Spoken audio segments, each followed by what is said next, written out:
Hey everybody, what's up? Welcome to the beginning of stream. Hope you're all having a nice second day of your week. Well, third, I guess. It's not a weekend, second weekday. There we go.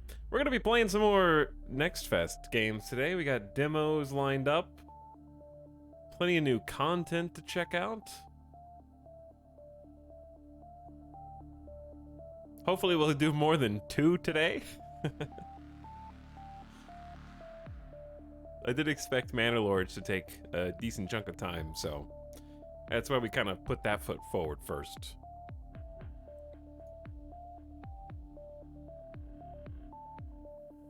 Playing some water games to start today.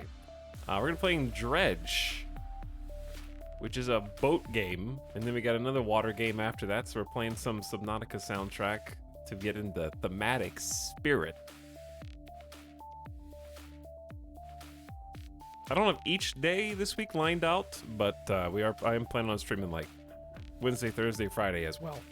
So some of those will be more demos, maybe, depending on how many we get through today, and I want to get back into some space gameplay as well. We got to knock a whole bunch of things out before the surprise RimWorld DLC actually emerges from its sleep and slumber.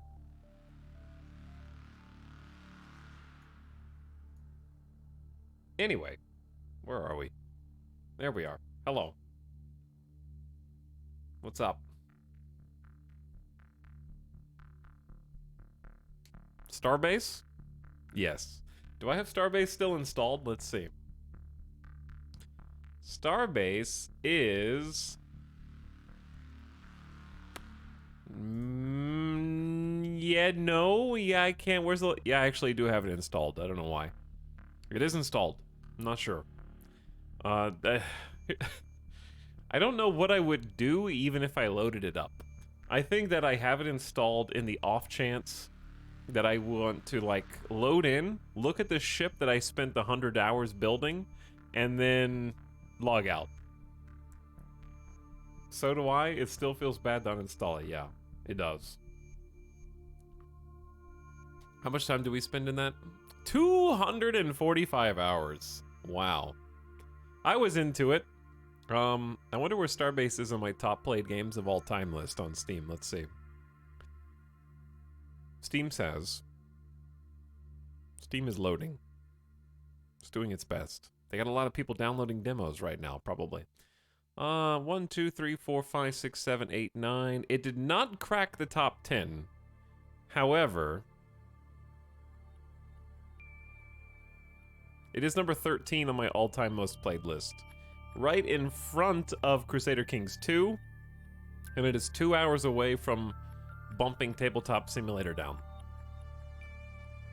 You know what's crazy? We actually played Starbase only 30 hours less than Microsoft Flight Simulator, which I feel like was substantially more in Microsoft Flight Sim. Is that just nostalgia glasses and like the distance from us to that compared to us to Starbase? Starbase was just closer, so it doesn't feel like we played it as long. I don't know. Hooray for more demos. What's up, Mr. Doctor? People arrive. Tomats. Patareva. What's up? Mixture. Rich. We'll play... Look, we're good. I guarantee we will play some more Microsoft Flight Simulator. I just can't guarantee when. I already told you my conditions. My conditions are I need a new graphics card and I need a new camera. Those are my 2 conditions. Hello, Donnie Dorito. Thanks for 4 months. Welcome, beginning stream subs. Thanks for priming. Chube Noble says shipbuilding stream all year. Maybe if we play some more Cosmeteer, we can get some more shipbuilding.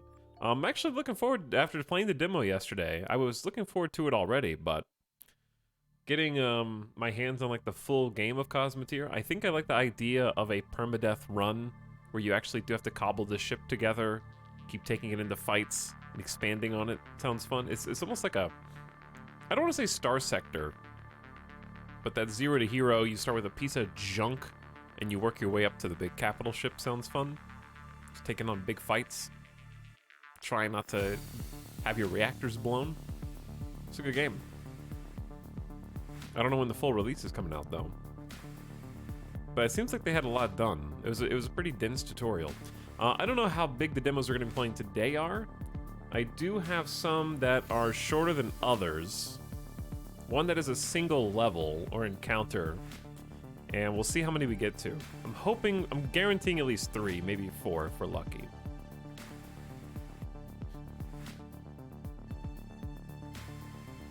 Avic's top games are RimWorld, Oxygen Not Included, and 7 Days to Die. Mine are RimWorld, Rust, which was #1 for a long time, until this year. RimWorld usurped it. I got RimWorld, then Rust, and then it's a big drop, like 700 hours shorter, to Rocket League. Played a bunch of Rocket League, was quite good at it. Not even close as good as people who actually make content on it or play professionally, mind, but still respectably good. Played a bunch of duos with my friend Boo. And just was straight addicted to it. It was good times. For hours and hours. Grinding ranks. And then number 4 is Stellaris at 461 hours, which only just passed EVE Online, which says 458 hours, but it was actually much more than that because I think I played it off Steam back in like 2010 or something like that. A crazy long time ago.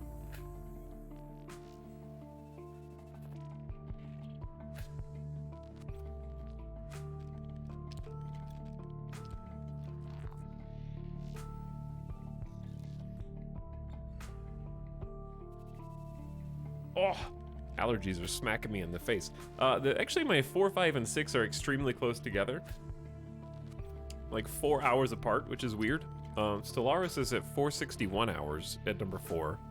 EVE Online's at 458. That's only 3 hours difference. And then one step below that is Hearts of Iron, which is only 1 hour away at 457 hours. It's odd. Is that like my average game time for games that I'm really invested in? And it's also strange that Stellaris and Hearts of Iron are only 4 hours apart. And Hearts of Iron will definitely catch up soon because I still want to play Switzerland. But yeah, some good games up there. And some that are going to keep climbing the ranks, like RimWorld.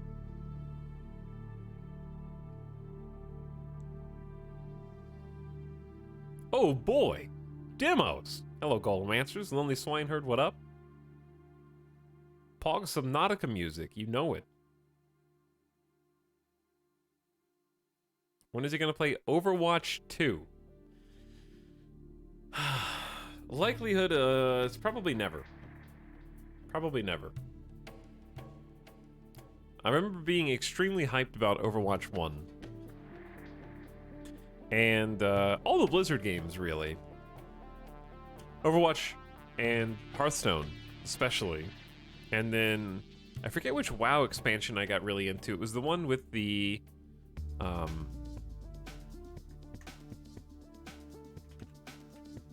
the Demon Boys.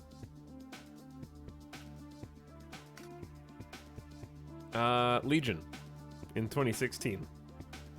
Yeah. Dragonflight is currently in development. More! Keep pumping them out. Legion was cool. I enjoyed that. But yeah, I remember hanging on every single video for every single hero in Overwatch and just thinking all the powers and abilities looked so fun. And the same for Hearthstone, just watching it wistfully through the window like a sad puppy. Everyone else having fun in alpha. And I was stuck outside, waiting for my turn. Waiting for someone to punch my ticket to let me go in. Starbound came out in 2016. 2016. 6 years ago. Ridiculous. Hello, Snide EU time. I like that I get home after work and the stream tab is still open from when I went to bed. That's called consistency. We got 5 days this week. Anyway, how many of you guys are sitting in the Overwatch 2 game queue right now?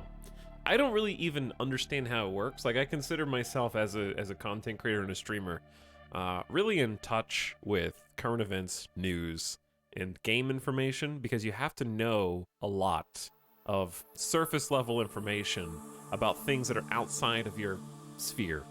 And I don't know anything about Overwatch 2. Nopers.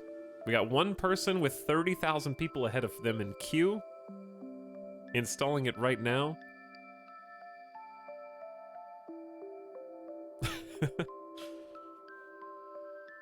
But like here's the thing, I think they've just done so little advertising for it. Like I haven't seen a single trailer.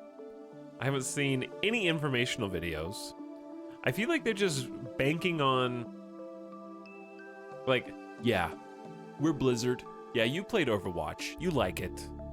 You're gonna do your own research. We don't need to tell you. We don't need any marketing.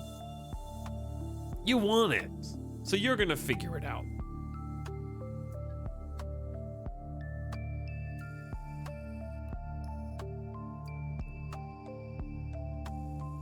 It's free, so tons of people just trying it out. That makes sense. Yeah, I think it's just like a massive update expansion for the first Overwatch. See, okay, actually, you know what? I just unlocked a piece of my brain that did hear something about Overwatch 2. And what I remember now is, weren't they taking the Halo route? Which is, multiplayer is free, and then they're gonna do, in Halo's case, a campaign, but in Overwatch 2's case, they're gonna do like a co-op campaign. Like man versus machine from TF2 style. And they were just gonna like release that. That's gonna be the paid content. It's like a big co-op campaign or something.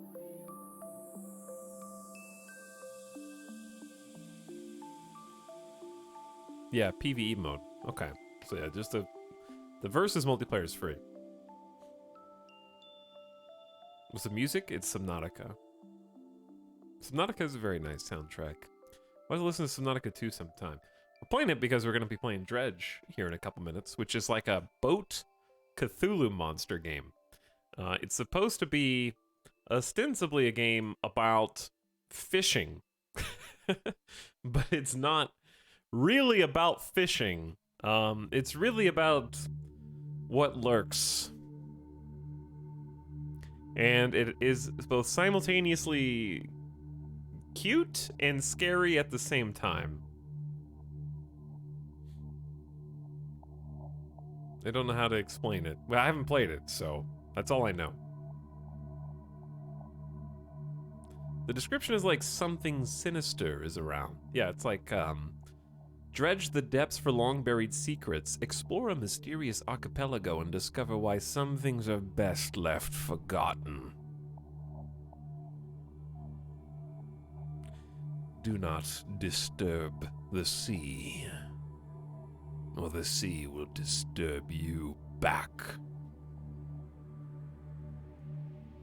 But yeah, this one's apparently pretty good. I've heard good things about it. Hello, St. Hummus says, Midas is my favorite streamer. He's doing a great job. There he is. He's got a lot of content to share. Thanks for over 2 years. 99 Zebras. Also for 26 months, yo. Witch Vomit, the fear in chat that you have is appropriate. You're gonna get to flex it a lot. And we got some nice Halloween-themed stuff planned for you in the next week or two that I think you'll be interested in. And also, chatter name that I've definitely never read their username, even though they've been sub for 17 months, Chin to Ass. Says Boxberry. Yeah, well, do something about it.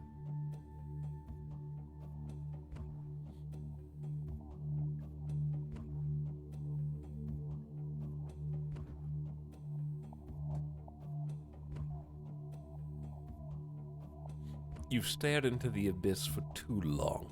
It's time to die. I did read like a nice little blurb sort of pertaining to Lovecraftian-esque horror and madness, and I wish I could find it again because it was making the rounds on social media. So maybe you saw it already. But it was basically distinguishing between the interesting characterizations of madness in this sort of setting and the surface level sort of false examples. So like a Lovecraftian horror is fun and interesting and cool because a new sub for your collection. Run while you still can. You know what, guys? Being a sub's not so bad. Get that guy. because when the person goes mad, they just get that guy and then they die. And they're like, oh my god, this is so crazy. Ah! And then they scream really loud and then that's it, right? It's very simple. A new sub for your collection. Run while you still can. You know what, guys? Being a sub's not so bad. Get that guy.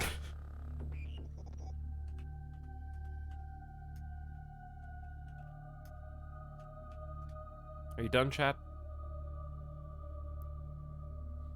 Are you done? I wish I could find the... Like, I don't think I can articulate it as good as the like, person who I read articulated.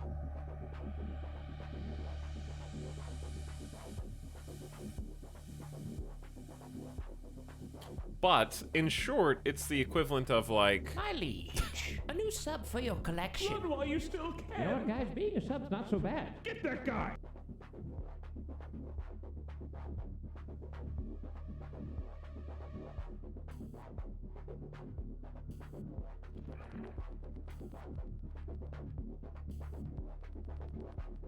Okay. So. It's hard to talk right now. Actually get him. Yeah, do not let the streamer speak. Get those boxes.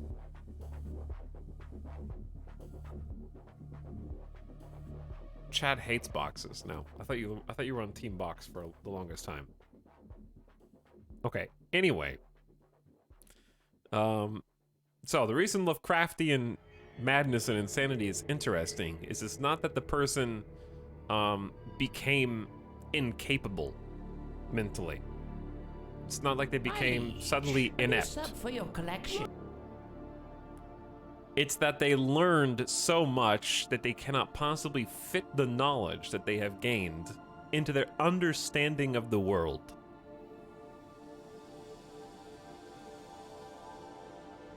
Much like chat now cannot comprehend having a sub notification that they've already heard 3 or 4 times in a row silenced. You cannot fit that into your worldview.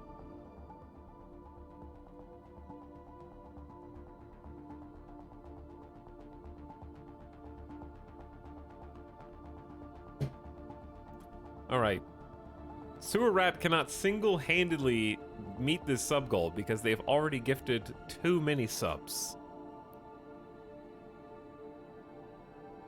In the numbering in the hundreds. And if there are any more gift subs from Sewer Rat, they will be banned for the rest of this stream. For 24 full hours. Okay, this is... You can't have one sponsor. My liege, a new sub for your Monka collection. S. Run while you still You know can. what, guys? Being a sub's not so bad. Get that guy. The stream is cosmic horror. I can't wait for him to clean up the boxes. The thing is, I said I would move them. What if I just push them over there? You didn't think about that, did you? What if I just pick them up and put them there and move Midas's bed back in the other corner? Say it would clean them.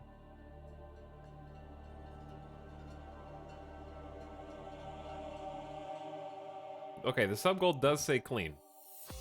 You're right, the sub goal does say clean. I mean, I can dust them, right? I can vacuum them. Is that what we're talking about here? What kind of clean do we mean? I could polish them with some multi-purpose cleaner and a paper towel.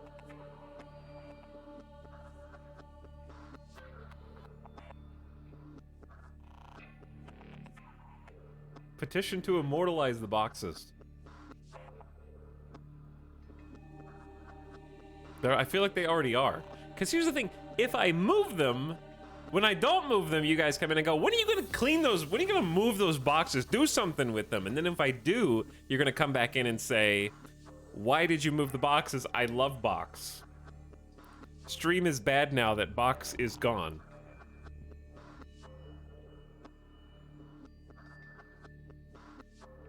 I love box. Wait, so chat pays to clean the boxes, so you clean them onto the floor where boxes belong, and instead move Midas behind the chair out of view, forcing chat to pay to move Midas back into view. Genius. Genius. Chat at, I personally guarantee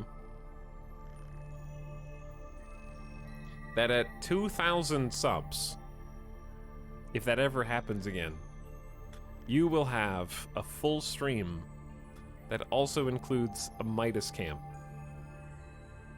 Because I will actually use that to get a second camera.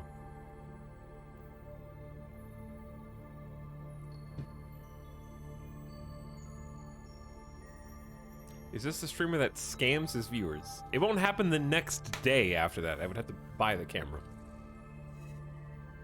Because I have like an old shitty Logitech, but that's not what I could do that now, but it would be awful. Lies! The boxes are full of cameras! He's just hiding all the cameras in there.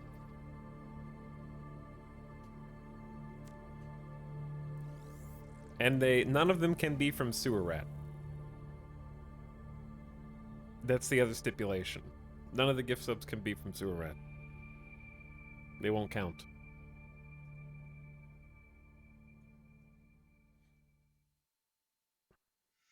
Same day Prime delivery on the camera.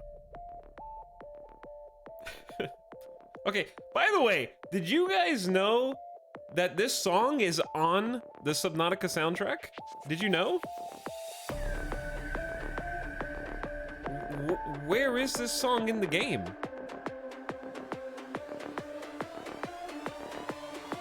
It's the credit song. Oh.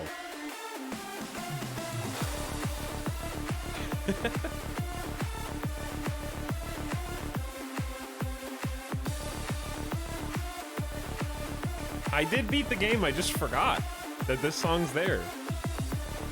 I finished the game on stream. We spent like a 12-hour stream completing it.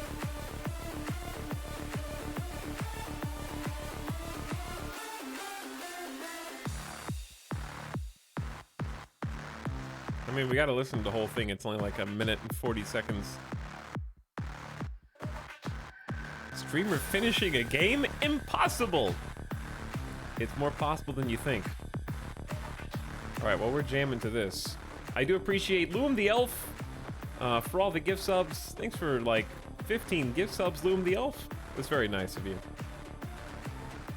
Sewer Rat gifted 5, 10, 20 gift subs and is pumping it in chat.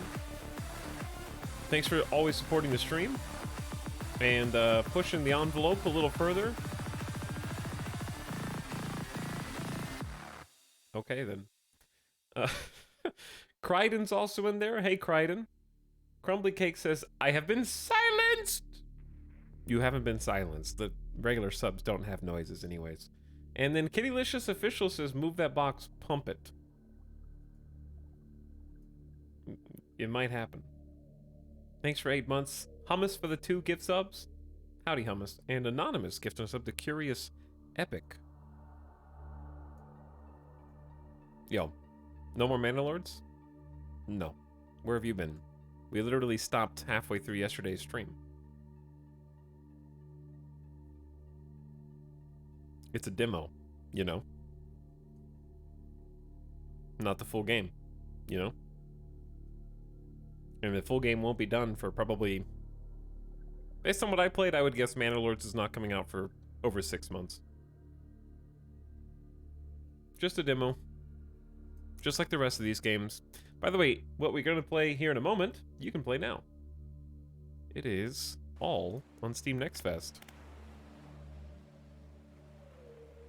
It's only one dev too, yeah. It's Manor Lords is a very ambitious game for like one person.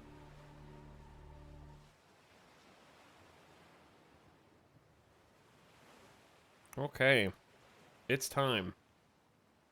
This stream is sponsored by viewers like you. Error. Or is it? Or is it?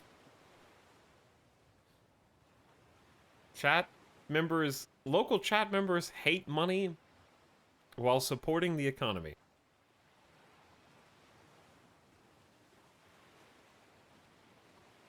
Time to clean boxes.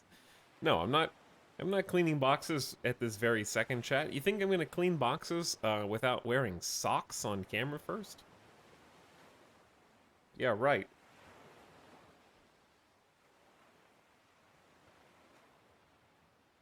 Show feet. Oh, right, yes. Havoc. The, like, realization.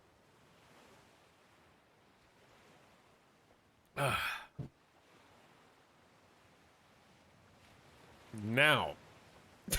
Show feet for free. Listen, here you go. You want me to clean the boxes? I'll go back there and clean them off camera right now.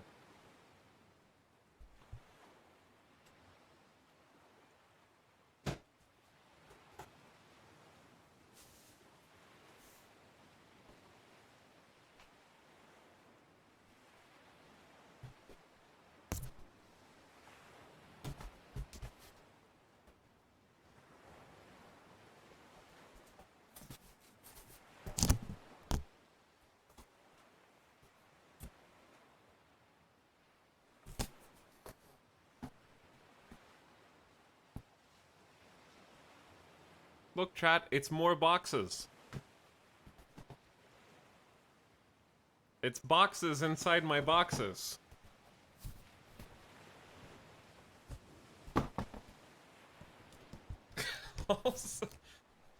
Also, this guy. They actually won this at an arcade. It was a prize. It's from Pink Panther. It's like the bad guy from Pink Panther. I forgot what his name is. It was the game in round 1 where you have to drop a bunch of bouncy balls, and the bouncy balls have to land in the appropriate holes down below. And you only get to drop like 5 of them, and like 3 or 4 have to land in pre-designated locations, and I did it. And the final one actually was a trick shot. The last ball that fell hit one of the other ones, which was in the wrong place, and knocked it and itself into the correct winning position. Inspector Acosta.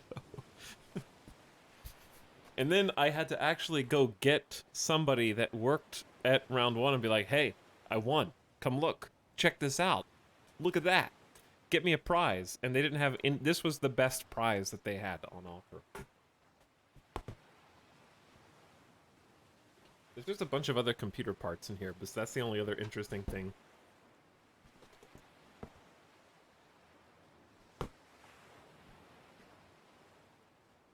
What am I supposed to do with this?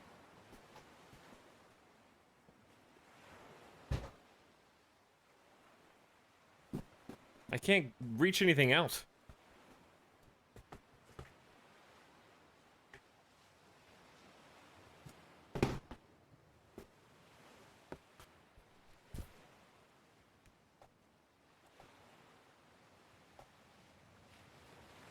This is, for the index.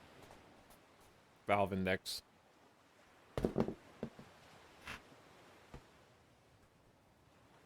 Cool superhero mask. It's a mouse. This mouse is really good and also terrible. Logitech, please sponsor me still. It just, like, accumulates gamer gunk. Like, finger sweat.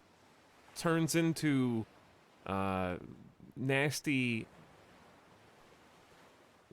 like crust. It just turns into crust so fast on this mouse. Faster than any other mouse I've ever had. But yeah, there's solid state hard drive boxes. There's a water, like a H100i cooler box.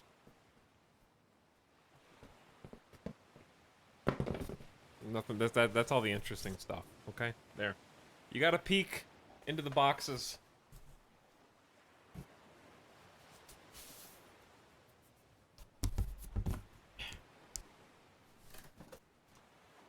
Here. There's just more boxes. See?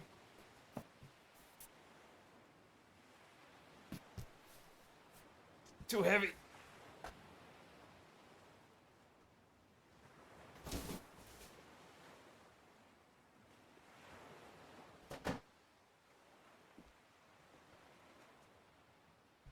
That's why it's so hard to clean them up.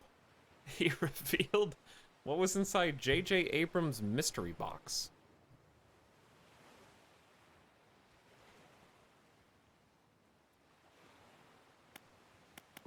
Let's go.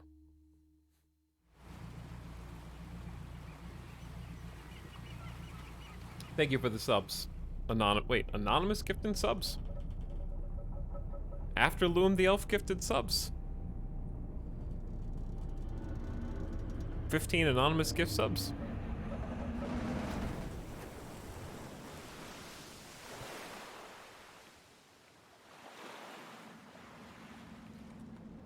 Monka. Shh. Shh.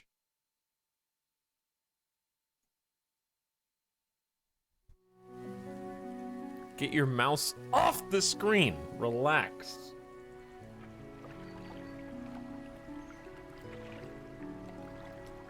The morning light fills your eyes and you try to sit upright. You're lying on the cold, wet dock where you collapsed the night before. A short man is shouting orders at a handful of workers disembarking from a boat nearby. The man notices you. Welcome to Great Tomorrow. I must say, quite the dramatic first impression. I see you've already introduced yourself to the jagged rocks along the bay. Did you not see the lighthouse? It was shining right at you. Ah, well, I'm glad to see our new fisherman upright and breathing. Your boat was hopelessly damaged, but I've had a few of the locals move your things to one of your old vessels. We'll catch up later to discuss more details. I'll let you get out there to catch some fish, see if you can feel your cargo while you get your bearings in the light. Finally, I don't suppose I need to say this, but get back by sundown before the fog rolls in. Keep a close eye on the time. It can really creep up on you. Me doing something that is relegated by time is not gonna go well, I think. I'm a little tugboat.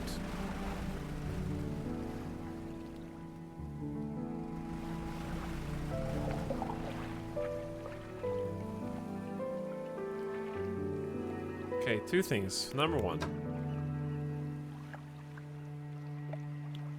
that. Number two, I'm gonna see if DX Story works with this game, because I'd like to frame cap it, because the frames are way too smooth. And you need to have 60. But thanks again, whoever you are, Anonymous, for 15 beautiful gift subs. And Loom the Elf for very generous, like 35 gift subs. Sawdust Bunnies is back for 27 months in there. First timers Sibaran, Warrior Fan, Rendelza, Hakort, Akora, and many more besides. Also, what up, Curious Pick? Okay. Very kind. So, it does seem like it works.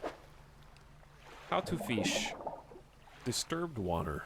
The water. Do not disturb the water. Boat speed is 24 knots. Fishing speed 85%. Catchable fish types coastal. Oh. Blue mackerel, species data added. And it's got, oh, it's a fish inventory management game. We have a peculiar engine in the back. Someone's turned this engine in tuned it in an unfamiliar way. What if they did seems to have given it more power than normal? Basic fishing pole, splintered, and chat time's advancing. I gotta read stuff. This rod is only capable of catching the smallest of fish.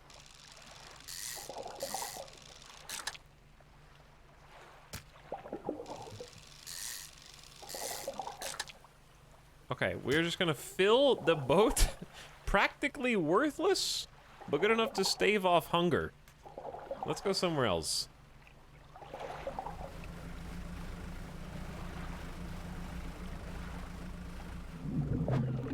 You don't have the right equipment. Okay, this is shallow water. So there may only be so much we can do right now. That's coastal. So this is... Oh, it's... Okay. I see.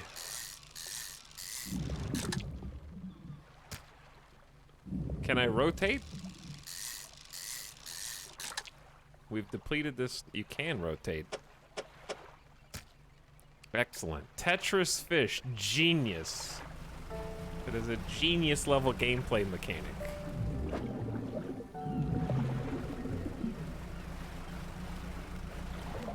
Time only advances when you're moving, fishing, or taking specific actions. Oh, maybe we can double tap. Oh, nope, you can't double tap. I think it's one per spot.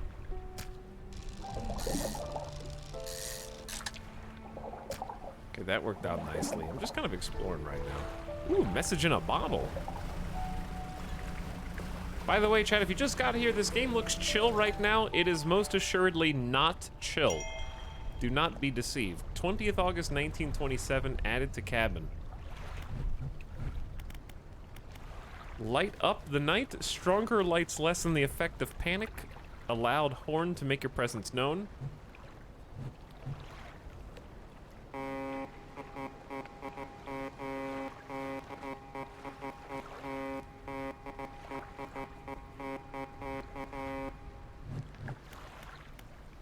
Get a closer look. Can identify fishing spots at a distance.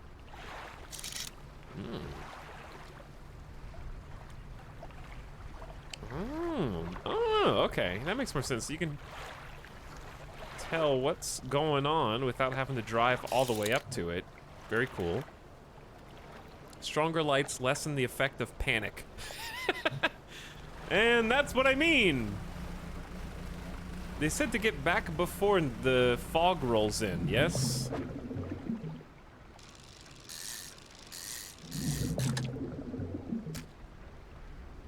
Oh, that was instantly depleted. It's only 3:57 though. But we do need to make sure we have plenty of time to get back. Is the fog rolling in, chat? It's 4:30. I'm gonna start heading back. I don't have enough spot. Let's just head back now.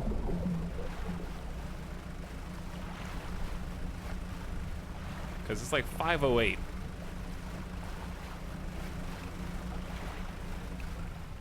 The sun is still up, though. The sun's still up. But, oh, it makes you face down to fish. That's gonna be interesting. Because, like...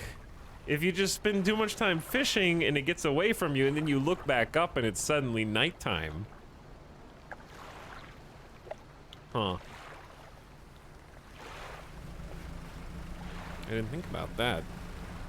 Select your lights by holding E, then toggle them. Lights help you see but make you more visible? I'm making myself more visible. Ooh, a squid. An arrow squid.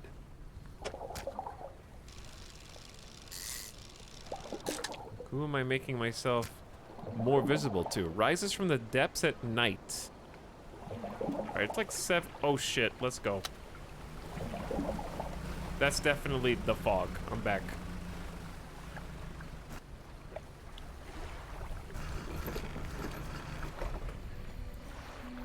Why is there an eyeball? There totally is an eyeball. You look lost, fisherman. You after somewhere to sell your catch? Greater Marrow is on the west side of the bay. Keep an eye on the lighthouse, eh? Wouldn't want to lose sight of it for too long.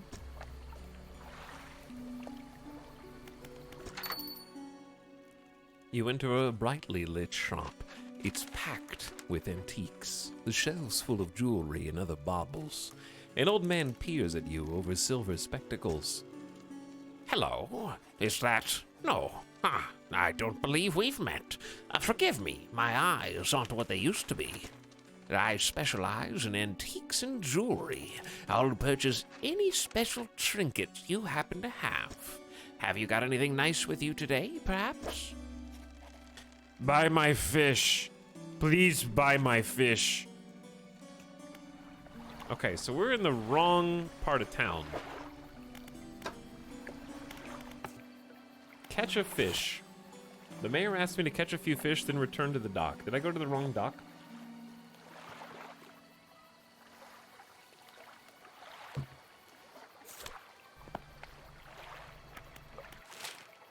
Uh-oh.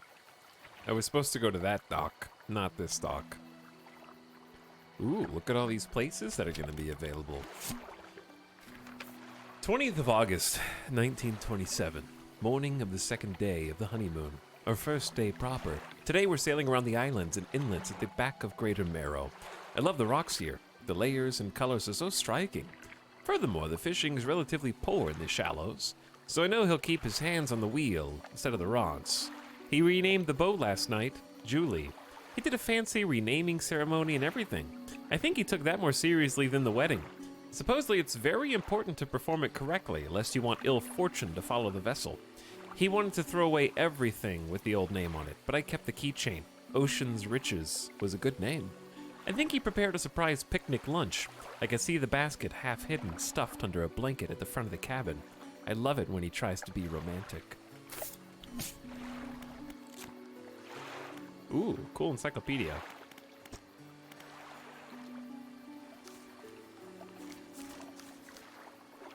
So, here is where we caught this is our Pokedex of fish.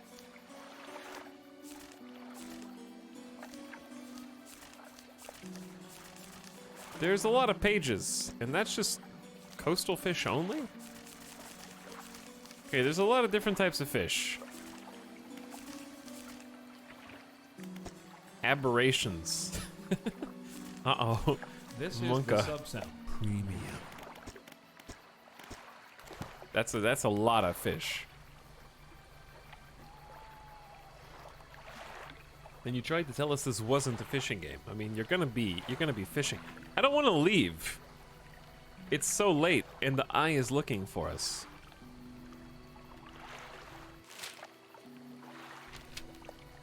I might have to. I think I goofed.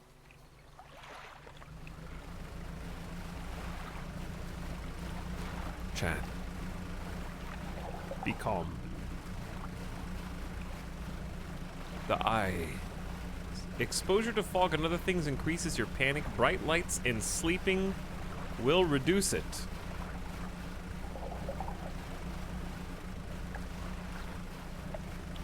How do you tell which way panic is going? What's in the sky back there? What's the red pillar in the background? You step onto the dock at Greater Marrow. The mayor waits nearby. Ah, I see you've returned in one piece. Very good. Before you head off to town, we should discuss the matter of your boat. As I mentioned earlier, your old boat was too badly damaged to be repaired. However, I'm more than happy to sell you that replacement vessel, yours to own. I understand you may not have the necessary funds on hand, so we'll consider it a loan. But I want to make this easy for you.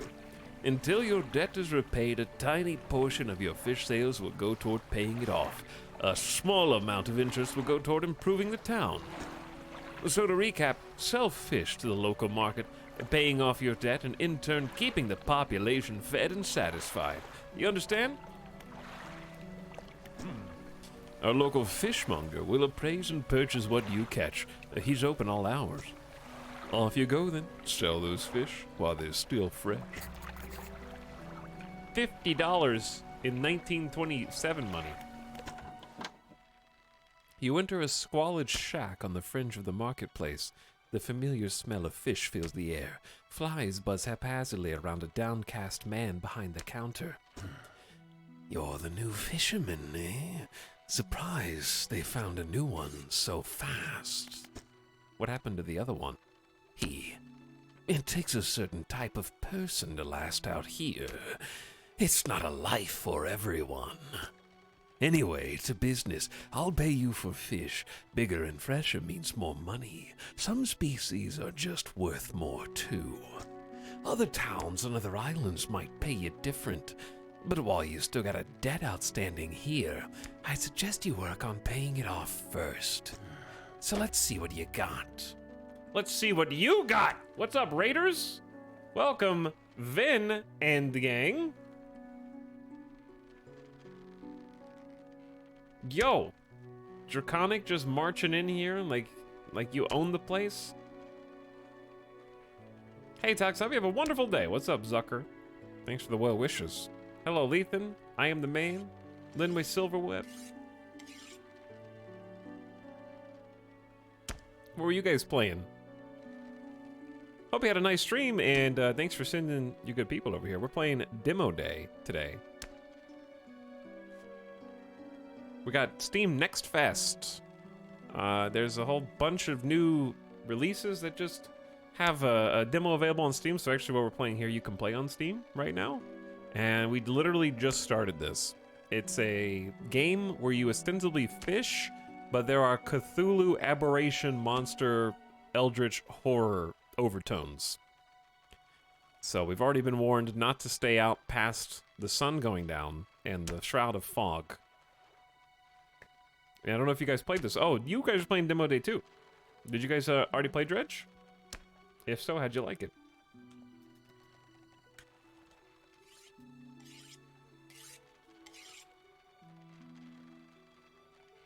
Well, this is our first one today. We've played Manor Lord so far yesterday, which was good, but still very much in the early stages in terms of like gameplay progression balance, but it's a beautiful game.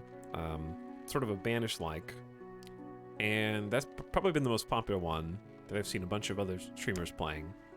And then we played Cosmeteer, which was a solid demo yesterday too. But if you're on my channel and you haven't already checked out Vin, now's a good time to do so. We get to use that sweet, sexy new Twitch command.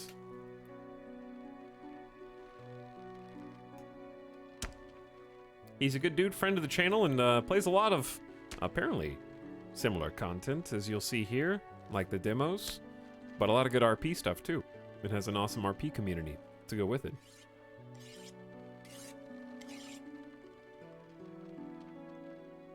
Manor Lords, Potionomics, and something about skies. Yeah, I think I saw the one about skies. Forever Skies? I haven't played that one yet, but that one looked neat. But which one's the best so far? And also, thanks for the 8 months of sub, dude. I appreciate you. All right, we gotta sell some fish. These are still considered, some of them are fresh, some of them are stale. I don't know, I guess that's how fast they go bad. We're just gonna sell all fish because I don't see the reason why not, but I wanna see what they're worth. So a fresh mackerel's worth $10.50. And then cod is worth $18.47, but it takes up one extra space. And then arrow squid is also like 50% more valuable than mackerel. Okay. Trying to get a vibe for how much everything's worth. So we're just gonna sell everything. We paid off half our debt, and we actually got some profit. We can also store stuff, but I don't know why. We haven't gotten to that point yet. And the ship can take damage, presumably from said eldritch horrors. The mayor's standing outside the fishmonger's store. Excellent work. I have no doubt you'll be able to provide for this town. Look here, I found this down by the docks. I'm sure someone like you could make something out of it. Why don't you take it? You must take this. It's a curious-looking research part. Could be used to develop new equipment, but would need some investigation at a dock first. Oh, one last thing. Our local shipwright mentioned she might be able to make some modifications to your ship. You should pay her a visit. All right, we're getting some new spots here at the shore. But anyways, those of you from Vin's channel, thanks for dropping on by, saying hi, and enjoy your stay for as long as you feel like staying.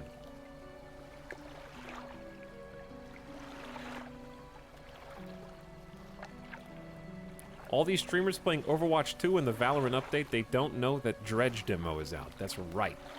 Damn right.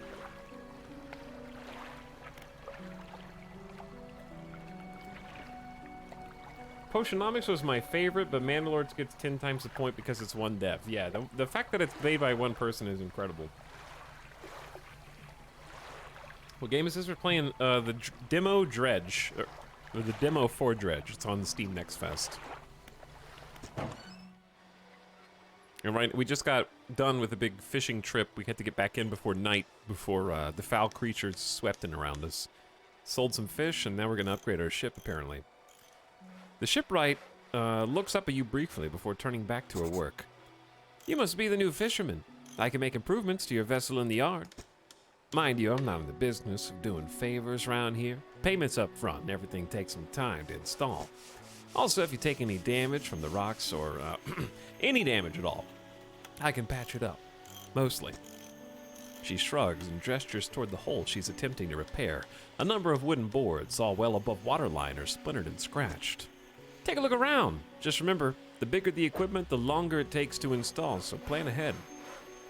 Alright, we can get new engines, trawl nets, lights, and rods. This is cool. And it's almost midnight, so we got time. The simple skimmer is plus 10% fishing speed. A lightweight rod suited to catching fish in the shallows. A small spool makes for limited reeling speed, however. And then the weighted line's 150. We're just shy of being able to do that. Can catch larger and deeper fish, plus 40% fishing speed. These both catch shallow, so like it feels bad to get the crappier one.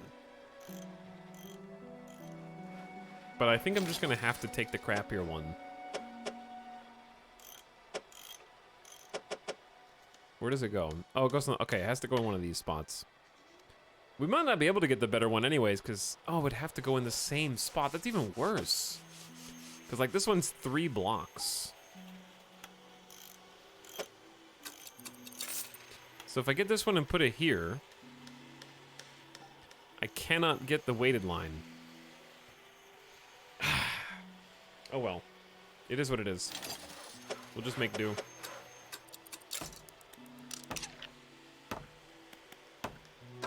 Maybe the money we save can get us something else. I can't afford any of these things. Those are all minimum like $100. I think that's it. We don't need to repair anything either.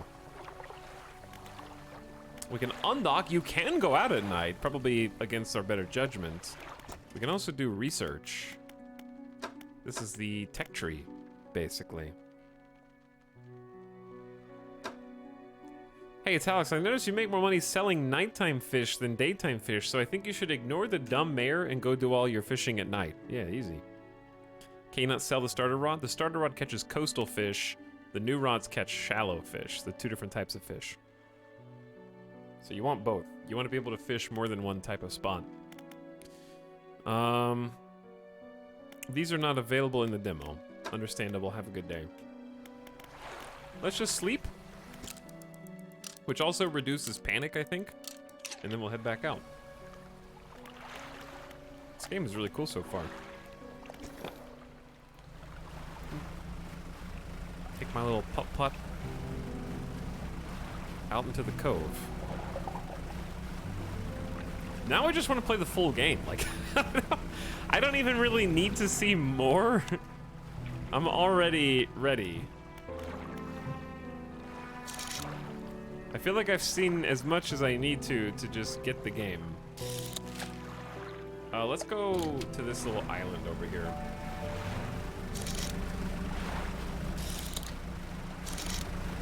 That's oceanic.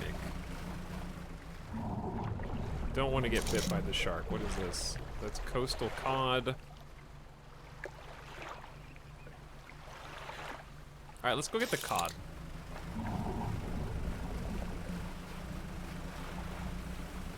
Is the full game out yet? Do you think if it was, I would be playing the demo? Maths freaks? Yes.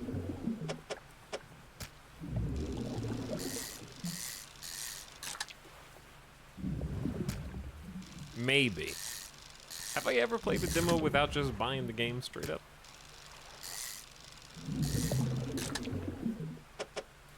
COD takes up a lot of space, but it's pretty valuable. But yeah, I don't think any of the games from Next Fest are currently for sale. I think that's kind of the point of Next Fest. Mackerel? Let's grab the mackerel. Ooh. Trophy cot?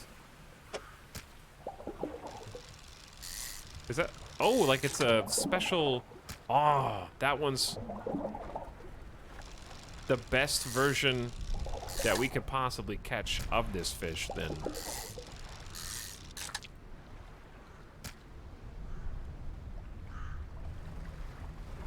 Otherwise, it would be the Now Fest. Very funny. Good job, Chad. You caught the shiny version.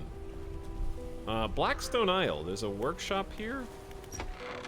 The workshop looks as though it hasn't been used in decades. Obviously, I'm gonna go explore. It's locked. Okay, goodbye. How about this ruin mansion? The door is also locked. Don't go here. Get out. I think it's just a place that you can maybe sleep, possibly safely. Maybe that's the whole point. I want to catch, not the blue mackerel. I want to catch the shallows fish. There's also something shiny. Chad, it's already 3:40? What year is it? The stone hums quietly, sending ripples through the air around it. Faint shapes dance upon its surface, vanishing before your eyes can focus on them. Place your hand on the stone. The cold stone does not respond to your touch. Okay. There's a lot of mystery things that you have to figure out how to interact with, I guess. A gray eel. We found the Sargasso Sea! We're where we're supposed to be, chat. Where, uh-oh.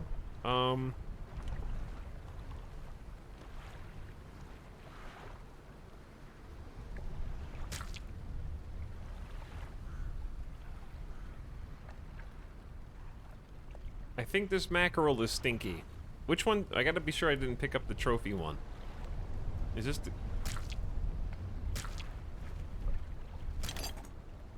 There we go. He's done it. He's done it. Alright, I'm gonna head back. Ooh, let's get the shiny on the way back.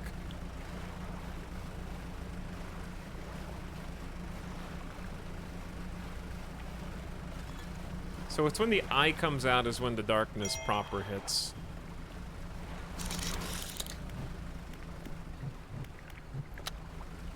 Turn the lights on.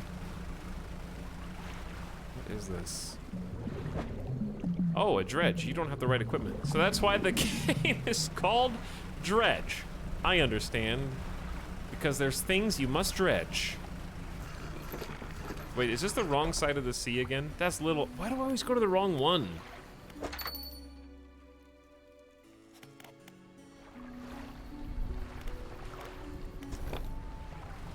Alright, if I die going across this little bay, it's gonna be very sad.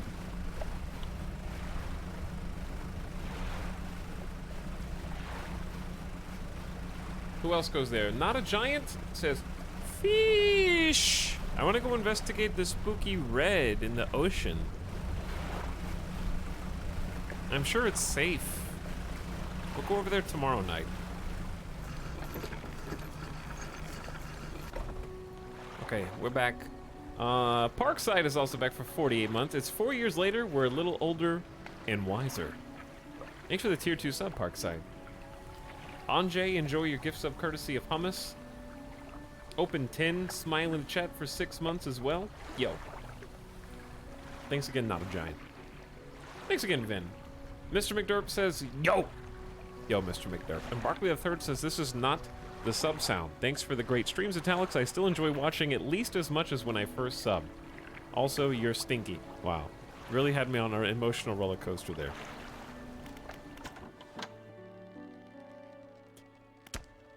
I've had a special order come through from a customer. If you can fulfill it, I'll pay you above normal prices. They ask for 1 gulf flounder and 1 gray eel. Just bring them in when you have them. You'll need to have a rod that can handle shallow water fish to catch those. The shipwright should sort that for you. Have you got any fish for that order? Just leave what you have here. I'll keep the order on ice until it's ready to go. There's your gray eel. All right, come back when you have everything. Now, to regular business, eh? Okay, here's the gold one. The blue mackerel is only worth 12 bucks. All right, that's not a substantial amount more, and it is still fresh. We got 128 bucks worth of fish. Sell them all. What is this, like, idea slot?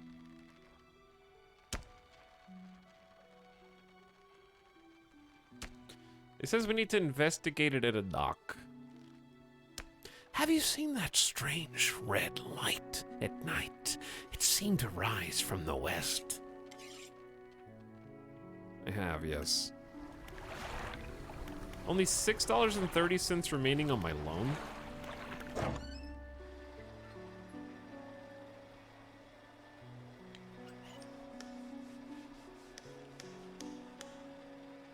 Do I need a strengthened line for shallow fish right now? I don't think I do. A second engine would be good. That'll give us an extra 10 knots of speed. So that makes a lot of sense. And these lights have more lumens. That's where that goes. Okay, I have $172. I'm gonna take the speed first. These are the same.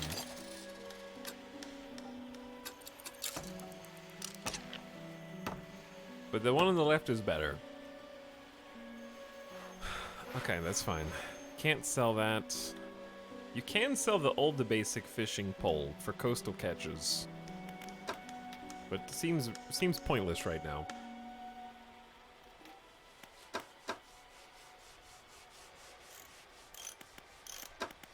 And then we're gonna want one of these lights. Okay, but we're broke.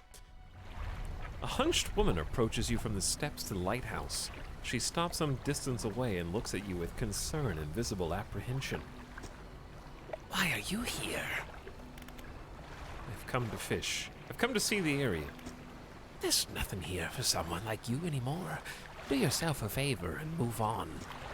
She turns and shuffles back along the path that leads to the light.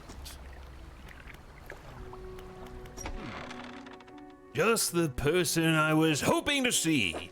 We be sailing out east toward Little Marrow. Would you please give this package to the dock worker there, please? The mayor hands you a small damp package bound in string. It's dripping slightly. The dock worker will pay you upon delivery. Please be quick about it. I don't want it to spoil.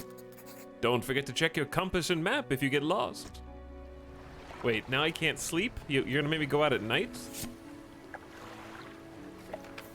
21st of August, 1927. We had a slight accident yesterday around the shallows at the back of Greater Marrow. A rock seemingly appeared out of nowhere and struck the front of the boat. It didn't penetrate the hull, but it jostled us around and a few items fell overboard into the water.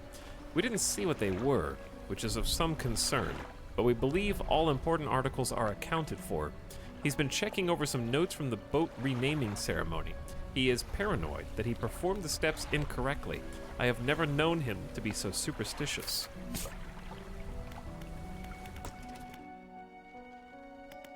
I have a research part, but we can't research anything in the demo. No fun allowed.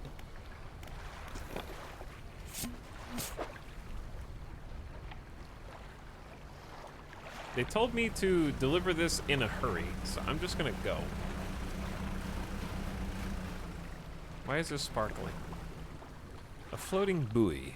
It serves to mark safe passage past dangerous rocks and floating hazards. Its dim light also provides a brief respite in the gloom of the night.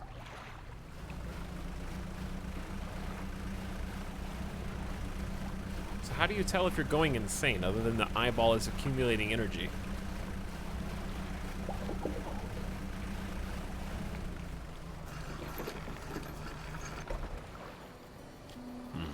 What? A delivery? Let's see here. He tears a small hole in the paper and peeks inside. You can't say for sure, but it feels as though he's shielding it from your view. Yeah, nice and fresh. This'll do nicely. I'm to pay you? I suppose. He hands you some money. I was given this old book a few weeks back, but it didn't make much sense to me. You'll surely get much more use out of it. Sustainable fishing. A number of the pages are folded over. Keep it in your cabin. And perhaps you can read it while you're on the water. Stop by for a chat any time. I know how lonely it can be. Do they sell anything? I'm just gonna sleep here.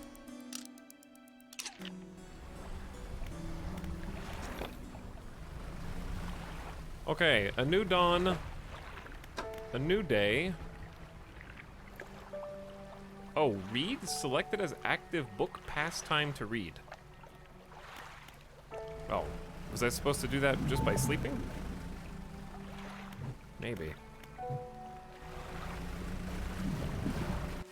Okay, they told me to go... The red light is to the west at night. Let's investigate that. Oh, we also need this fish for quest.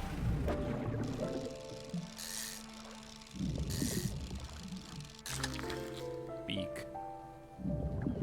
Annoyingly beak.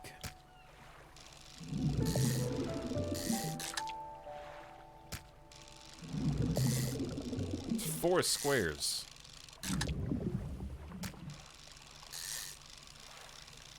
But this was the other fish that the mayor needed or somebody needed? Just read while driving boat. It's easy.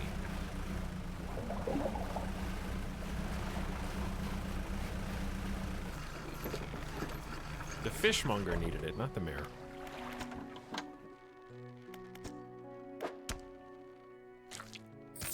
There you go. Sold 2 fish, $53. Good, good. They should be pleased with these. I've got another order here. This one's a little more curious. They want a couple of squid and a whole black grouper. Don't see many people fishing squid these days. They only feed at night. And well, you know what nights are like around here. Good luck. Okay, we can sell all fish for 50 bucks. Now I've got 196. We have paid off our entire debt. And the mayor's back. He's walking quickly toward you, in a good mood, with a spring in his step. Fantastic news! Thanks partly to your efforts, Greater Marrow is growing. Our town is sure to be swarming with visitors any day now. In fact, I've granted a consent for the shipwright to expand her facilities. The old dry dock is operational again. I've also allocated some money to improve the fishmonger's services. He might have something to talk to you about soon. Keep up the good work. We're glad you've chosen to be here with us. Yes, I chose to be here after my ship wrecked and you forced me into debt to go fishing for you. Because no one else wants to leave. This is the dry dock. We can make significant improvements to your vessel here. We're talking extra space, more attachment points for equipment, superior hulls. We'll need a decent stock of hard materials for those projects. Lumber, metal scraps, that sort of thing. There's plenty of decent materials around the coast from various shipwrecks and the like. I'm sure you'll find a way to get at them. Materials assigned toward upgrades here will be stored, so don't worry if you only have half of what we need. Not available, just showing. This is the developer just showing off. Like, look at all this cool stuff you could upgrade if only you paid us money. How dare they put all this content behind a paywall? This game is going to literally be pay to win. How am I supposed to complete the game and see the credits when I am not allowed to upgrade my ship even once?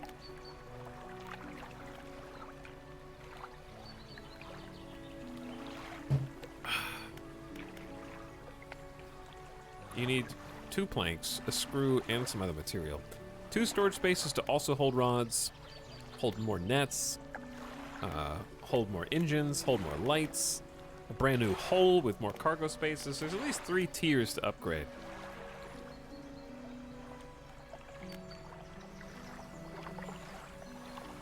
Hi. What's up, Shocker? Welcome to Demo Day. This is our first demo today. And this game is immediately piqued my interest. Like, I'm upset that I can't play the whole game right now, to be honest. And I want to upgrade this ship because I have 196 bucks, but I'm just going to go back out because we still have part of the day. And I can't do anything with the dry dock because we don't have any parts, so...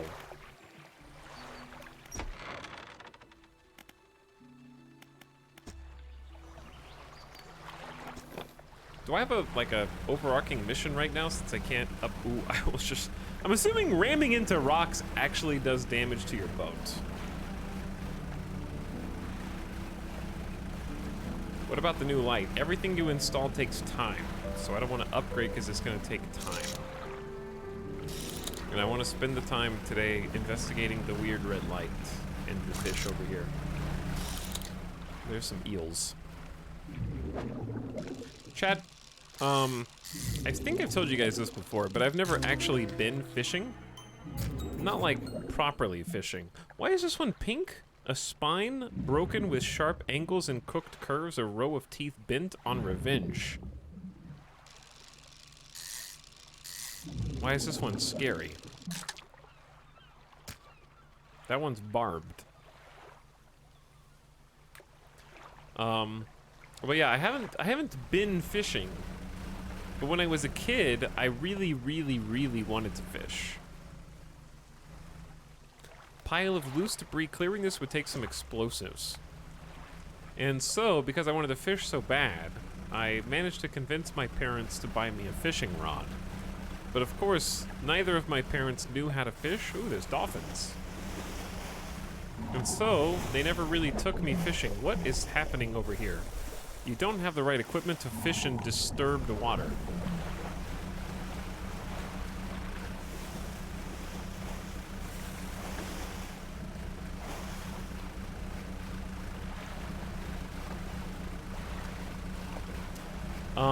So anyway, of course, I wasn't content with that. Just having a fishing rod and looking at it and then bringing it out of the closet and holding it doesn't really do much when you don't have a body of water to cast it in. But I was a child. I was like 8 years old. And I didn't know how to fish. I didn't understand the concept of fishing.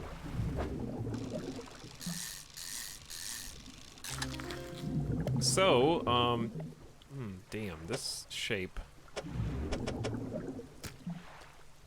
Because I didn't understand the concept of fishing, to get me to shut up and stop asking to go fishing, my parents were like, fine, you want to go fishing, we'll take you fishing. So, we went to a park that had a lake, which I'm pretty sure that A, there were no fish in, and B, if there were fish, it didn't matter, because to convince me that I did not need to fish and that fishing was boring, they just let me cast my little fishing rod line out into the water with no bait on the lure anyways. So I never would catch anything because it would have been impossible. It was just me casting a hook into the water. And I was like, well, this sucks. Fishing is awful. I don't understand why people do this. And then I never asked to go fishing again, so they won in the end. Ooh, this is actual stuff. But these are so awkward. The materials are worthless to us anyways, because we actually can't use them to upgrade anything in the demo, so... Oh, there's the red light. If we get got by Cthulhu monsters, that's okay, because I think we're nearing the end of what's possible in the demo anyways, because I don't think we can do any new story. Oh, it is the disturbed fishing spot.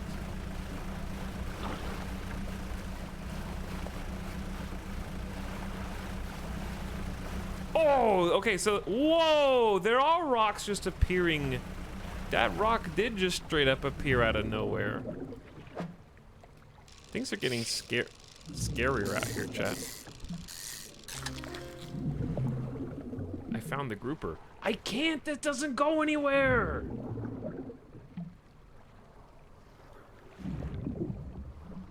What am I supposed to do with this? These are so awkward. I'm gonna throw a stingray back in the water. I'm sorry, stingray.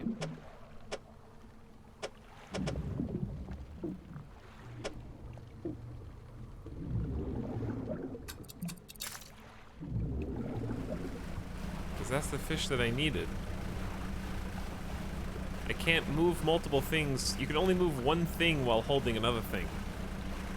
Chat, you can't move multiple things. Oh my god, these rocks don't exist. They're not real.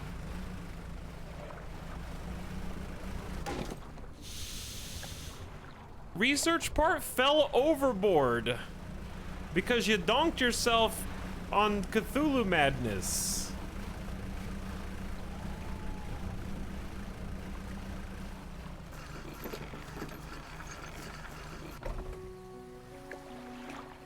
Oh my, you look exhausted. You're not forgetting to get some sleep, are you? As I always say, taking frequent breaks is an important part of being productive. Uh-huh.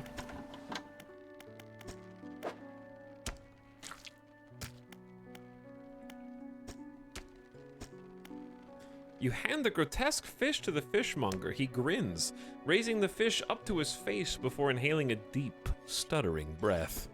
Ah, now this is the sort of specimen to liven up my day. I wonder. He runs his fingers firmly along the length of the fish, as though feeling for something. He pushes from one side of its stomach, and a small shape can be seen against the bulging scales. He slices the fish open. From its stomach, he pulls a small piece of fabric and spreads it on the counter. It's a delicately patterned handkerchief. Well, I've never seen that before in all my days. I'll give you this thing, and I'll pay you for the fish too, of course. It's not the first corrupted fish I've seen in these parts, so I'm sure you'll find more before long. I'll pay you well if you find more. A once beautiful handkerchief drawn from the inside of a grotesque fish, patterned with delicate crimson thread. So we did take some damage. The stingray's worth $58, but it takes up such a strange amount of space. We have some trinkets to sell. A man is looking at you through your cabin window. His face is mostly in shadow.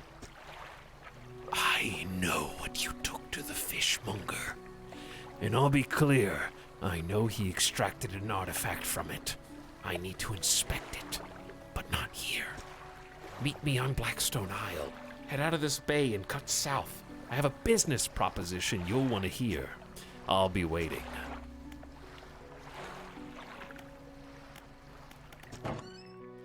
Your boat's looking a bit banged up. I can repair that here if you like. It's into repair mode. Repair mode active. Fixed damage and restored durability. I'm gonna repair all for 30 bucks.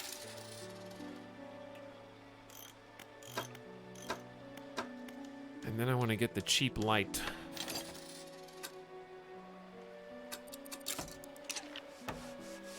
Plus 500 lumens, 32 feet. Better than a candle. And then if I sell the simple skimmer, I should be able to afford the weighted... I can already afford the weighted line.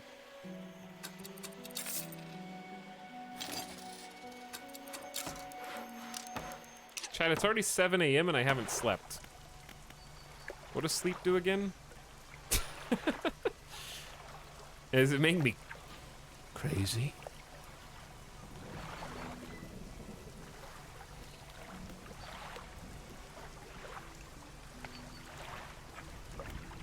I don't want to sleep through the day. I'm sure I'll be fine.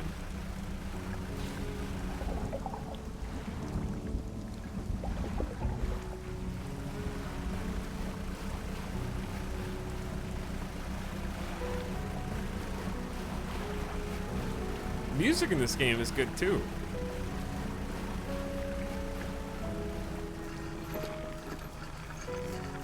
Yeah, we're way speedier than we were previously. Okay, I did find something special. This is worth 32 bucks. That's worth a teeny bit. You can't sell that. It's a story item.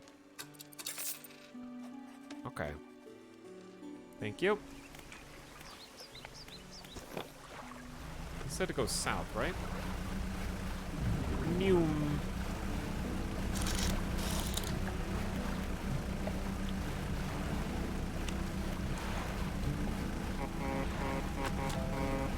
Sustainable fishing. Reading complete. Check cabin for bonuses.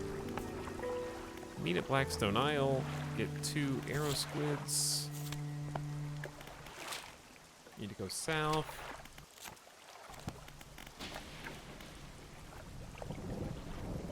Spooky storm. Spooky clouds.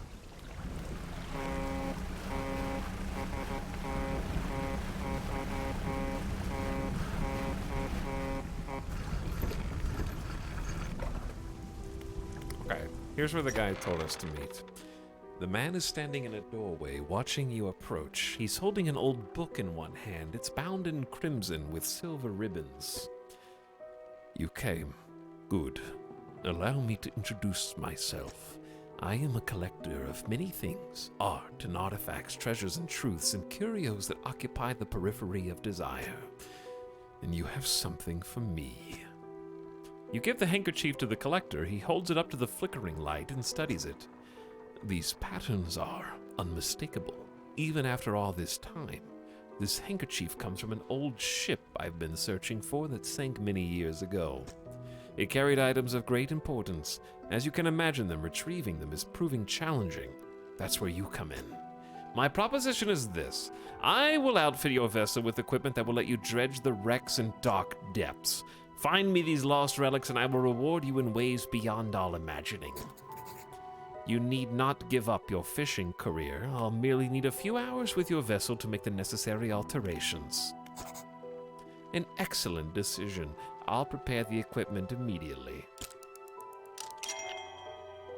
Dredge crane. Ah, so that's where the namesake of the game comes from. The relics we're looking for are a ring, a necklace, a watch, a music box, and a key. I would encourage you to ask around the towns about shipwrecks or other strange occurrences, anything that might be worth investigating. Return when you have something.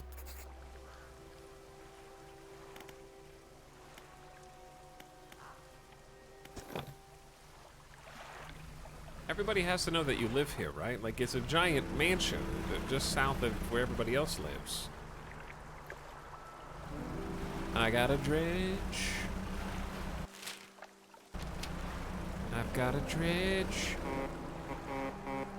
Stop honking. There's all these different things that you'll be able to get over the course of the game, too. I'm trying to figure out what they might be.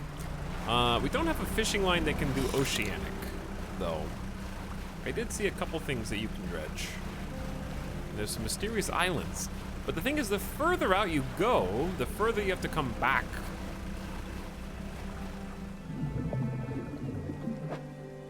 When it gets dark and spooky.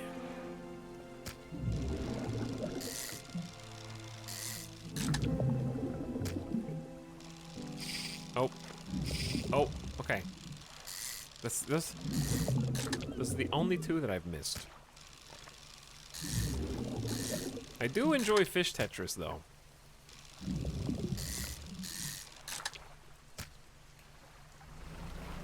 Oh my god, it's already— how is it already night? Forget about this, just start— what the hell? Oh, it's a dodge game.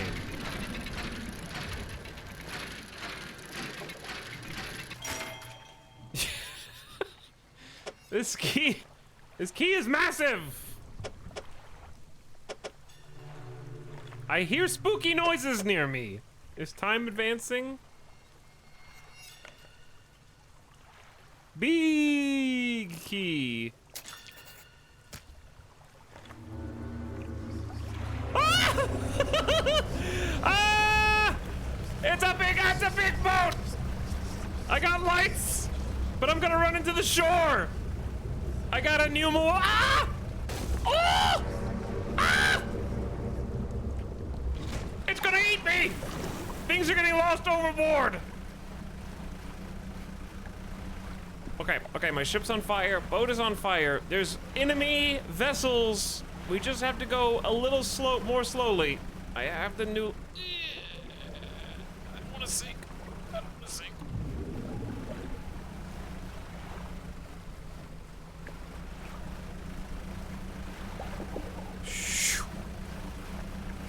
Okay.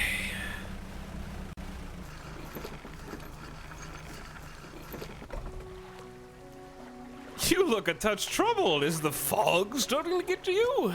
Completely normal around here, nothing to worry about. With a good night's rest, you'll be right as rain by morning. I'm sure I will, yes.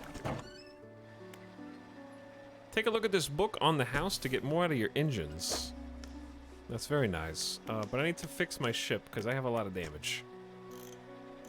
Chat, is gonna be $90 to repair. Wow. Okay. So, step one. Another book. Thanks for the book. You want the fish? Okay, you take the fish. Shipwright, fix my ship.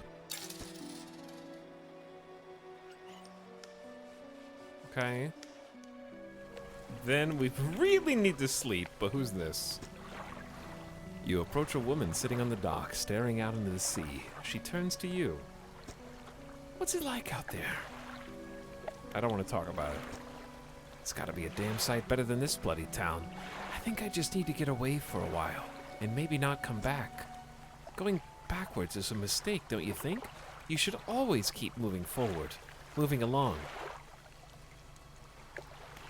Can't go back. She's gazing out to the sea again, lost in thought. Say, if you find me some materials, maybe you can help me move. I mean, really move. There's an island I've heard about, Steel Point, just to the north. 2 units of lumber and 2 units of scrap is all I need. I can make a new place for myself out there. You'd be welcome to visit too. Just stack it up at Steel Point when you have anything. I'll pay you when the job's done.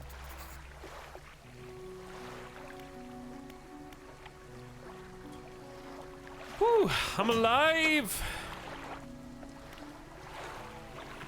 10% chance to not reduce fish stocks when catching a fish with a rod.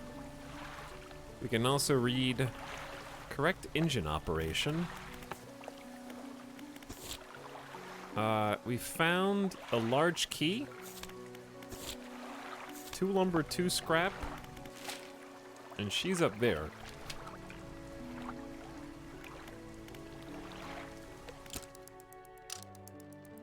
Alright, let's sleep and try to become less mad. Do you know any shipwrecks around here? She eyes you suspiciously. There's a spot near the back of Greater Marrow where the current carries in wreckage from the sea. Some nights you can see an unnatural glow from the dark patch of water. I can't imagine what's down there in the deep. So if you're looking for what I think you're looking for, it's best you just move on.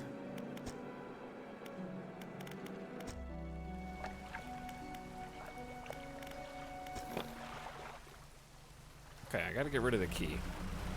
Hark!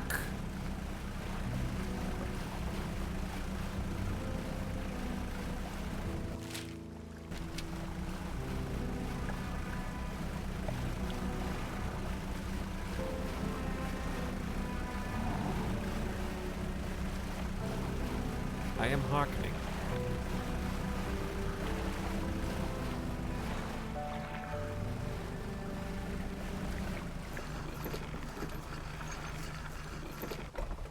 Alright, guy. Collector, I've got a key for you. He's standing at the back of the room, still holding the silver crimson book, and seems impatient. Well, you have something, don't you? Show me. You hand him the key. The cold metal shimmers a strange shine as he holds it. The shape of the key, the teeth, the head, now somehow seem changed and smaller. Has it always been this way? Is that all? Where's the lock? The collector grows agitated. It seems the pieces we're looking for have traveled further than I anticipated. Much further, I suspect. But all the same, they must be found. I never said this would be easy. I suppose we'll see if you have what it takes soon enough. Raise the truth in dredge, dredge, dredge, dredge, dredge. You beat the demo. You found one piece of the puzzle.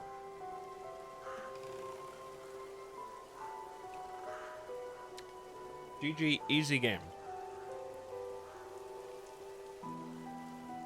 Alright, well this game seems sick. Expand your catch with a variety of fish, acquire powerful abilities,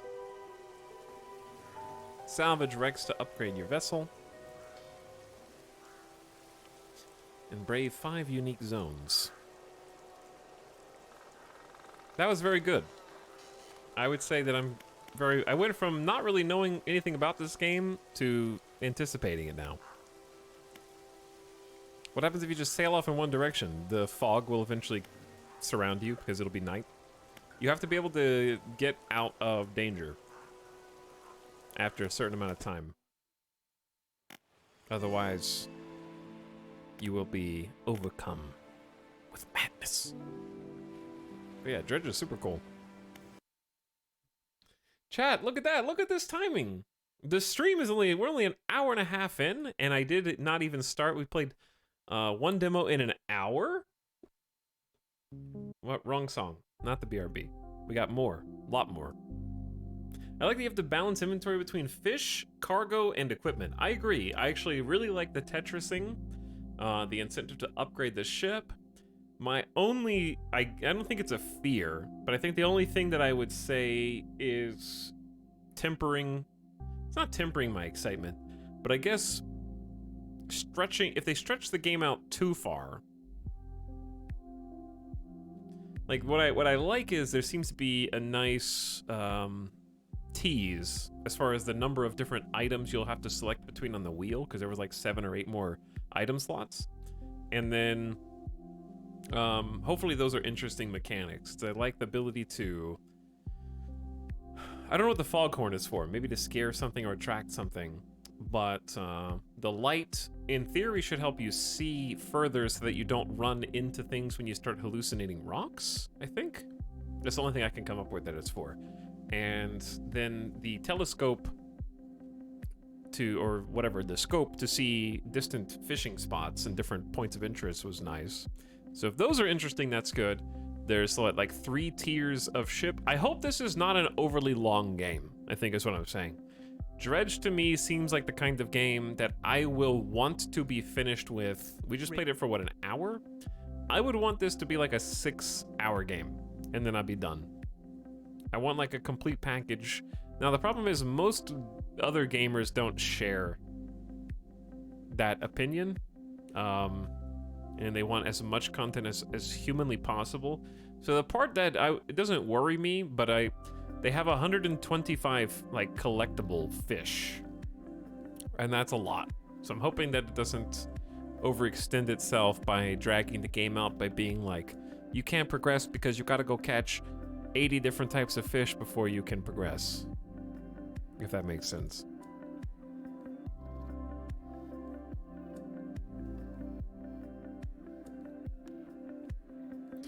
But looking at the actual page, real quick.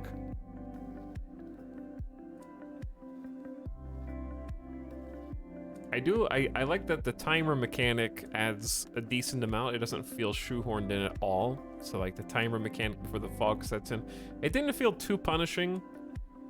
You got the dredge, you got some crazy monsters and lightning and situations and madness and sea creatures. And I also like that it's not really a combat-focused game. I enjoy horror games more like this when there's not like, you don't have to fight back necessarily. And you're incentivized to avoid conflict because you actually lose things on your boat and the boat takes damage.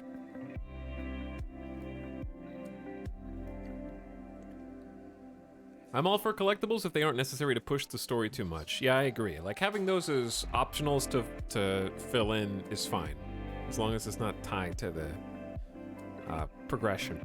Have you ever checked out Sunless Sea or Sunless Skies? I have not, but I'd like to play them eventually. But that's even more reading than was in this game, and that's why I haven't streamed them. Because it's too much reading for a stream. If I can do a full Let's Play in 5 episodes with minimal cutting editing, that game bumps up a tier just for that. Yeah, like, I think I like experiences that are like 5-6 hours. But this has a release date of 2023, so by the time it actually comes out, you guys will have forgotten it. And then we can play it again. And be like, wow, remember how cool that demo was? Now we get the full game experience, and we get to watch it unfurl before us. And that'll be fun.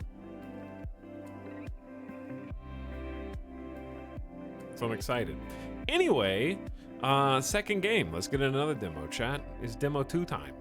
I said we were going to stick with the water theme, at least at first, and why don't we just go back-to-back... Should we go back-to-back water games? I say sure, let's go back-to-back water games.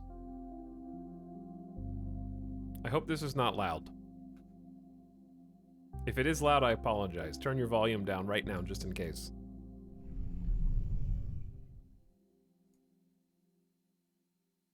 Is it good? I can't do anything because it's loading on the wrong monitor, so I have to wait. I can't... I can't change any settings, and I can't see chat either. You're out there somewhere, I know.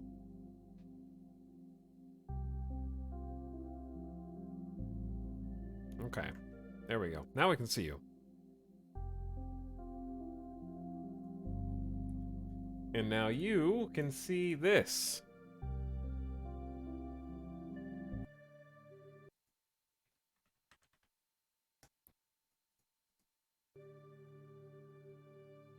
So we've got underwater base city builder.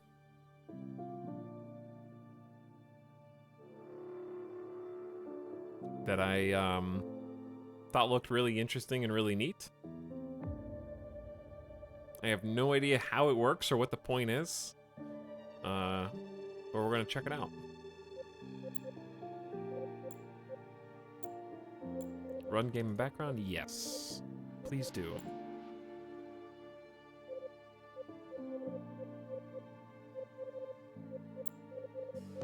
Okay, there we go. Subnautic stimulus. Hopefully like a Subnautica. Literally nothing like Subnautica, except they both take place underwater. And you do build buildings. What was I gonna say? Didn't I just say run in background?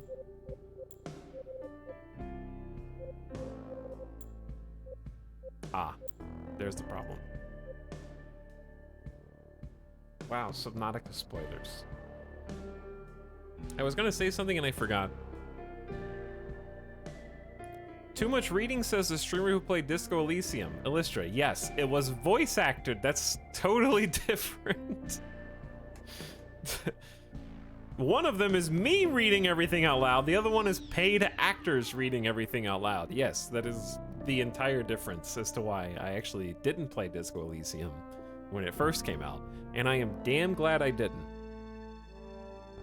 Better example is Sorcery, which itself was like 4+ years ago. Yeah.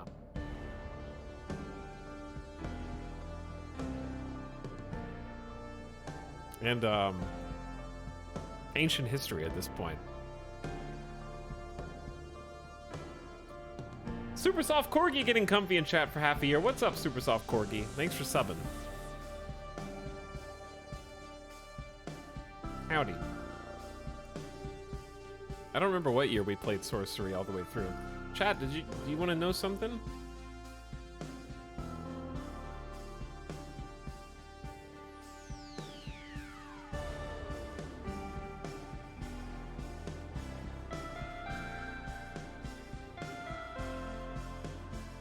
Check this out.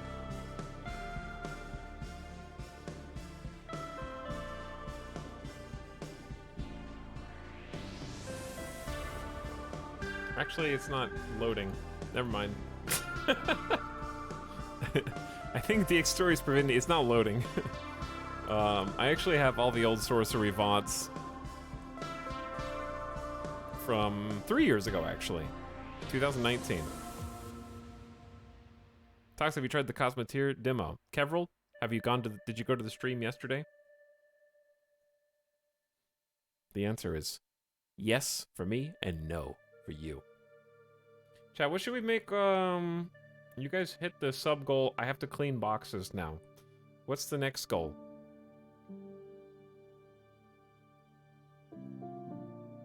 Total sub points. Goal 1800. These by the way, all of these subs are going to disappear in like less than 3 weeks because there are hundreds of gift subs. So we have to make something easy and achievable. Show cat. No, you gotta do more than this is for 1800 subs. It's gonna take more than that to show cat because letting cat loose in here, I may not get the cat out. They're gonna find a nook, they're gonna hide somewhere, and they're gonna be stuck. And then I'm gonna have to like delay the stream by 20 minutes. Cat picture post. You can have cat pictures.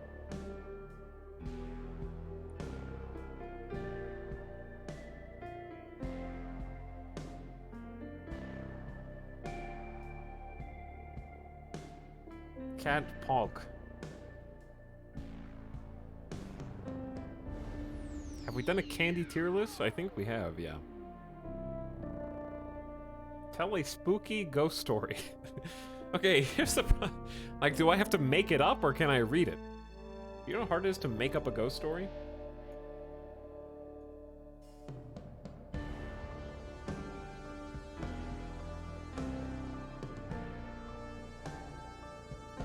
Okay, 1800 sub goal. We will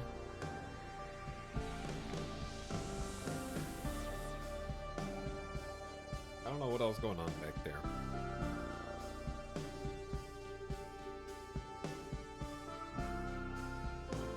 Board game stream, no. Make a YouTube video. Face reveal.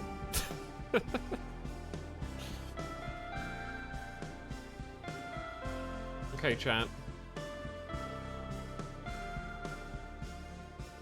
YouTube stream.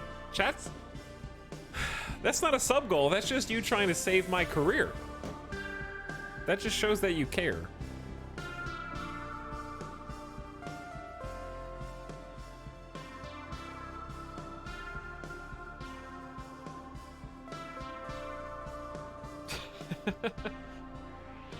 Pokemon randomizer.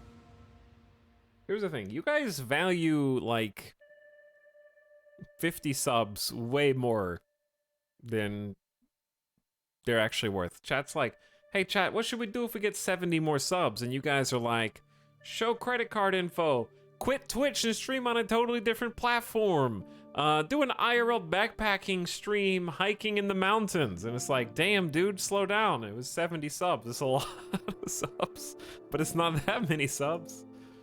Okay, I'm in. All I'm hearing are good ideas.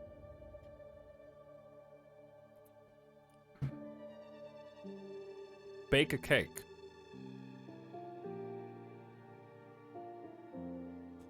It's like, some charity streams. Some of these charity streams, you gotta set the bar higher. People are doing charity streams and they're like, for $10 to charity, I will eat 3 of the world's hottest peppers back to back with no milk or ice cream, and I will personally pass out from the pain on stream for your entertainment just for $10 dono to charity. And it's like, easy. You gotta space that out.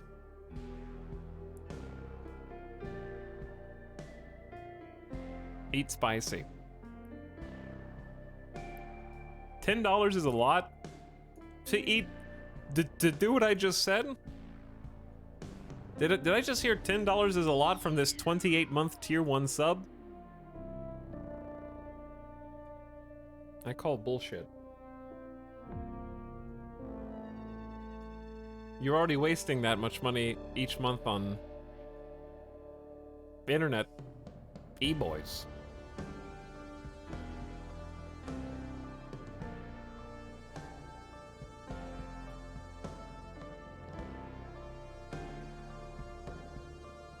Drink a bottle of sriracha. Oh, you hate charity now. All right, chat. You can't go from move boxes to this. We'll do 1,800 subs. I'm just gonna make me.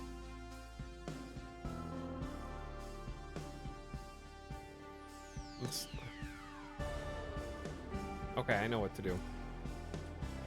At 1,800 subs, we'll put up Microsoft Flight Simulator flags for 1 month.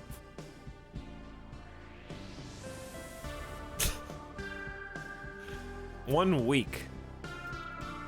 1 month is too long. Because if they're up for a month, they're never coming down again.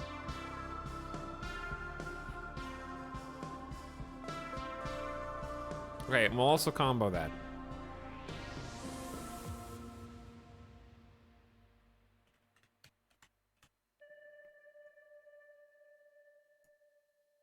Until you finish it, they stay there forever. If they're up for a week, they'll never come down.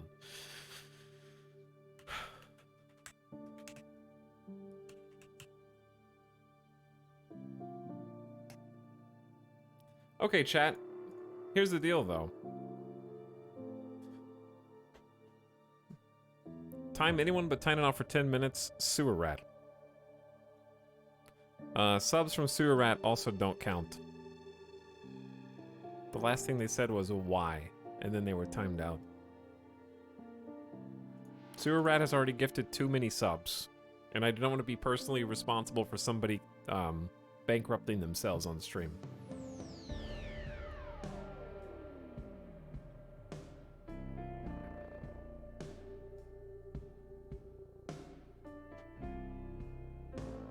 See, here's the catch. You guys are like, why only a week? Why only a month?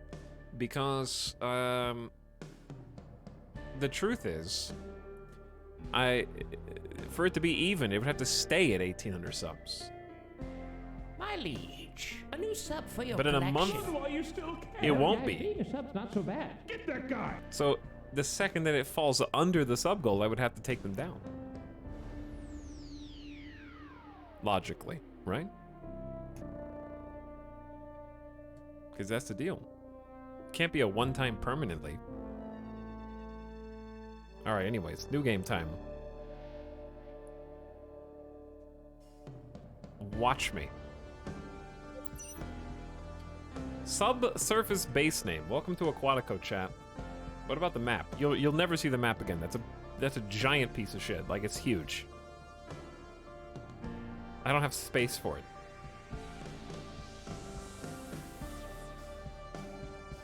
Are you putting the boxes back after a month? Touche. Okay, touche. The boxes will be moved before the next stream.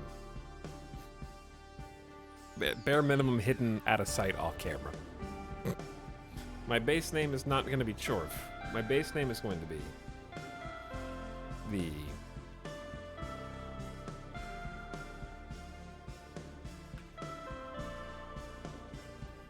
Promenade. The Promenadanium. The Promenadanium. The Promenadanium Eoli. Eolio. The promenade. The Promenade.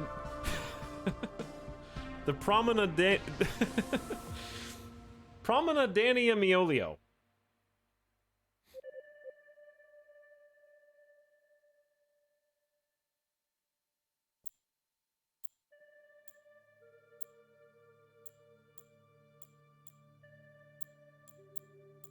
These are some cool icons. I choose Tentacruel. Shallow Reef. Ooh, there's different maps. Bunch of different maps, actually.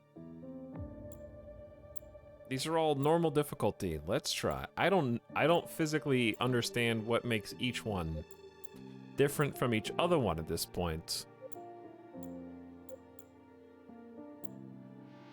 Blue Calderas, oh, not available in the demo. Okay, so Wastelands in the demo and Shallow Reefs in the demo.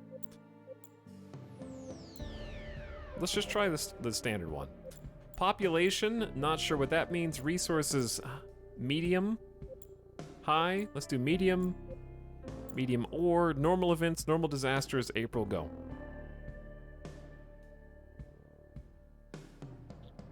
They look like StarCraft maps. They kind of do look like StarCraft maps, actually. How do you expect us to say that when you can't? You don't have to say it, you're just text on the screen. There is no need to pronounce things correctly. Build a subsurface base.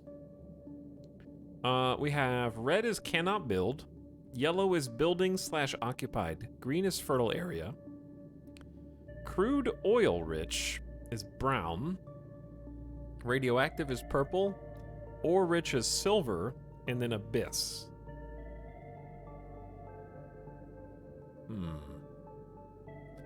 This seems spicy.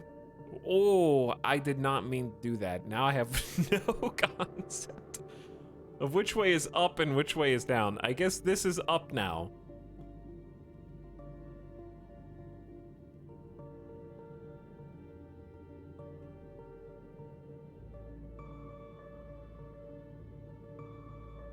Okay, subsurface base is gonna go here. Welcome, Sea Mayor. Thank you. Leading an underwater colony is a great responsibility, but we at the New Atlantis Initiative have no doubt that you can handle it. Going underwater is our last chance of survival since the asteroid hit made the surface uninhabitable. Focus on the production of plastics for construction. Do we not already have enough plastics in the ocean? Fuel for heating. I think we have enough of that too. And food for our people. Okay, that one might be a problem. The cold winter currents will strike soon. Build a beacon of civilization and give hope to mankind in these hard times. Follow the tutorial. Yo, look at these guys.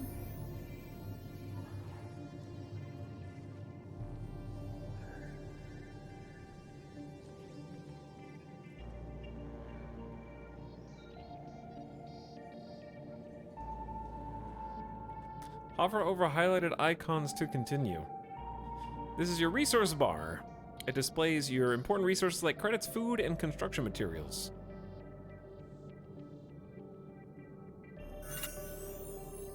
The electricity, crude oil, fuel, and oxygen levels are an important part of the functioning of your colony. These are transported via connected pipelines from appropriate production buildings to housing domes. Okay. This is your resident count, drone count, political influence, and overall people's need and happiness. Pause the game and unpause it to continue. Okay. Try all the controls, WASD, hold right mouse button, QE, middle mouse plus mouse left or right. Oh, and then middle mouse plus mouse up or down. Yep. All right, we got it. Open the building's toolbar to give orders to your drones. Select and place a gatherer's place on the seabed. Unassigned workers or drones will take resources from your base or depot and transport materials to a designated construction site. When enough materials are at the site, the drones will start constructing. A hub for crews gathering edible maritime fauna like mussels, sea snails, and sea cucumbers. Does it matter where this goes?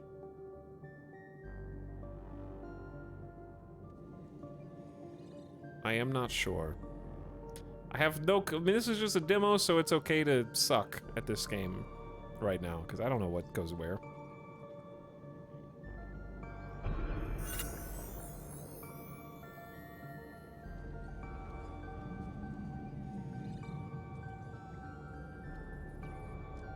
Do they have to remove the debris first? Yeah. So little drones go over and harvest the ocean floor.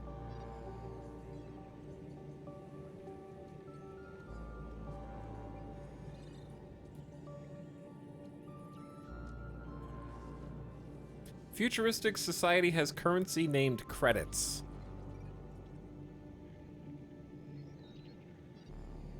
Is that like... I don't know. What would you call them though? Like simoleons? I would call them like aquacreds. I'd call them like blue bills. I'd call them wave crests. Sand dollars.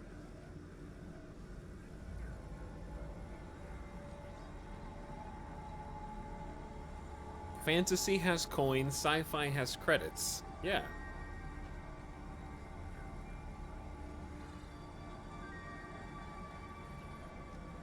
I think in like a sci-fi society, you won't actually have any money. You won't have any currency. You will have literal credits, as in you will constantly be in debt from birth. And your credits is like how much your birth is worth. You know, you're paying not out of what you have in surplus, but what you have in debt. So right now, it's already begun. Open the jobs panel and check automatically assign workforce. Almost every building requires workforce assigned to it to operate properly. On the jobs board panel, you can assign workforce members to certain jobs or professions, choosing to assign them manually or automatically. Ah, there it is. The big board o' jobs. Find the most efficient location and select a place for your SpongeBob collector on the seabed. You can see the efficiency on the hint when you place the SpongeBob collector on the seabed. Search for SpongeBob's in the surrounding area and find the best suitable spot. SpongeBob's in the vicinity are marked blue.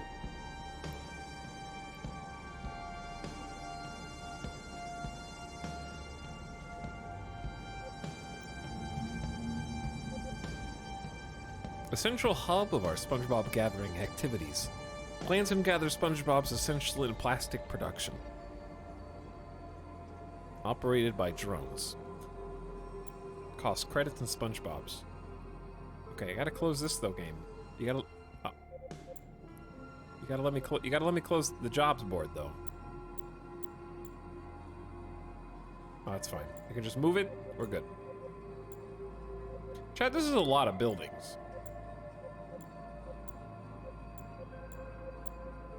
It's a fair few buildings on this production building page.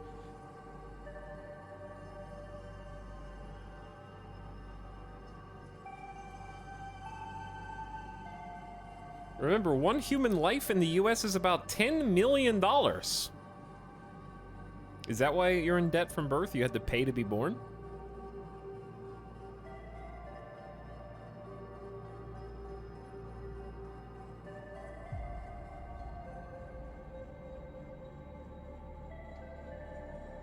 You gotta pay to die, too. I mean, that's implied because it costs money to live.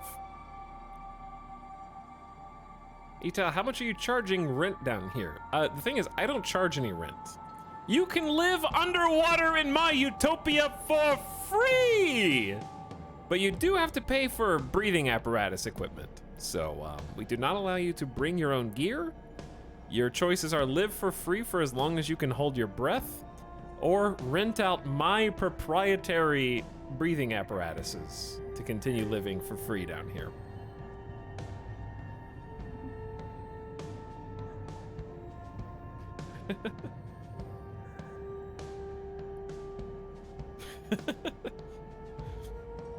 Okay, sponge collector. I see the sponges. This is so incredibly efficient. We got a 125% efficiency spot here. But I don't want to build it on top of the oil, because I think that's like crude oil. This is acceptable.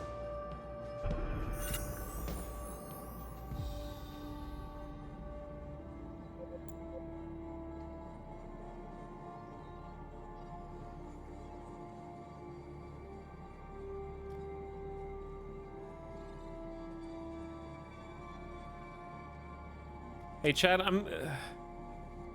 think that the concept of this game is really neat so far, but there's one thing. There's one thing. I need the bubbles to be more translucent. If you look at the bubbles, you can't stop looking at the bubbles. Like if you start watching them, it's really hard to stop watching them.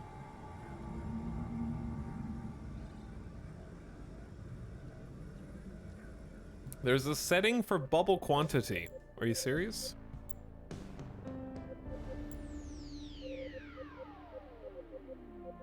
There is a setting for, it starts at high. All right, normal does look better. They knew. Yeah, they had to have known. You can't turn them off, but you can go low. Very bubbly though. Yeah, it's carbonated. This is carbonated sea life. Try it. Is there an ultra setting? No, we were already on high. There is no ultra setting.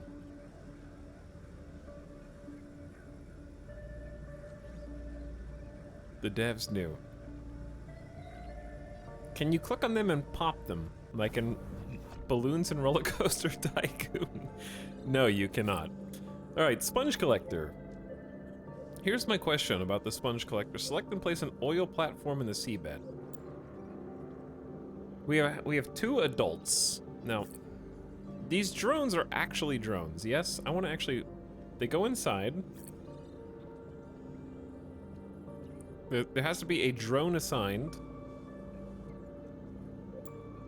And you can tell them to plant and cut, or plant. So this is like our tree gathering, I believe, in other builder games. Toggle the grid view and look for the crude oil area. I do appreciate a tutorial that grays out all the icons except the thing that you need for the tutorial. A robot rig that extracts crude from the surrounding seabed. It can be refined into fuel. Crude oil can only be transported via pipes. It's operated by a drone, and there's 120 crude oil per drone. So we're gonna have a lot of logistics.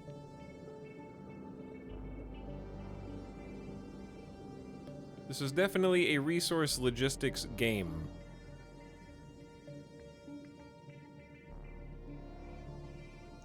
Like, I already have a 99% efficiency right here. I'm just gonna take that. That accidentally ended up being totally symmetrical with this building, shockingly. Crude oil needs to be refined into fuel, so residents can use it for heat. This is done in a fuel refinery, okay? Also needs a drone, so we're gonna be running out of drones at some point, but this is a large building.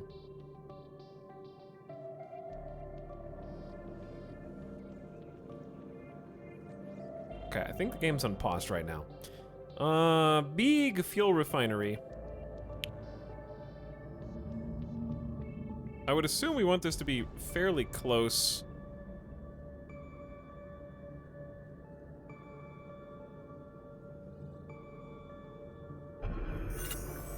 Open the infrastructure group through the game toolbar. Certain buildings need to be interconnected via pipelines to work. Pipes are used to transport crude oil, fuel, electricity, and oxygen around the colony. Select pipeline, connect the oil platform and the fuel refinery to the same pipe. Every building can only be connected to a single pipeline.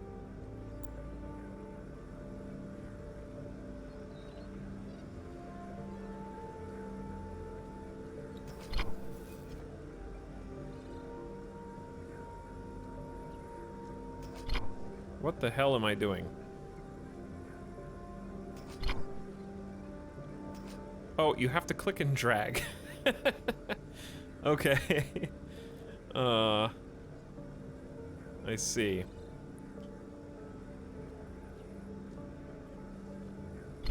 I think click and drag is probably worse than left click and then click to confirm.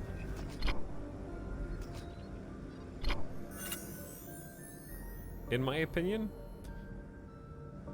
Select the marked sponge collector building and pay for the production boost upgrade.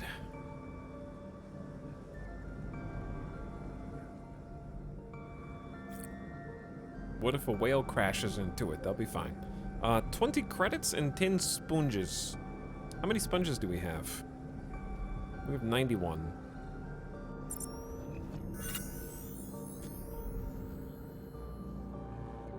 Select and place a plastics factory on the seabed. Connect your plastics factory to the existing pipeline. Plastic factory uses the sponges harvested to produce plastics, a crucial material for making different structures.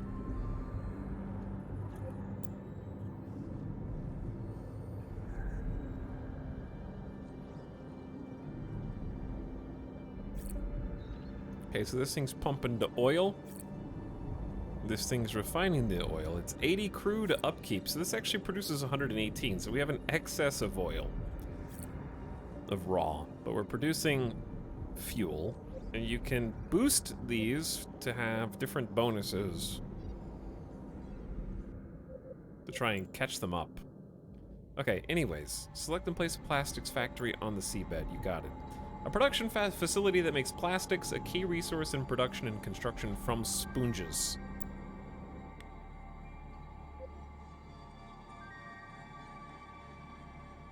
Its upkeep is 120 sponges and 60 fuel, but it produces a ton of plastic. So if it needs sponges and fuel, and we're getting fuel from over there and sponges from over there,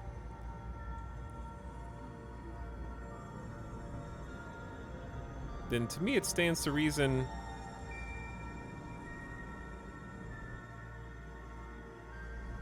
I don't like deleting the other sponges that are here, but at the same time,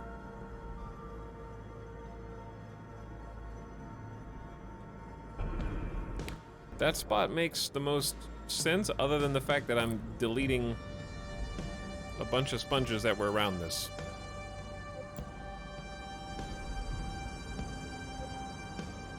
And then, what do I need to do?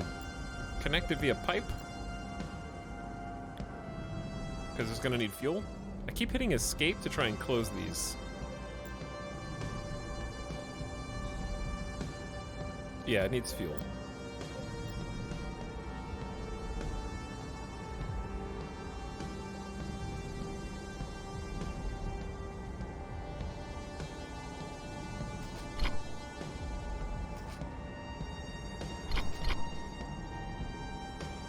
Wait. Each building can only have one connection, though. What am I supposed to connect this to? And how do you delete? I don't know how to delete stuff.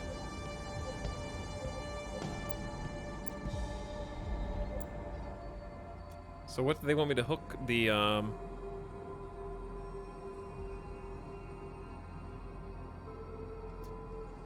Is this ecologically friendly oil? What if I told you that we're just trying to save the Earth, okay? The Earth has all this poisonous... Have you seen what oil does to nature, to wildlife? But do you know how much oil the Earth has naturally in it? Okay, we are just leaching a wound. We are trying to get all the sick, disgusting, nasty oil out of the Earth so that the Earth can heal.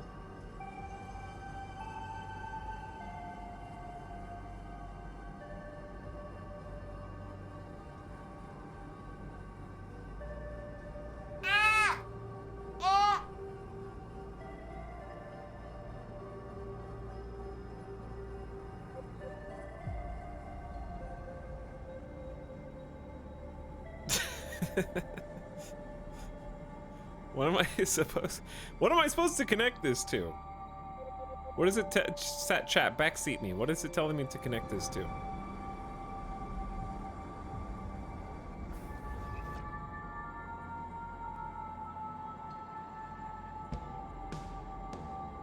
This pipeline?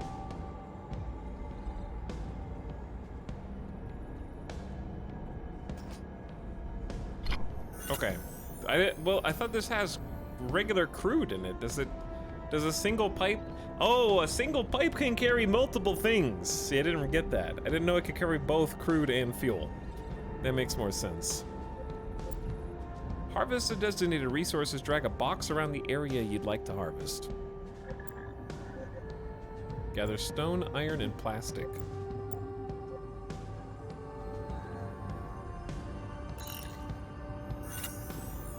And then research the tidal turbine. Allows us to build a turbine that uses the power of sea currents to make electric energy. Houses and civic buildings can only be built inside well-pressurized hubs called domes, which sustain everyday life. A small dome, just a little dome. It takes money, plastics, and iron. Which, this is stone. Where do we have iron? We just have 50 iron somehow.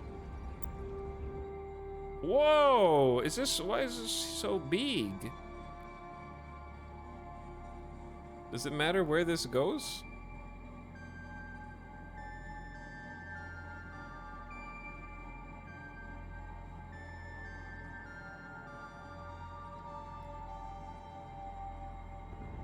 This is the small dome?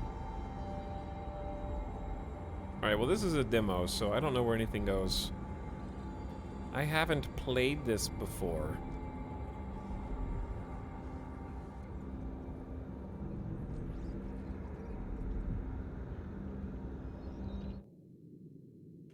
I'm just gonna put it over here behind the base.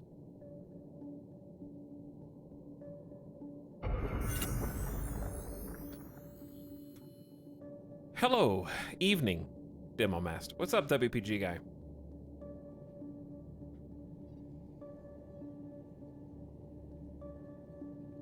How do you know the Earth didn't already want plastic and that's why it made humans? You're saying the Earth made us so that we can make plastic for the Earth? And that the Earth loves plastics?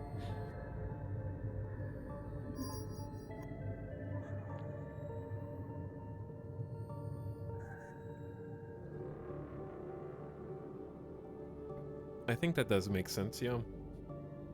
Think about how useful plastic is. I think we're just trying to help the dolphins out. Like, the dolphins are super smart, elephants are super smart. If we can just teach them how to advance their own research at accelerated speeds by cheating and giving them things that we've already created to try and boost them up to our level, we're doing them a service. Turtles love playing with the straws. Here's the thing, I've seen a bunch of turtle videos recently. I don't know, don't ask me why. I've seen turtle videos, and it feels like it's a miracle that turtles can survive at all.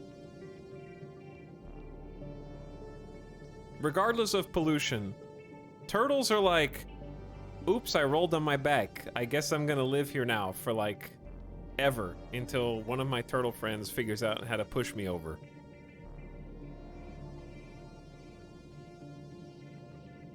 Can we have a turtle video playing in the corner? Sure. And turtles are getting like attacked by barnacles and stuff. They swim in the ocean so long, like humans get pruned and wrinkly. Turtles get barnacles.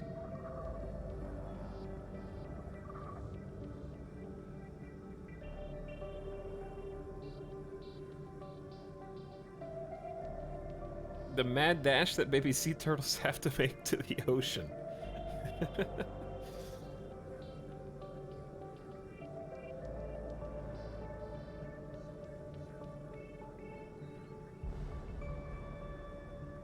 Okay. So, what are we putting on this again?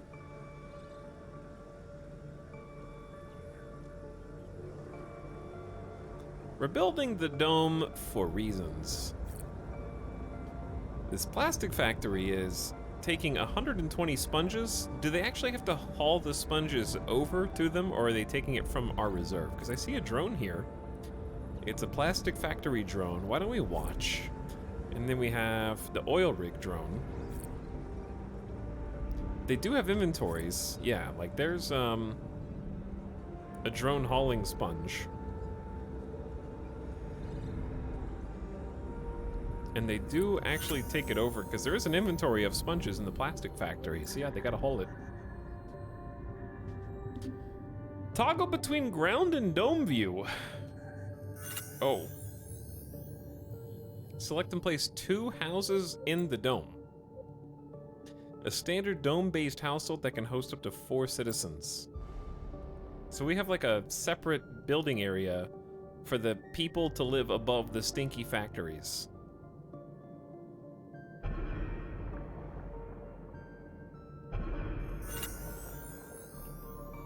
Research an oxygen generator, okay? Allows us to build a vital building that chemically turns seawater into breathable air. Seawater elements. And the tidal turbine can use, make electricity. Put the tidal turbine on the seabed, okay?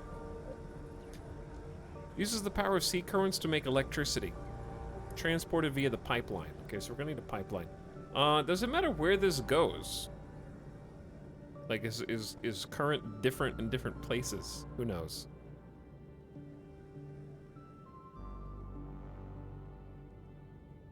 And we are gonna have to connect this. I think we should just create a spot specifically for power gen. Or maybe we're not gonna get that far, like, to be honest. All right, I'll just place it in between.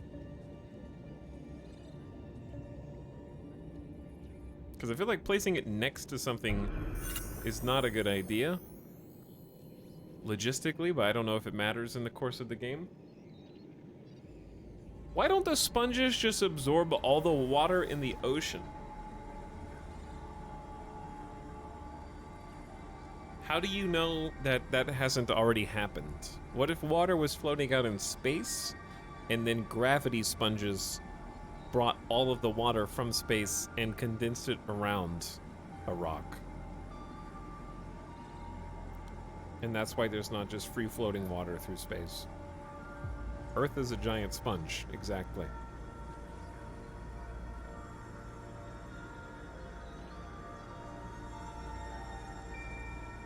Hello, it's Alex in chat. Terra Invictus Fun, thanks for introducing it to me, streamer. I'm probably playing the game wrong, but uniting South America as a resistance is nice. Well, there's no way to play grand strategy wrong, especially if you're RPing.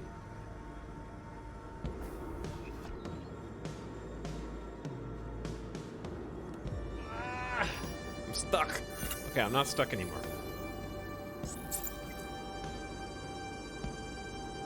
Okay, this research tree scroll does scroll. That's a fair few researches, I think.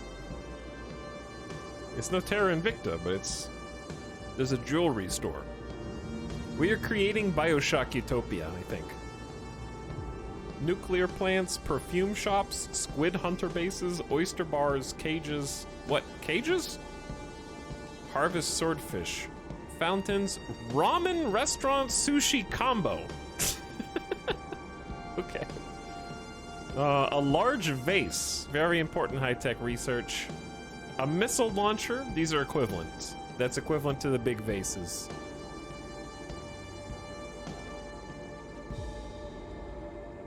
And then subsurface base 5, big time.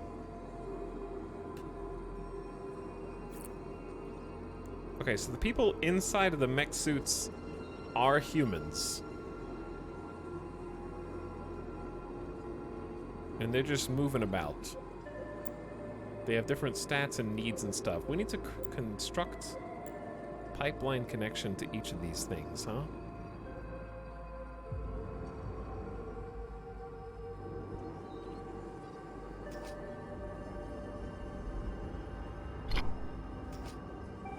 This is costing a lot of plastic.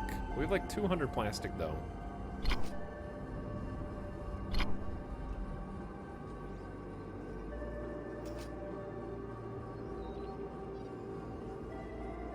This isn't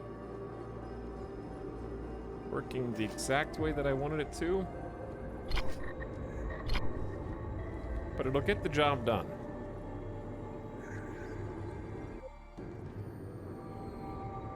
What are you guys missing? We're not getting them any oxygen. Ah, yeah. Place an oxygen generator on the seabed. A vital building that chemically turns seawater elements into breathable air, vital to your citizens. Very true. Does it matter where this goes? And what does it take for upkeep? Upkeep is simply electricity. Okay. That's not so bad. In that case, I'm gonna put it behind the pod over here.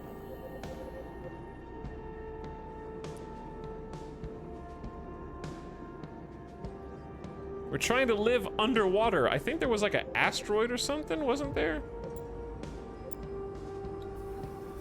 There was something going on.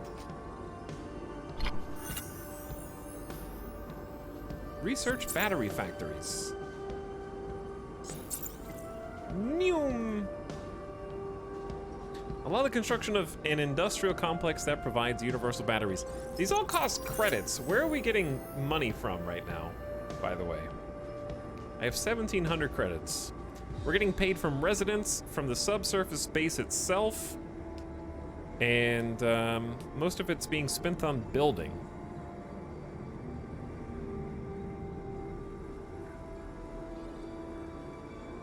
Select the leaking pipeline socket and repair it. Excuse me?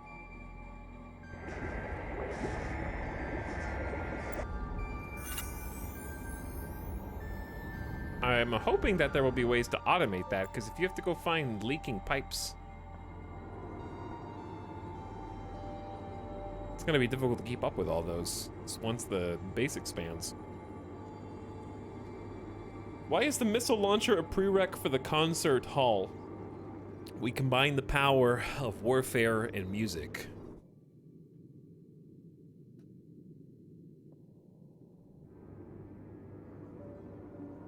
Instead of like, you know how World War II airplanes, when they were coming in, you could hear them, and it was like, and then like it was too late, you were already dead. The bombs were dropping. They were like whizzing in. Instead, now, when launching a missile, the thing that you hear before you die is dun da da dun dun dun da da dun dun dun da da dun dun dun da da dun. So that's why the concert hall is necessary, because they can, when they play in there, they pick it up on the microphone and it broadcasts to the speakers and the missiles to intimidate the planes.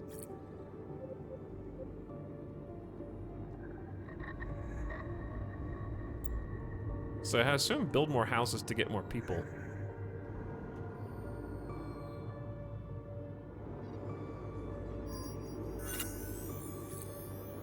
This is pumping out 100 units of oxygen, however much that is.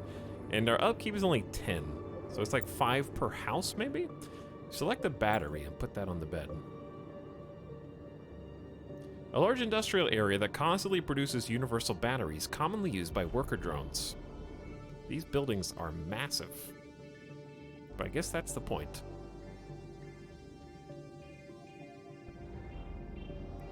And I'm probably using bad locations. I keep hitting escape.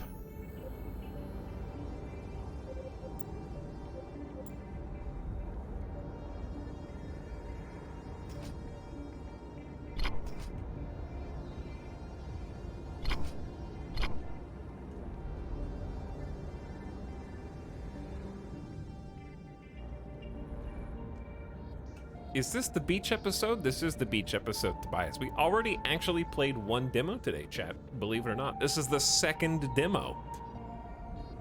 Do you plan to do a full grounded playthrough? Absolutely not.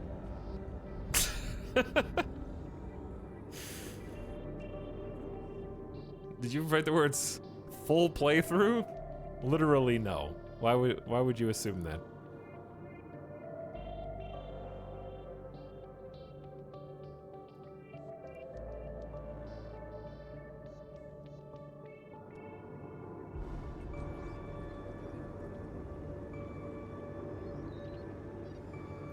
Okay, do you plan on doing an incomplete playthrough of Grounded? No, I have no plans to play Grounded at this time. Otherwise, I would have told you. That doesn't mean I'll never play it again, but I'm not planning to either.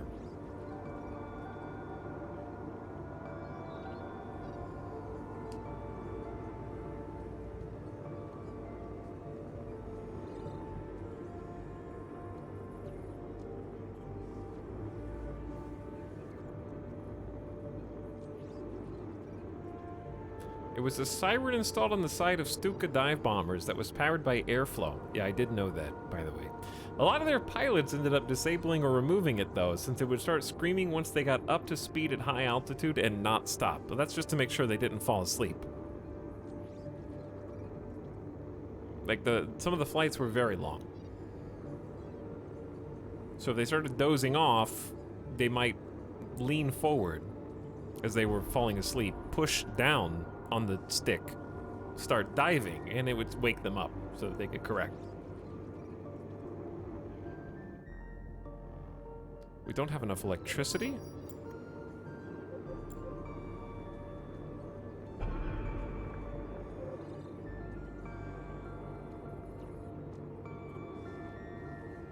This is 10 plastic seeds. Are we making? We're producing only 9 per month.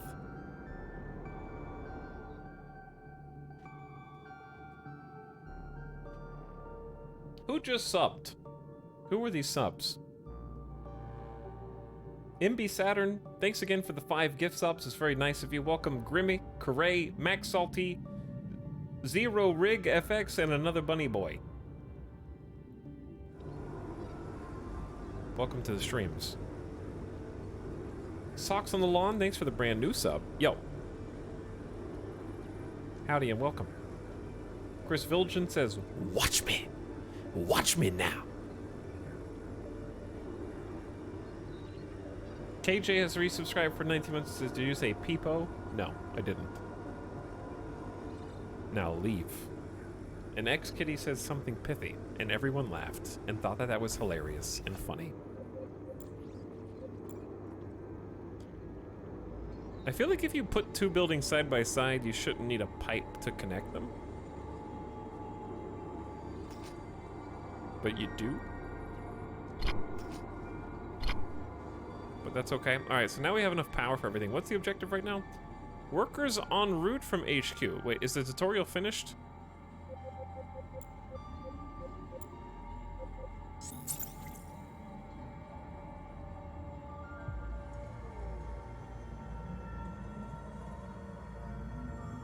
Allows us to build basic robo-factors of our mechanical assistants. We can make more drones.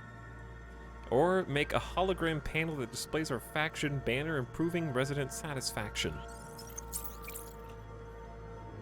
Now that the training wheels are off, I actually have to pay attention to what's going on.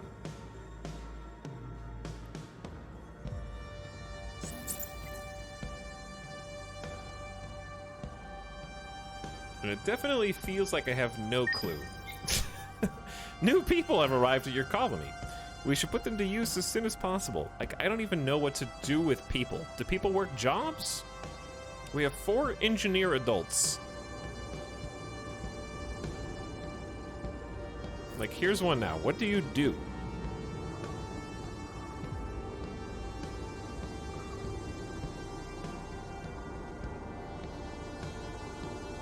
And some of you subs were holding out!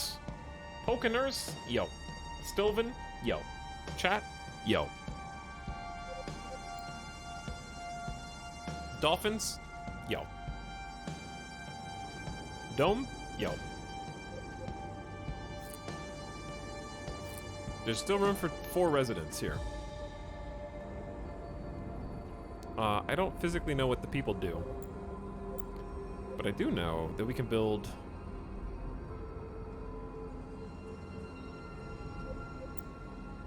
more production buildings. The battery factory constantly produces universal batteries used... Okay, this is for the drones.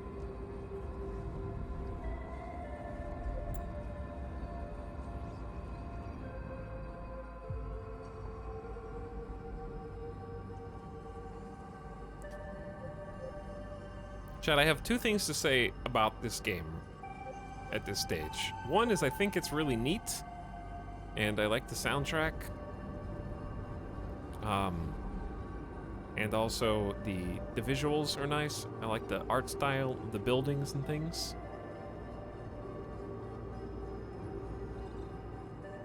But the second thing is, I fear that thematically, having everything be blue is going to be long-term difficult.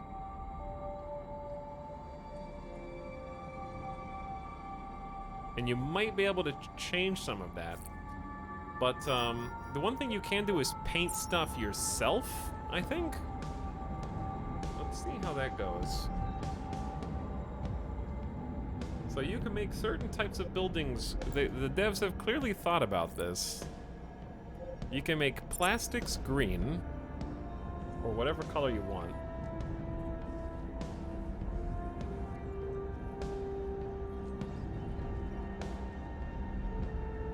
Let's make plastics yellow. Oh god. So it definitely doesn't have to be blue. That's good. I'm hoping it applies it to everything going forward. How about yellow, purple, and black? Oh, no, that just applied that to every building. But you can apply it to all buildings of the same type, but I'm... Well, it's not blue anymore, is it?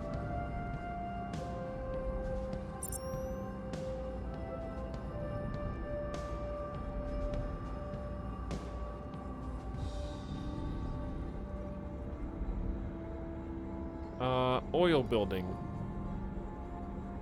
Let's do gray.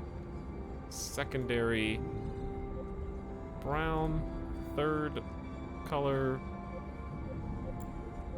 black. Sponge collector can be primary orange. That's not orange. Sponge collector building is just yellow. Battery factory, we're gonna do green and red accent. If you accidentally hit apply to all without a confirmation, you undo all work you've done up until this point, which is unfortunate.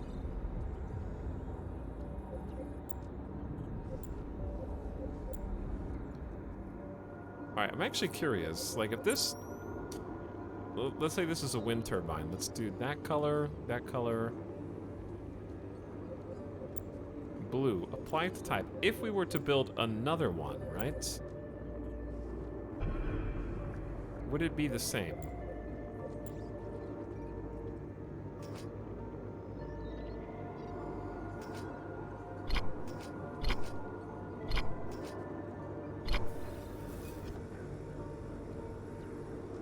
Water wind turbines! I know, it's crazy. But anyway, my issue was it was difficult to tell at a glance what each building was, since they were all the same color, basically. Even though they have different shapes, the difference between like the plastic factory and the battery factory versus fuel refining is difficult, so the painting does help a bit. Okay, the good news is it does keep whatever color scheme you set up for all future buildings of that type, so that's nice. Glad to see that.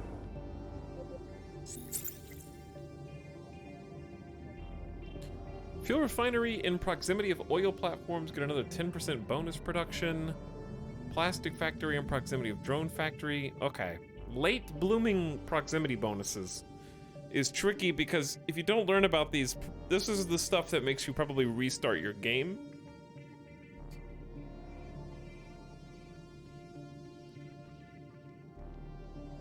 I don't like having proximity bonuses locked behind the research tree. Because then, by the time you learn, maybe there's no more. Maybe it's just those ones at the beginning. This is the kind of stuff you just need to memorize.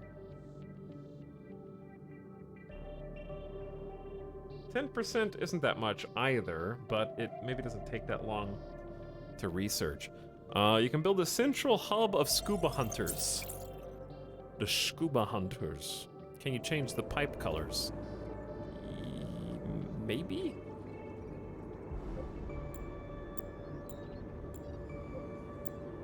I don't think so. Chat, who has played through this demo? Snide, you played through this? How much stuff is in the demo? Oh, we've already got a gatherer's hub for food. Where's my food? 302 food. There's so many different food types. Mussels, fish, shark, sea cucumbers, tuna, salmon, potatoes, sea snails, crabs, seaweed, scallops, swordfish, wheat, pumpkin. It's a time-limited demo. Interesting.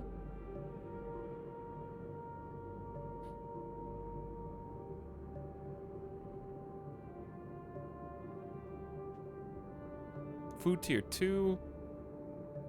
Does that mean it's like basically the whole game? It's just limited 3 hours? That seems like a lot. That's way longer than I would have expected. A hub for crews gathering edible maritime fauna like mussels, sea snails, and sea cucumbers. Does this matter where it goes? We already made one. Where is it? It's right there. They're making about 310 per year. Fish Hub produces small fish.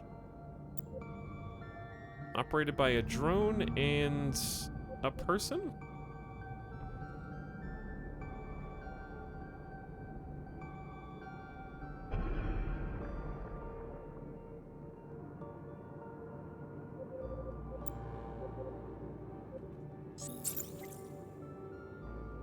Okay, the Sea Hunter's Lodge is basically already done. We can also go 8 times speed if we want.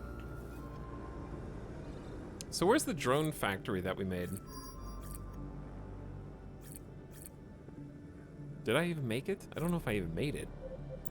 That's another thing that there was an issue we had with another game, and I forget which other game it was. But one thing that I would like, actually, how do you open the worker menu? Because that would probably tell us.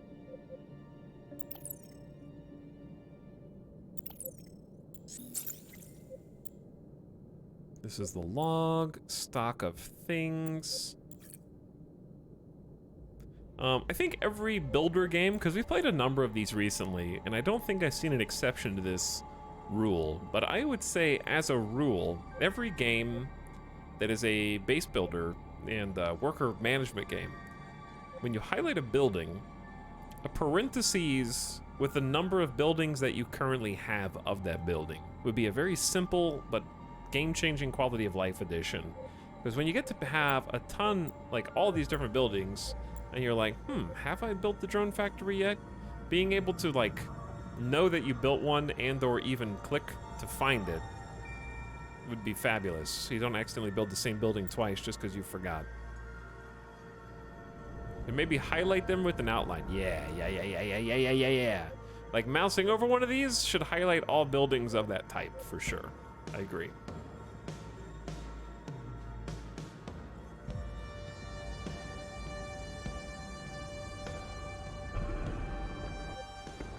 Keep hitting escape.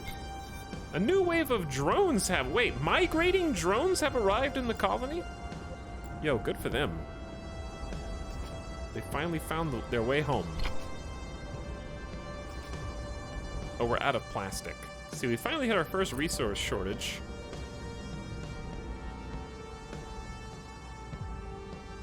And the plastic factory is pumping out 180 plastic a year. Clearly not enough. Sponges, we need 120 a year.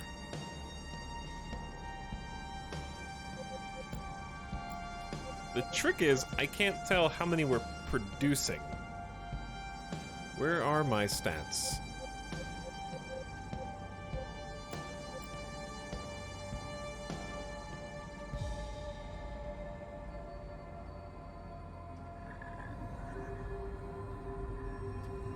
So, production is green.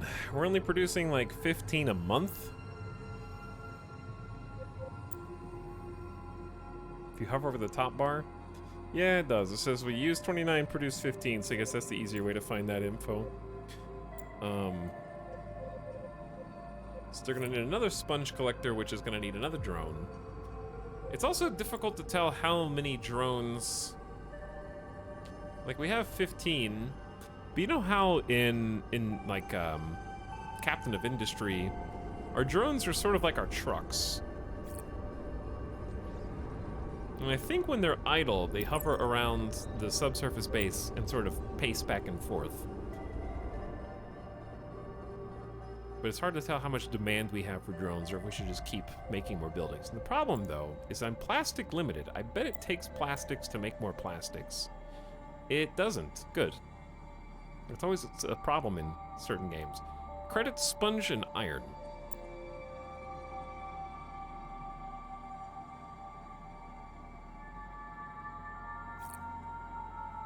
Where are my sponges? We've got 226 extra sponges, so we're definitely producing more than we're using. So if we just go straight to the factory, I think that'd be good. And if I could, I'd like to have these side by side.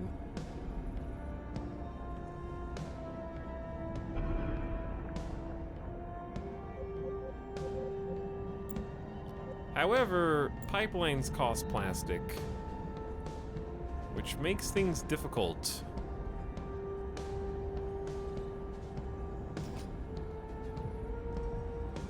Because if you don't have enough plastic, you can't make more pipeline.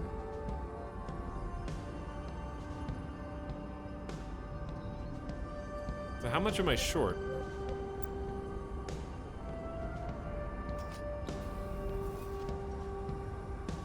Like 15 at least.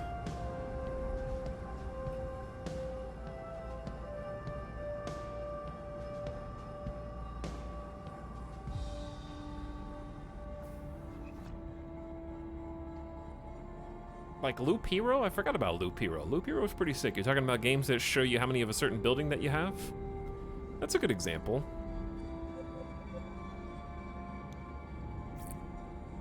Are we using plastics for other things? Because I feel like this isn't going up. We're using like 58 a month. This building can't be connected because there's no pipe that goes out there. And we're already resource locked. Probably because I shouldn't have built another tidal turbine. I bet we have an excess. Yeah, we have too much electricity for sure. But I was actually just building that as a test.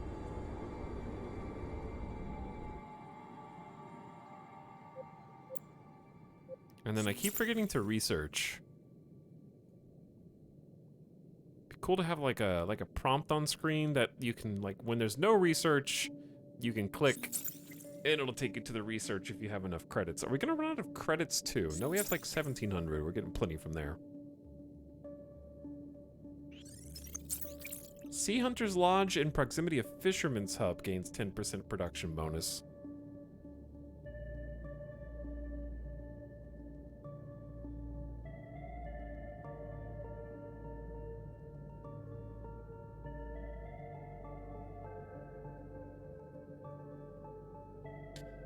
One thing that I don't enjoy on massive research trees is an abundance of plus 10% bonuses to things.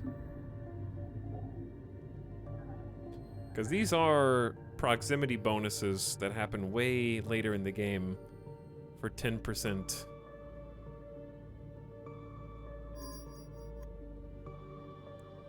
I think it just bloats the research tree. Because now I'm identifying most of these green ones.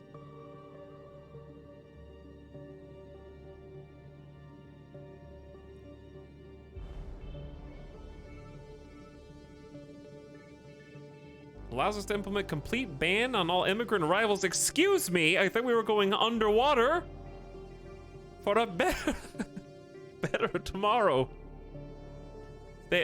There's an asteroid on the surface. They don't have anywhere else to go.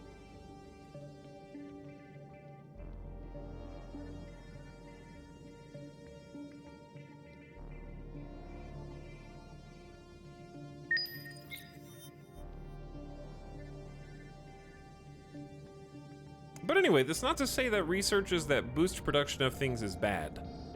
Because I understand that, like, most of these are side grades, so they're not necessarily, you don't have to go through these to get to the things that are often new buildings. So that's good.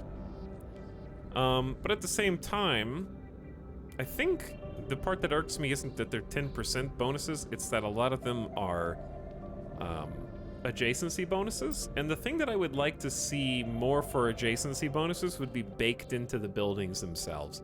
I.e., oh, I see why you need to turn that off, because now they don't have homes. For example, if you have a fisherman's hub, it doesn't seem to matter where you put it, it'll produce 140 fish.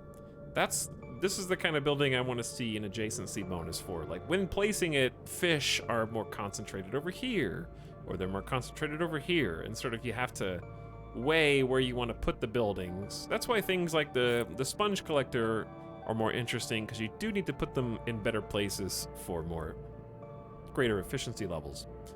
And same thing for the oil platforms, do need to be above oil reserves. Like that's good decision making, but I think that resource grinding is more fun or interesting when you also have to consider location. Otherwise it feels sort of like a chore. So like, we have a couple of those actually. The small fish seems to gather fish anywhere it goes, just like the gatherer's place gets food from the ground regardless of where it goes. And I think that if you have so many different resources, that's impossible. Like if you have 1, 2, 3, 4, 5, 6, 7, 14 different tier 1 foods, and then more tier 2 foods, and then more tier 3 foods, it's not really viable, right? You can't have areas on the ground that are better for catching scallops than crabs, and then have like 70 different overlapping fertility layers, basically. I didn't know what to call that. But I think that's also where the Gordon Ramsay method comes in. And if you keep the menu small, then you can make the choices more interesting. So I'd almost, if there's 14 different tier 1 foods, and the people don't really care as long as you have one variety, then you probably don't need 14 foods. And that way the decision making can get a little bit more interesting with where you put things, so that building placement has less of a like when you're getting low on food and you just make another fisherman's hut, you're just doing it. It's arbitrary where you put the building. And I think that this style of game, one of the core gameplay mechanics that makes this genre interesting is when location of things matters. So some of the buildings do that, like Sponge Collector and the oil platform. And some of them never should matter. Like, it doesn't matter where you put a plastic factory. However, you can have the inverse of that, where if you have locations for food that matter, like, for example, clearly there's a fertility level to the soil, right? Like, the green is fertility. Then putting factories on fertile grounds means you're excluding whatever building does require fertility. So you're still making a decision for buildings that don't require anything.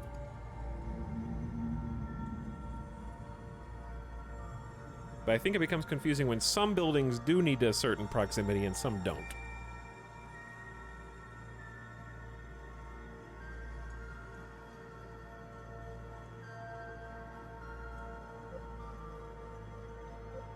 If that makes sense. So like, sea hunters produce shark meat.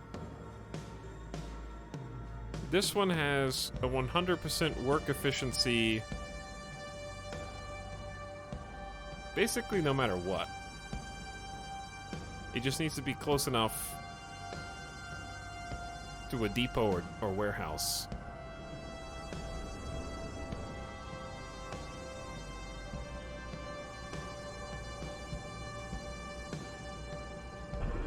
But that's sort of what I mean. When you unlock new buildings and then you just plop them down just to do it for its own sake before moving on, in this case, to the next one. You want each building to sort of be an interesting decision and interesting unlock and not feel redundant. If that makes sense. Which is easy for me to say and not easy to do.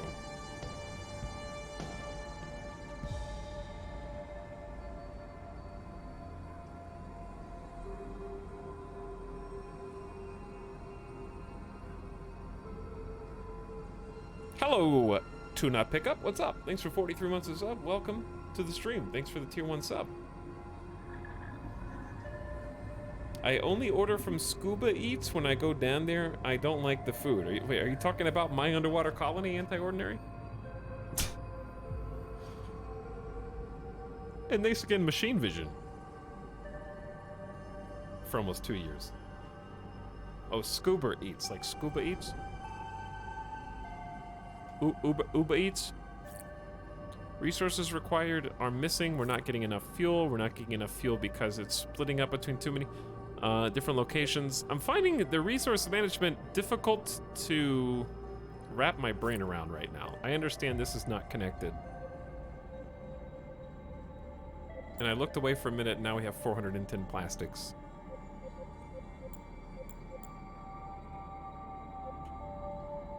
So we need more fuel, but the fuel needs 80 crude, and we're making 118 crude, so we're gonna need, like, everything, basically. We're gonna need another oil platform first.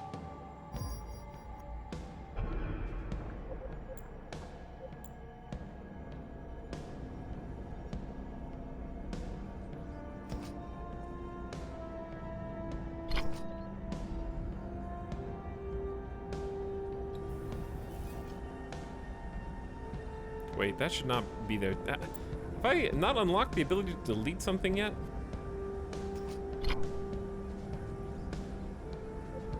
Chat, how do you remove buildings? Oh, it's right there.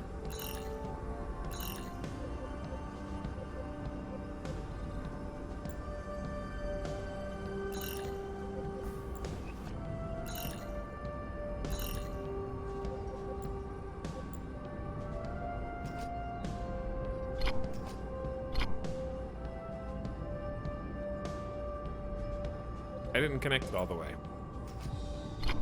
There we go. So now there's 120 plus 118, that's like 240? So I think 2 perfect oil platforms can support 3 fuel refineries, if I'm not mistaken. God, we really don't have enough space for this. This spirals out of control very fast.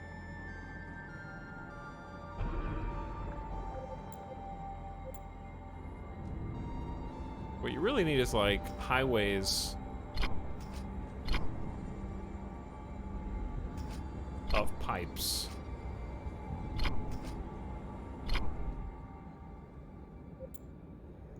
Subnautic stimulus. 3 more drones arrived.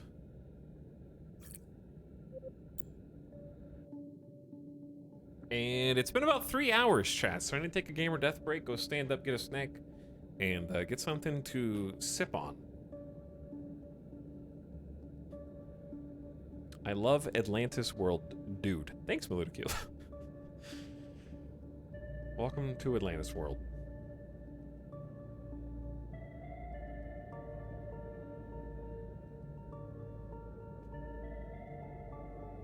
Hey, I see you. The 1 pipe connection per building seemed limiting, but could be good for planning. I think that the difficulty is that you can only have 90 fuel per pipe. So there's an initial sort of drive to just, oh, well, I can just have everything connected to the same pipe network, but that very quickly becomes impossible. But, like, because, for example, we have 238 out of 80 crude. So, wait. No, wait, hold on. Can it just hold as much as it wants?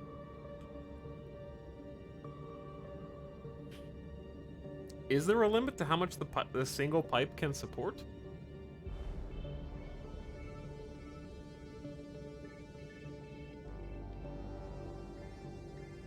Oh, we don't have 20 iron. Okay, I don't even know how to get iron. I probably have to, like, mine that from somewhere local. Oh, there's an iron mine that you have to research. So we're basically stuck on how much fuel we have until we get to there. But anyway, I need to take a BRB, chat. I need to take a BRB, and when I get back, we're gonna be trying another demo after this. Because, like, something, I appreciate the audio, the visuals, the general look and vibe of the game, but something about it is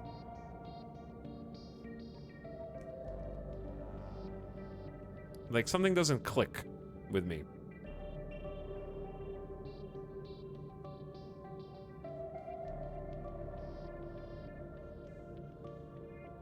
Something I'm not understanding. Feels hollow? I don't think it feels hollow. Like, it feels like I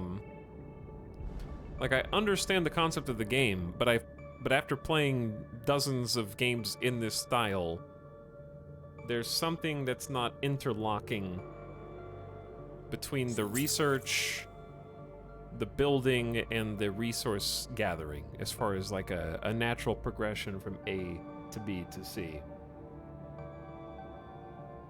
And I can't quite put my finger on how to articulate it.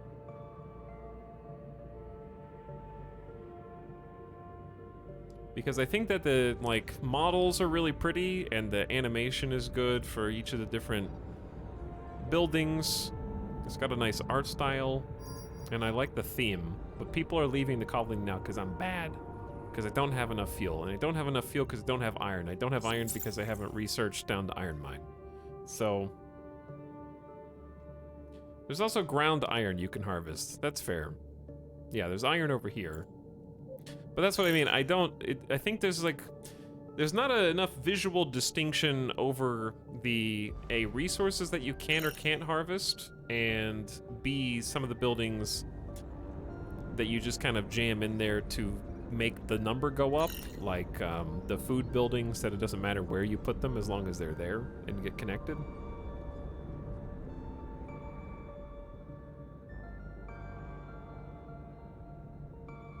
Doesn't seem to have the addicting cycle necessary. Yeah, it's like there needs to be something that pushes you down the research tree by some naturally occurring needs. And I can't, it's hard to articulate.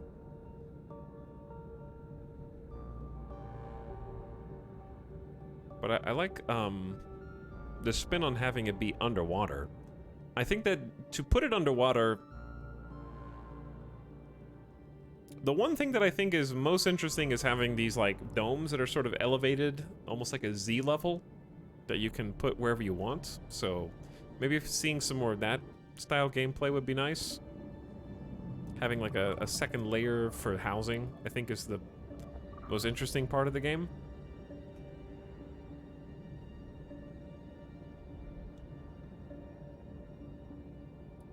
But anyways, if you want to check it out, it is on Steam, and you might have a different experience, possibly.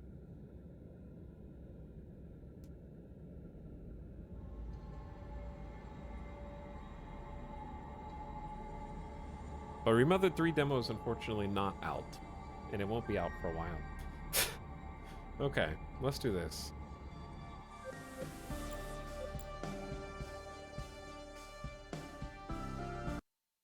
Chat, I am going to take a quick BRB.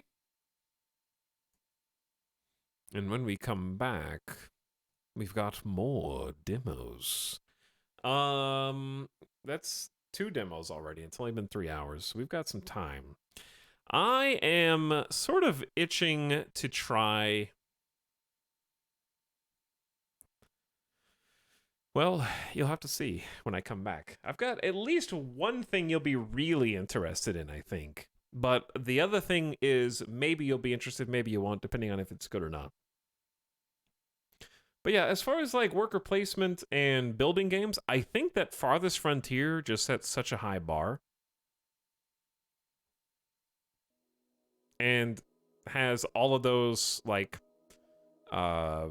location placement buildings with a natural drive to get things upgraded for the, because the genre of worker placement city build has become somewhat saturated, and it's difficult to separate.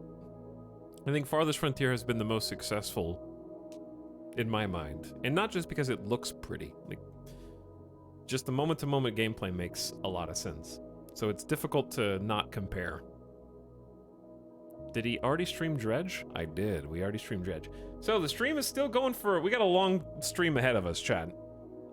I've got a very cute game next.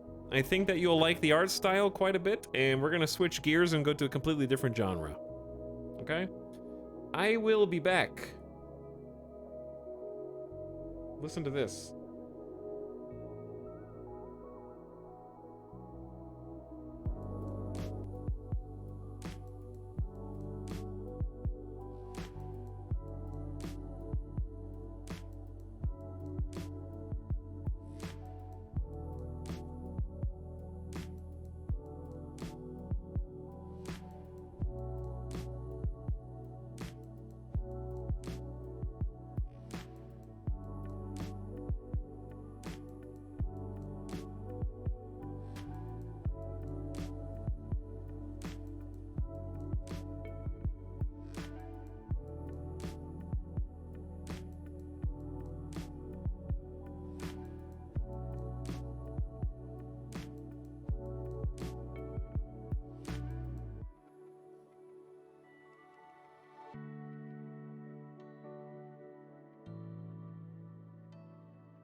What's up?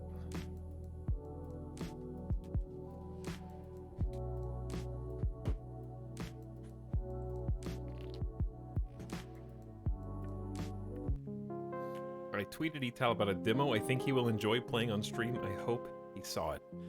I didn't. But also, I already looked through every single demo. For the first, I spent like 45 minutes looking over demos that I think I want to play. And I got them all installed. There aren't any more. So if you don't see it, it probably didn't make the cut.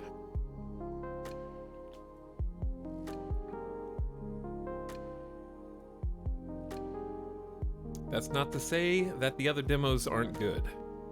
They're just the ones that appealed to me.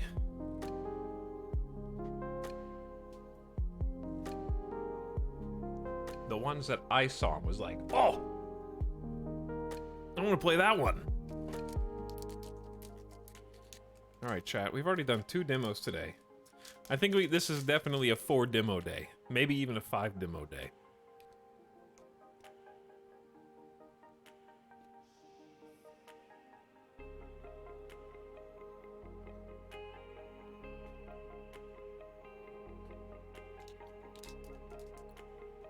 Demo demolition time.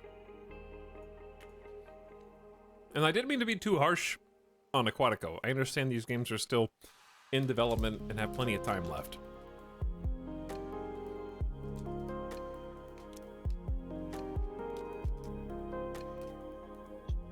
The individual pieces are nice. How they fit together is where I think the smoothing out needs to go.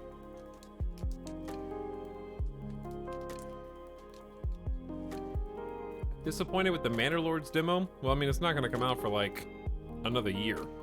And it's being made by one guy, so kind of just have to temper your expectations a little bit.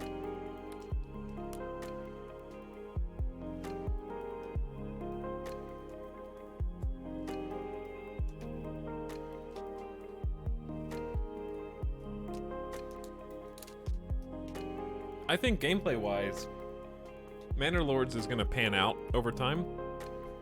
I think the issue with Manor Lords is going to be the visuals.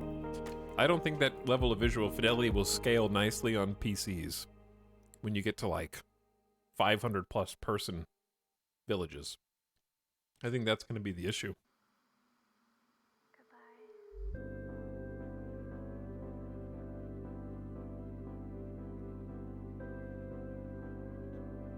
Have you looked at Tectonica yet? Not yet. Just finishing my stream snack, and then we'll get started in the new game. Which I'm actually pretty excited about, because I want all these games to be good, and to like them.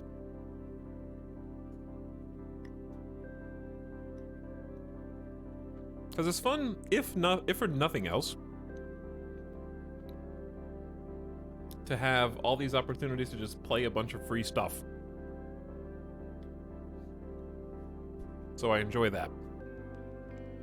Okay, this game I actually don't know how to full screen.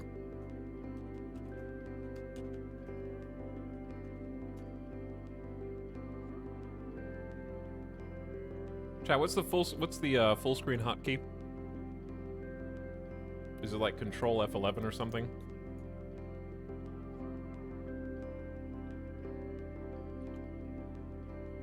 Hello, Shadow Fox. What's up? Oh, it's Alt-Enter. I'm dumb.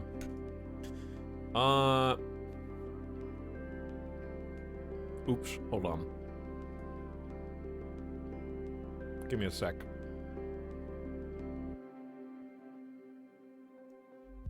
I need to reopen the game. Okay, reopening the game. Let's give it a try. Hey, it worked. Good job, chat. You did it. Check this out. Blank screen. And poof.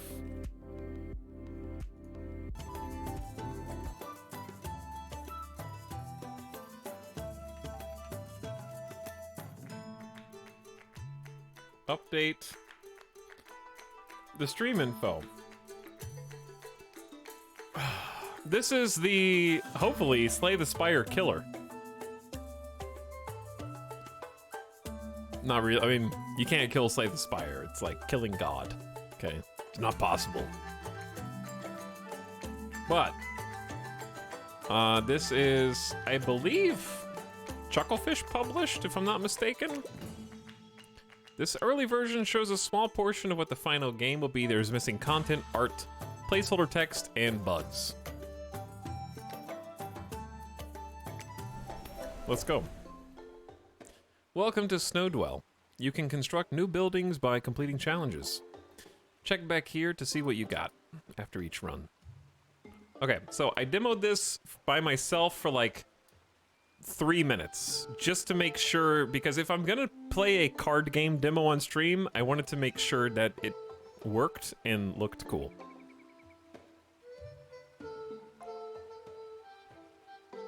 So between runs, I didn't finish a run. I did one room. I played one room. I also have to open up all these games ahead of time because they come out at 100 volume, and you will hear that in your headphones. So, what do I have to do? I haven't looked at any of this. I have no idea what this is.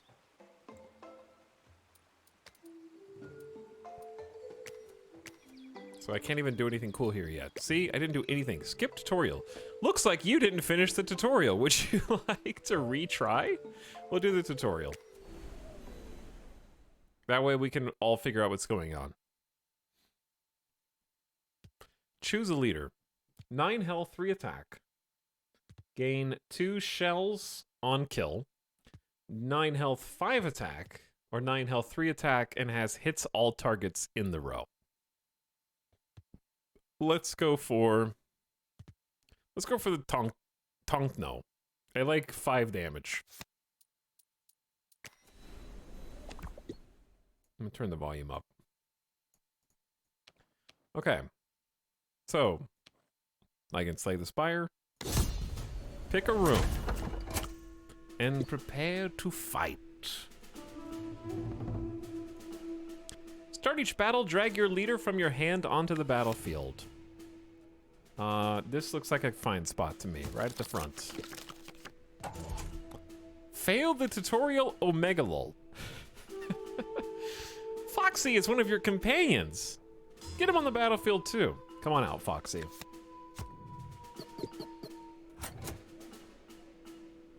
So I can explain the premise before the tutorial does.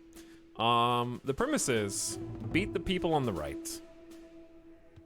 Every time you play a card, their counter goes down. When it goes from 1 to 0, they will attack. So the goal is to sort of take them out before they attack. So like, we have a 2 damage scrappy sword that can do just that. Okay. Card counters reduced by 1 each turn. Yep.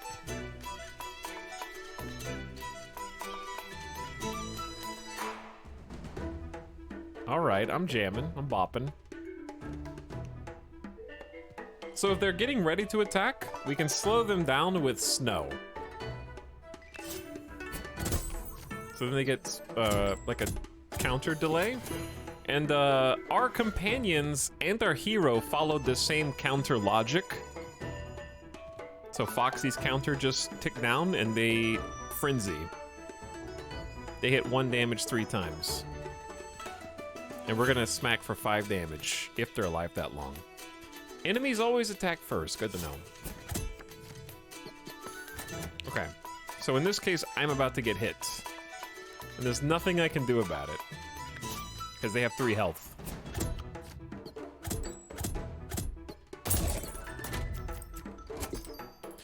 You're almost out of cards. Gain a new hand by hitting the redraw bell. I'm kind of like, I don't know where the camera should be here, but it's the bell right here. When charged, this is a free action, so this is not charged. A Chungoon? Chungoon?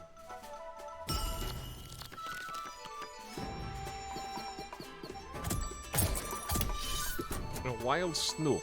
I feel like I made these names in Kinshi. You must protect your leader. If they die, game over. We can heal ourselves, and we have some basic snow sticks. We have the basic starter deck, right? This is gonna suck. So this does 5 damage. This does... Wait, this does 2 damage. This one does 1. And they apply snow back to me. If I hit them, they get stronger. Okay, so... we need to kill one. I'm gonna have to snow stick both of them. Snow stick you first. The wave deployer shows the number of turns until the next wave of enemies. Oh dear. So you're about to attack too, and he'll slow you down. Stall for my hero and Foxy. So Foxy should attack 3 times for 1 damage on the front. Which means 1 scrappy sword kills you.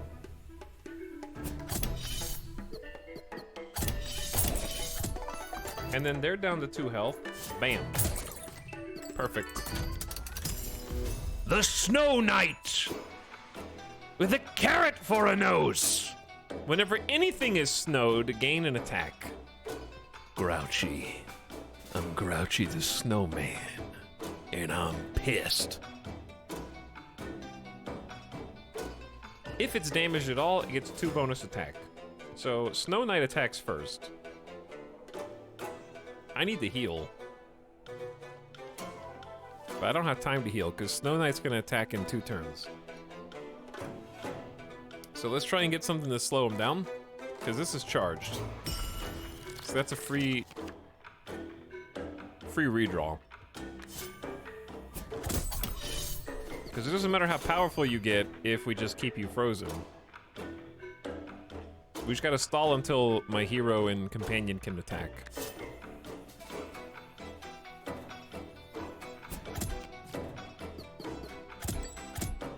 Perfect. The problem is Grouchy's about to come in with 2 damage. But I think I can just kill you in 2 turns.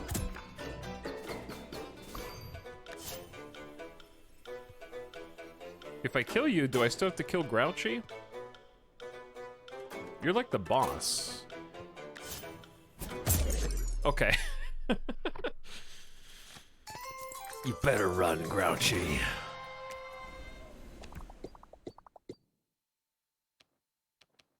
Frozen travelers.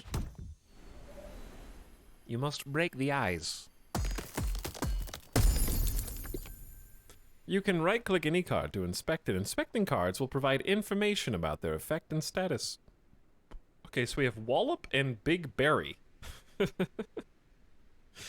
Deal 8 additional damage to snowed targets. Okay, so that's a companion.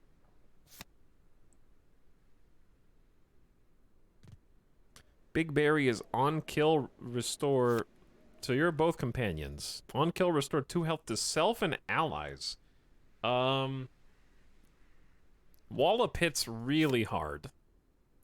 But Big Berry hits 5 and also heals. Chat, is I don't know if this is rarity. I feel like we have a lot of snow. Wallop is going to do 12 damage to people.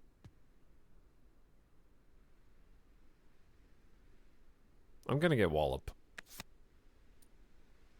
Hello, I'm Wallop. I'll gladly join your team.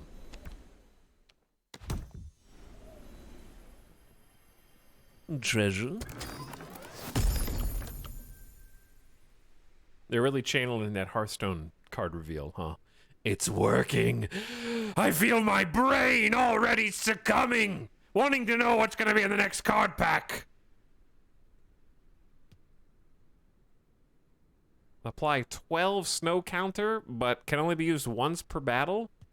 Sunrod counts down a countdown by 2. And Hungo's Hammer deals damage every turn. Shroom counts down every turn, so this is your poison.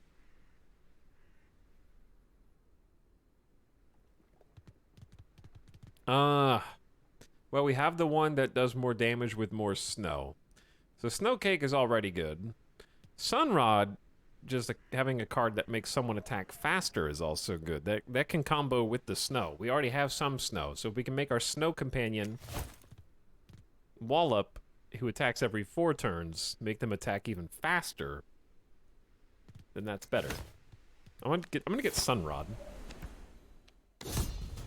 Now let's give our new deck a try. The Uba Bear. When hit, apply 2 snow to the attacker. Oof. Oof. You need to kill them in one fell swoop, basically. And Chungoon gets bonus attack when hit. Oh, this is... Huh. Okay.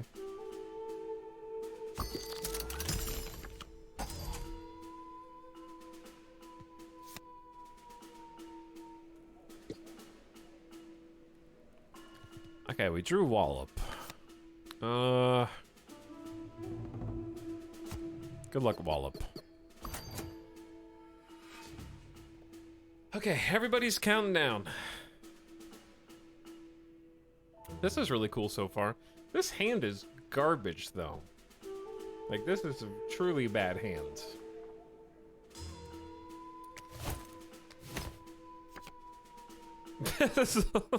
Those are all my most valuable cards. Okay, so we do heal between battles, it looks like. They just can't take too much damage during a battle. If this character dies, we lose. So, Chungoon's only gonna do 1 damage, so I don't have to worry about that. Let's just start damaging Uba Bear. You can also re-roll or redraw, but it costs an action. That seems like OP.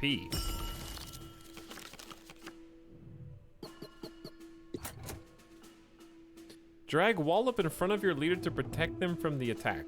What if I said no?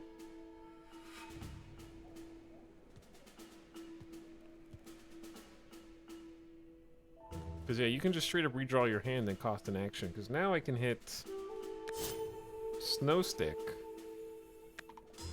No, I don't want to do that. Fine. Moving your cards does not take a turn. Oh, okay. Oh, that's fair then. Doesn't, so you can reorder your cards to try and tank damage. Interesting. Let's freeze Uba Bear. Because you're only taking 1. And then Wallop deals 8 additional damage to targets. Let's get Foxy down. Good job, Wallop. Recall your companions to heal them. Drag Wallop to your discard pocket. You can never recall a leader.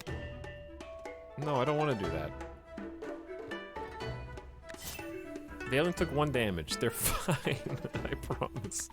They're fine. Alright, they're healed. Recalling cards is free.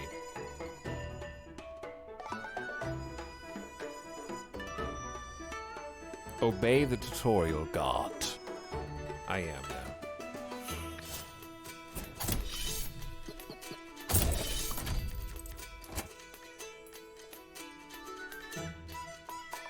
So we got 5 turns until another wave. Possibly a boss encounter? We're jamming. Foxy's about to go ham on somebody. I'm worried because if they hit Uba Bear, they're gonna get frozen, so I'm gonna move them down to hit Penguin.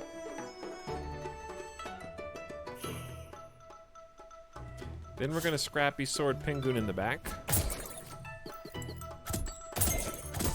Nice combo, nice combo. Okay, but you snowballed yourself. You snowballed yourself.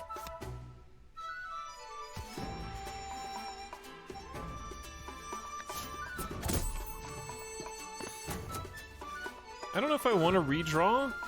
I just want to Sunrod. But if I can avoid Tonkno, if Tonkno hits Uba Bear, then they're gonna get snowed. But I'm curious if you kill everybody on the board, if this fast forwards, or if you still get 3 turns. Let's find out.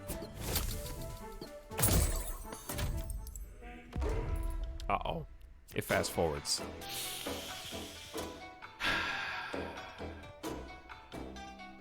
That's not good.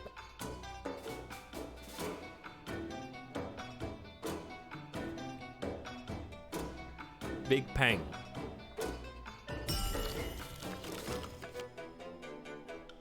The big Pang. We got a lot going on here because we got 3 weenies. But if you could just focus down the big boy, they get +1 when an ally is killed. So all I have to do is keep them eternally frozen. So killing their allies makes them stronger. And they can't kill both. Foxy, good luck.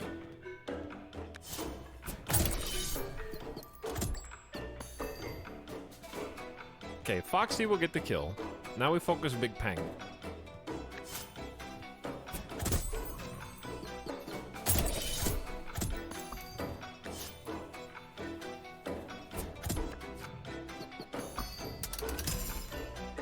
And Sunrod will make Tonk no attack in next turn instead of 3 turns. Easy. Chat, I was born for this. Okay, now we actually have multiple paths to take, but I get some treasure first at least. Woodhead is a clunker card. Clunkers are items that you can place in battle to aid your companions. Does nothing but takes a hit for you. Interesting. Flame Water. Increase your attack by 1 or apply 5 shield. Yeah, this game seems good so far. I'm curious how it goes over the course of an entire run and like run to run. Why are you guys just smiling? What are you smiling about? CJ Mel, thanks for the 2+ years of sub. Welcome to stream. Smile Chat's online. You guys are just so happy today. So many demos. You just like seeing so many different games. Before we inevitably return to map. Oh, the card has a smiley. Ah, I see. Psycho Merlin says, hello! No one's home, Psycho Merlin. Nobody's in chat right now. And Swole Irish Pride, thank you for doing the thing for 13 months. Welcome to stream. Welcome to demo stream. I don't know which of these I like. I think I like Flame Water. And the reason is because it'll buff Foxy, because Foxy attacks 3 times, so if you buff Foxy, it's like 3 times 2 instead of 3 times 1. A Bling Snail Cave or Frozen Travelers? If some Frozen Travelers is companions, let's go the bottom path. Oh, that gave us a lot of money. Interesting. Take the charm. These animations are great. Snowball Charm. Apply 1 snow. Freezes, count, yeah. Okay. If you equip it now, you can equip your charm by dragging it to a companion.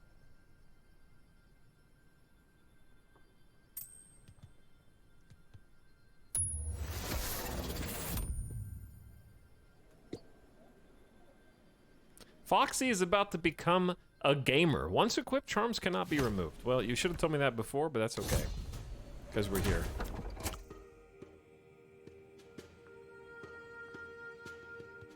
Grumps. That's me. Grog. When hit, reduce attackers... Ooh, that one's spicy.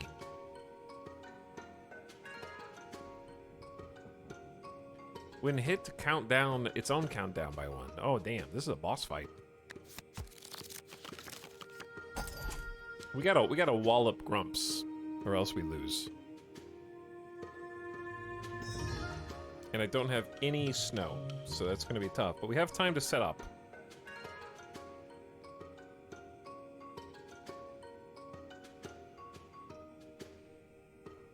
I wonder if Wallop applies a snowball before the bonus damage against snowball enemies. That's a good question. It is a good question, I don't know.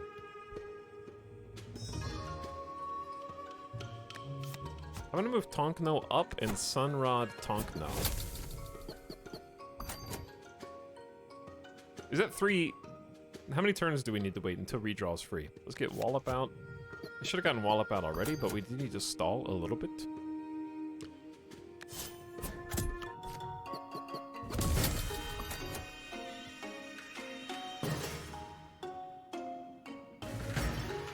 If I do one more thing...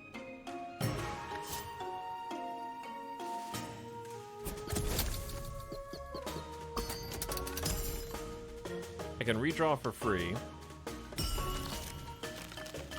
That's all my good stuff. Okay, there's all my good stuff. We're gonna move Wallop up for free, and then Snowstick Grog. Because Wallop will just... Oh, damn.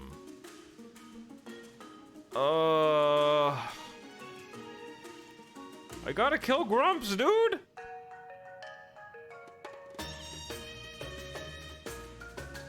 That's a lot of people. Makoko gets +1 attack when they attack. They start with none. Gobbling escapes from battle, drops 4 gold when hit.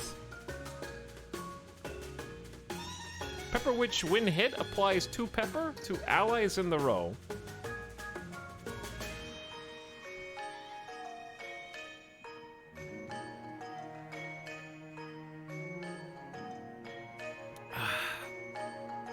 I got a lot of things to do. We gotta let the Makokos attack. That's just gonna happen. I need to get Foxy down.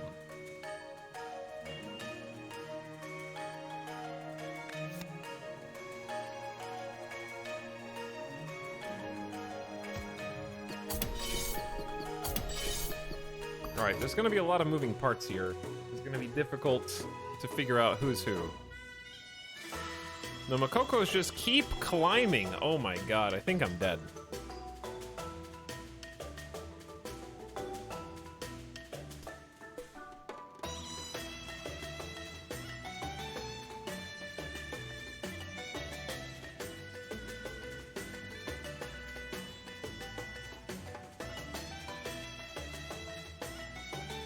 I'm thinking. Someone's gotta tank the Makokos.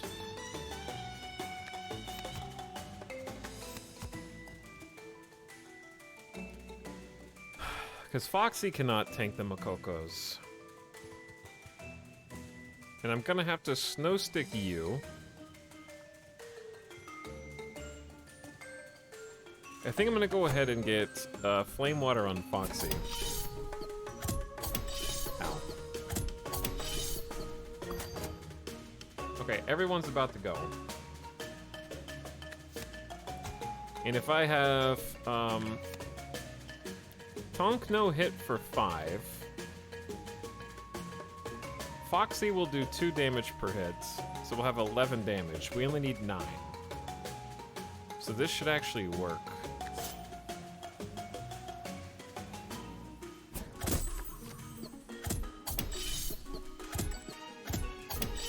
Alright.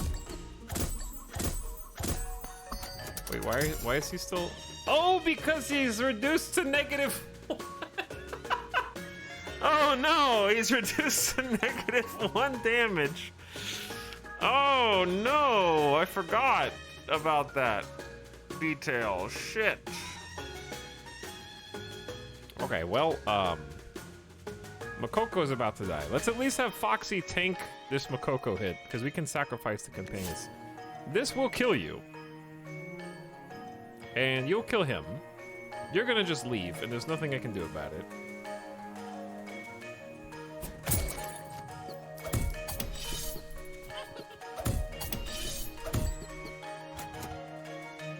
Oh, he wasn't snowballed. Shit.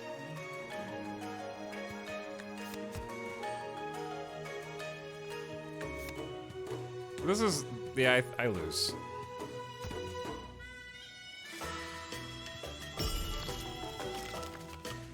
I have a heal. The misplays are adding up. There's a lot of moving parts. It's my first game. Relax, Hive of Minds. There's like 3, I gotta keep track of 7 characters simultaneously.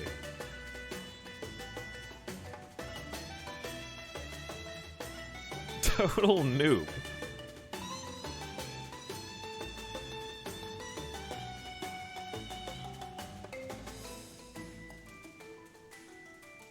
The mechanics are wrinkling my brain somewhat, because I need to kill them. We're like many turns away.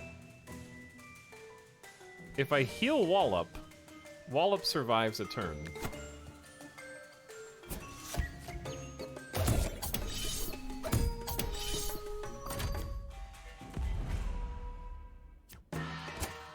It's over. Oh, it's way over. That's so much, dude. Eight health apiece. I don't know if misplays would have helped me against 80 health. When hit, apply 3 peppers to everyone in the battle. He hits 5 times, chat, and cannot be snowballed. Immune to snow. That's my whole build. Triggers 5 attacks for 10 damage each. What the hell?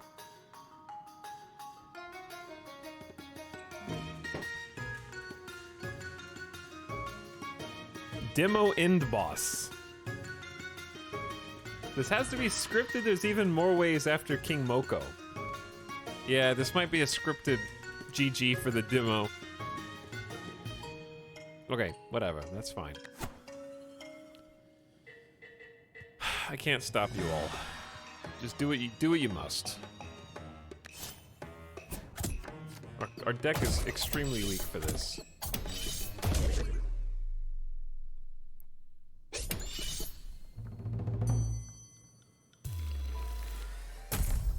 We did upgrade the town pet house, though. Visit the pet house to select a pet to start each journey with. Inventor's hut construction started. Welcome to the pet hut. Snoof is the companion that does 3 damage, 3 health, and applies 1 snow.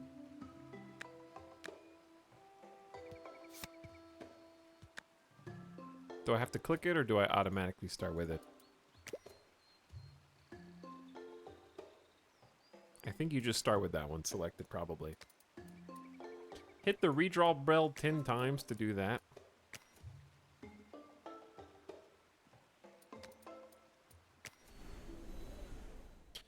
Okay, let's try again, because we got new leaders with new things. Apply 3 spicy to an ally behind you. When hit, apply 3 poison to the attacker. So, like, once to tank damage. Or 8 health, 3 attack, but hits twice. Chat, you pick. Not only. Should we do...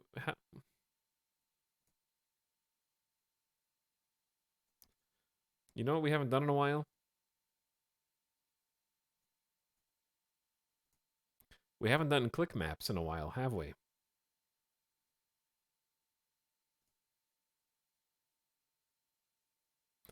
How do you do click maps?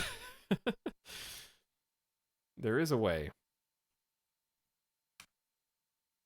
But Twitch doesn't update quick actions. There we go. Now you can click the screen to pick which character you would like to play as.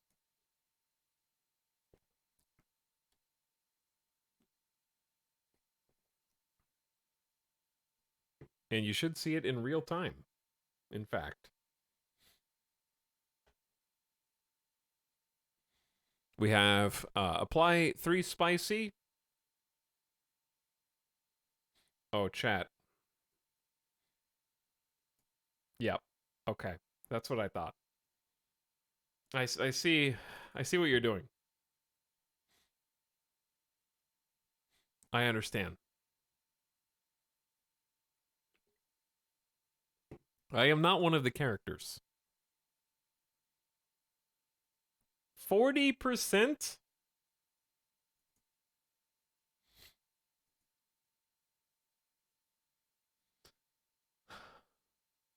Oh, yeah? What about now? Okay, so 10 health and 4 attack, but eat spicy.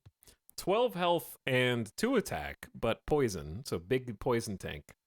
He dodged. Or, I kind of want one of the first two, personally. Just because they attack faster. Spicy might be fun.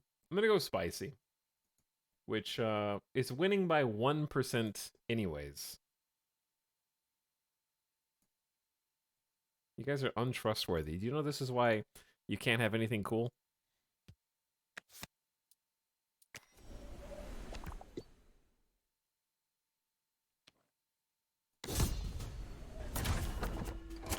Naked Gnome does absolutely nothing. Did I actually start with my pet or no? Oh yeah, I did.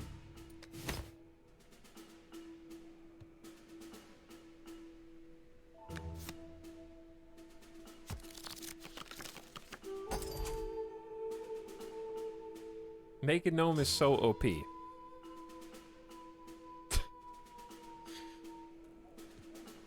Okay, we got 3 turns until Snoof attacks and Grouchy attacks in 4, so we can get Snoof out. And every time we play a card, it advances the counter down 1. They get closer to attacking. When we do anything, we can move cards around, though, if we want.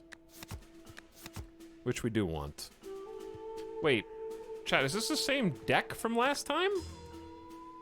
How do you customize your deck?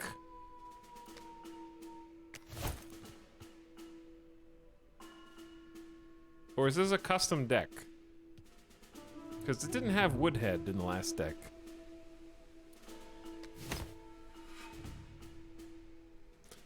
When does Snoof apply snow? Yeah, on attack. On attack. So their Snoof is going to attack in 2 turns.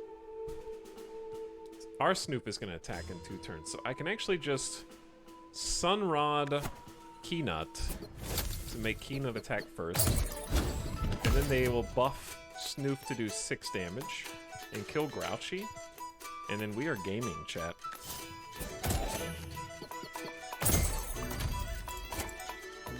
Winterworm!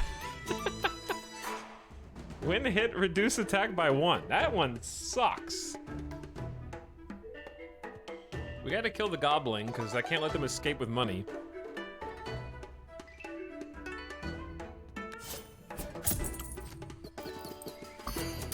Okay, now we can refresh our hand for free.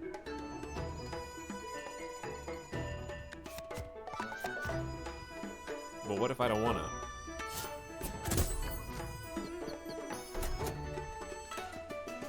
I don't want Snoof to lose all of its attack, though.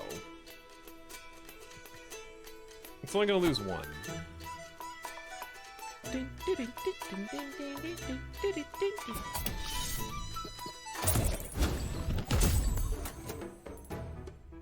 Nice use of spicy. We don't have to play all the cards in our hand that just seem to make sense.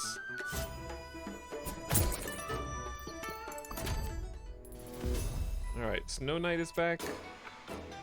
Aimless hits a random target in the row. Oh, that sucks.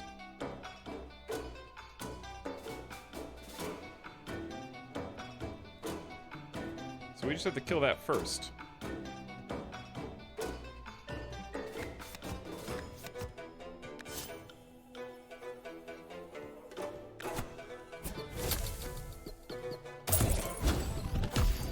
Alright, Snoof, enjoy your 7 attack super hit, bud.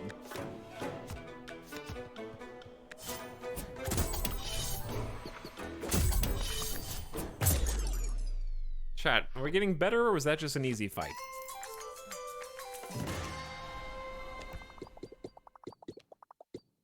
Bling Snail Cave, Treasure and Frozen Travelers, or Treasure and Charm. I think I'm gonna go the top.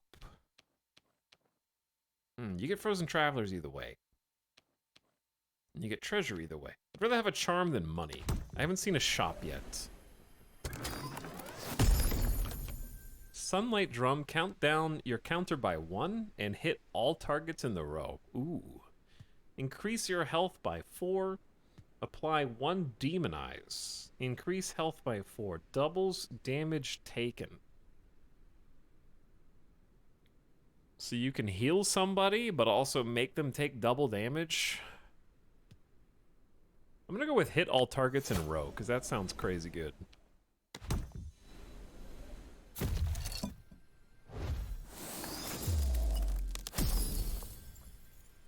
Punch Fist. Gain Smackback. Smackback is a counterattack. After taking a hit, you hit him right back.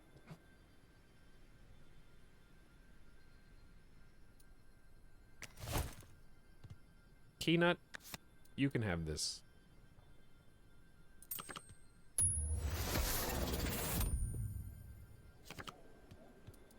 Because you're going to be at the front. You have to be at the front to give spicy to people behind.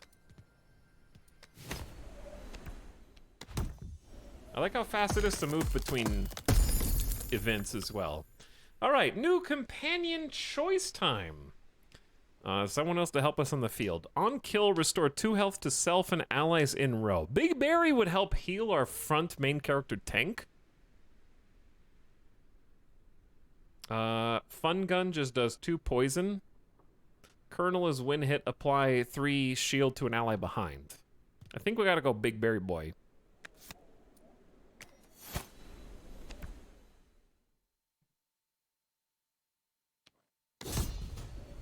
Is this the same battle that we died on last time, but it's different enemies? Snow Gobbler.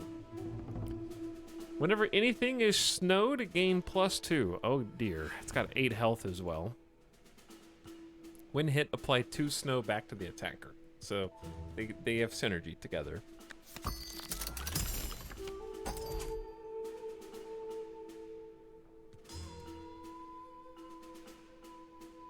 We gotta get our companions out early. But I also can't let Uba Bear just do 4 damage for free. I could sacrifice with a Woodhead.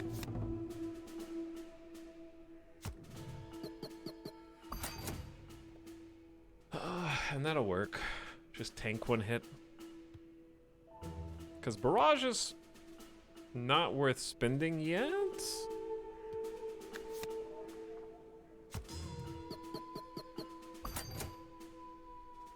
Okay, somebody's got to hit Uba Bear now.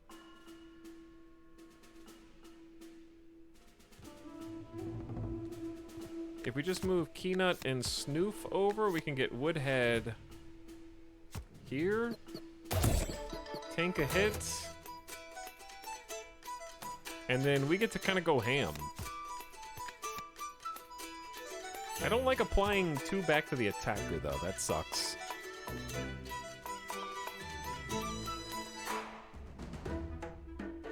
Let's do some math. So if we put Keynut and Snoof up top, Keynut will do 4 damage, and then buff Snoof, and then Snoof will kill Snow Gobbler. Okay.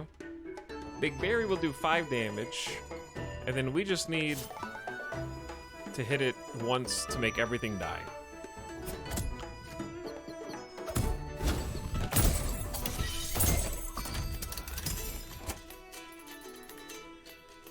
Okay, we're gonna try and take our time this time because I want to try and get good.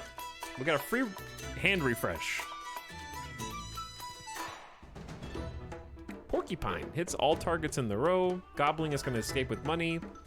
Frost Stinger temporarily reduces attack if it hits you.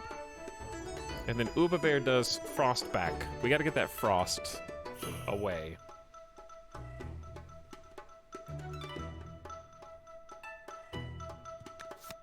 Here's what I think, chat. I think we let Keynut tank some damage.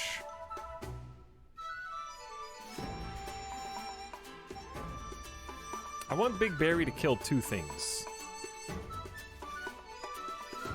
We always have to weigh... I thought that free redraw was going to be, like, cheating. But deciding whether you want to use the cards in your hand or draw a new hand for free is always not... It's not as easy as it looks. However...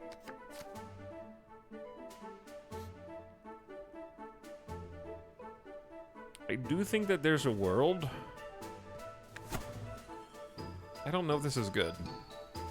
Oh, damn, it hits every... Okay, that's what it means. It hits everybody on this row. Okay, that's actually better.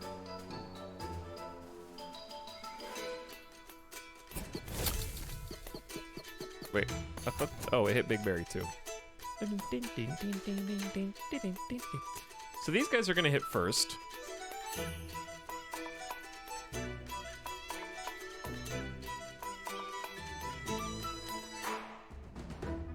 So therefore, I think I need to slow them down.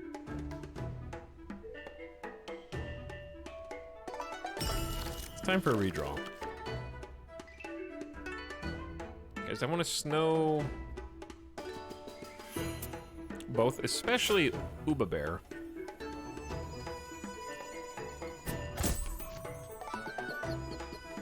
Then Snoof will snow Porcupine by 1. We have 3 turns until the next wave hits. And that's what freaks me out.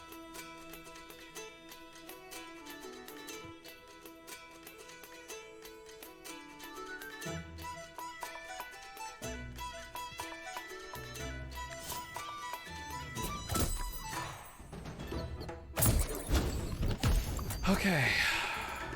Snoof is basically ready to go. Snoof can hit for 6 as well. Chat, watch this. Oh my god, hold on.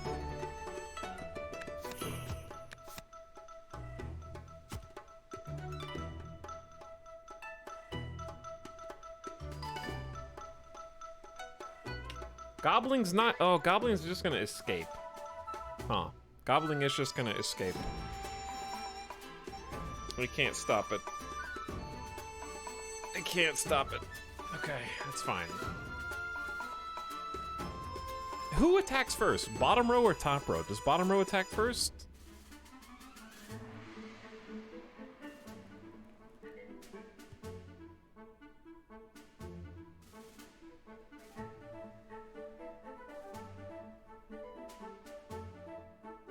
Does Sun plus Snoof get Gobbling? I don't think so, because enemies always attack first, it says, and they'll both be at 0.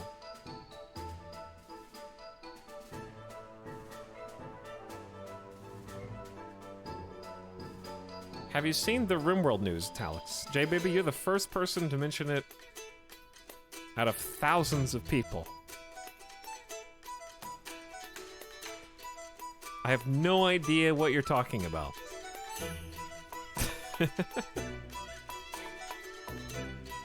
What news? First person to mention it in the last 5 minutes.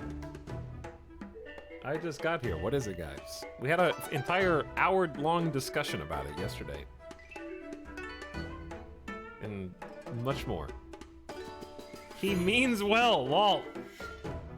Leave the innocent chatter alone. He hates RimWorld. Chat, there's a new RimWorld DLC. And it's probably coming very soon, if not this month. Anyway, Burn Heat says, glad to be one of the 1700. Thanks for the 16 months of sub. Appreciate the tier 1 sub.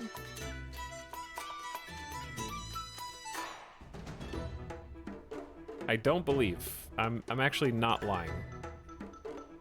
Do we have to talk about this every stream until it becomes common knowledge?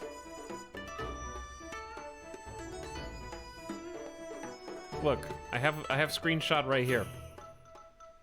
It's the Marge DLC. I am the chief voice actor of this DLC. It was made for me.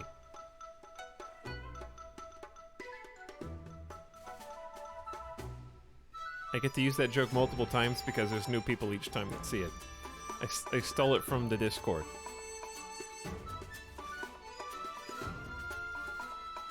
This is the actual official art. We did a full analysis of it. Tynan tweeted this image out and said the word soon.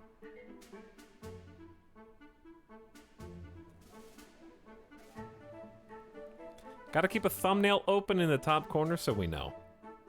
You're really a VA for it? No. The chat, do you guys understand sarcasm?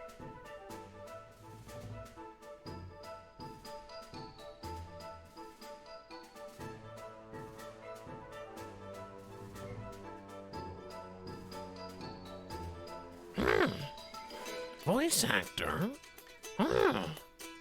What?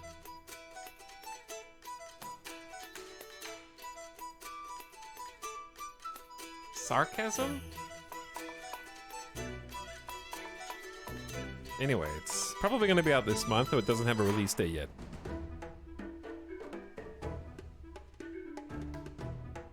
I just work here. I already pre-ordered the Etalyx DLC. But it looks really good. Anyway, all right. I don't think we can kill the goblin. We can talk about RimWorld some more after this demo. If you want. If you insist. What are we doing? Snoof will... Here's what I think happens.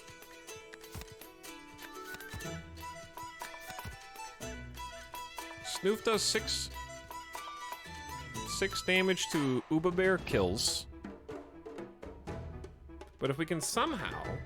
Hear me out. If we can somehow kill Frostinger with Snoof, I can Flame Water Snoof to get them to 7 damage, and then they can kill Frostinger.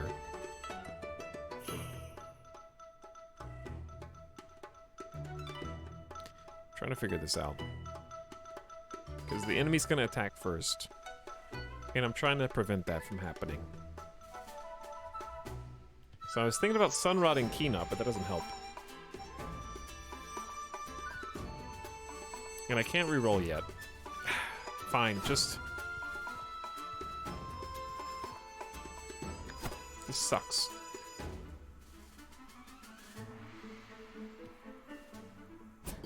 I'm gonna do it anyways. There's a strategic value.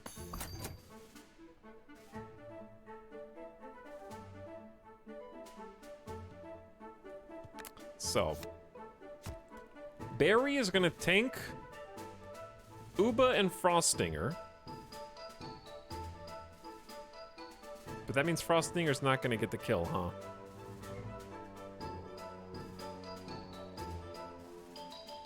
Damn, this is a lot. This is actually a lot. I thought this was easy at first, and now my brain is struggling. There's a lot of interactions here.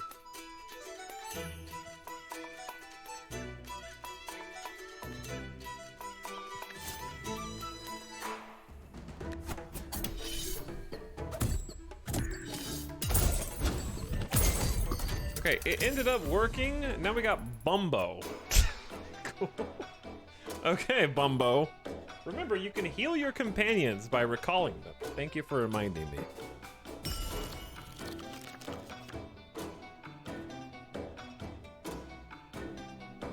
And Barry will heal self, which I feel like is better because we're about to get a bunch of damage.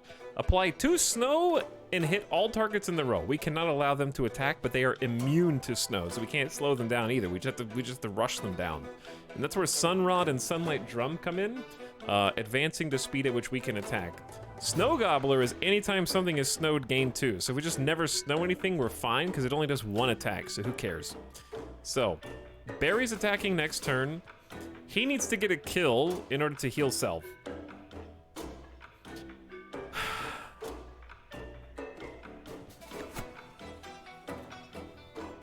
So here's what I think we do.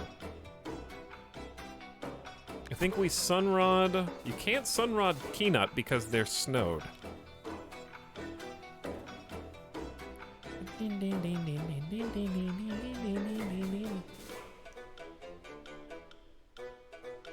Chat, what the hell?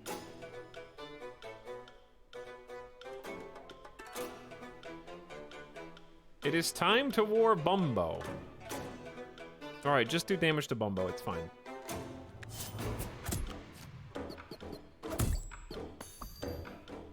Just damage Bumbo.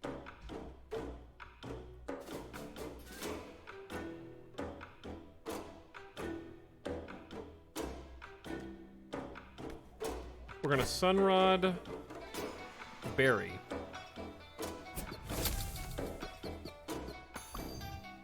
Now they have 8 damage together against Bumbo, and they will both attack. Now, I think Bumbo, if we kill the boss, Snow Gobbler runs away. All right, sick. There we go. Gaming. That was a tough one. But we're not done yet. We'll be done here. That's the real boss. That was just a regular battle. Traveler's Charm and Woolly Snail. I don't know what Woolly Snail. It's probably a shop, actually. Traveler's Money and Treasure. Treasure's cards.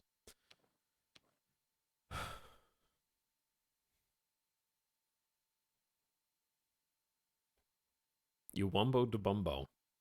We did the wumbo de bumbo.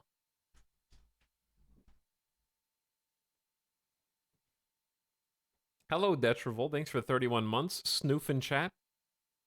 Promachian is also back. Oh, I missed some subs. Thanks for the Snoof sub, Detrival. Promachian for 16 months. Unable to stop spending money on Marge Simpson cosplayer.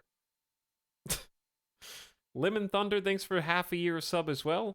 Demon Alien Single Dads. That is what this is. Sarayer, happy 27. Over 2 years in change? Yo. And Burnt Heat, thanks again, dude. Welcome to stream. Chat, give me 1 second.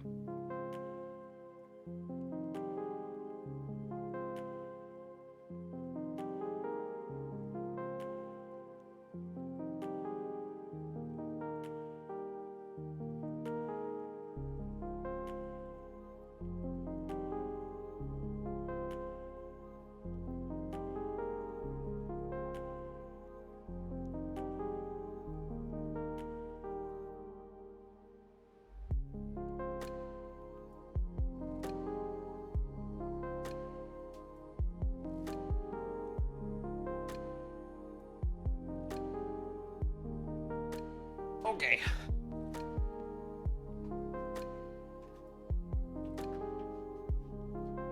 All right. I'm back. Let's go. I want to try the shops. Let's try the shops.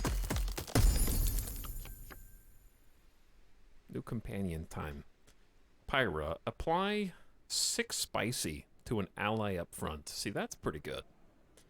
I like the spicy build. Deal additional damage equal to shell.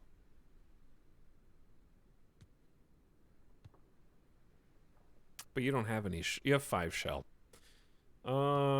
That's a shell build. Fire Fist, when health is lost to gain equal spicy. Let's do Pyro.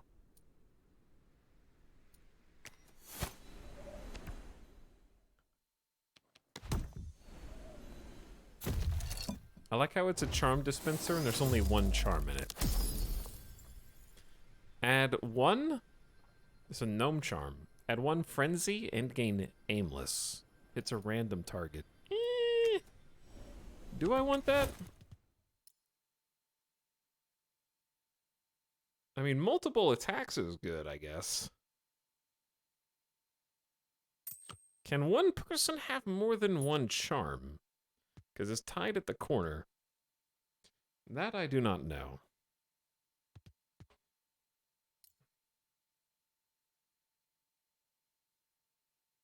What if we put that on Pyra? Because Pyra will get to attack twice and then apply 12 spicy to an ally ahead. I think. That seems like a really nice interaction. Welcome to the shop. I like this color scheme. We got Peppa-Ripa. Apply 3 spicy. What, does it do 2 damage to the person too? It's an item. Do you have to take damage to get damage? Restore 2 health. Oh, it's just a squad heal. Block 5 damage. Apply 7. I got 84 bucks. Crown? I accidentally bought it. I right-clicked it to inspect it, because that's how you inspect cards. But right-clicking the crown just bought it, so I got a crown. Cards with crowns are always played at the start of battle. Is that good?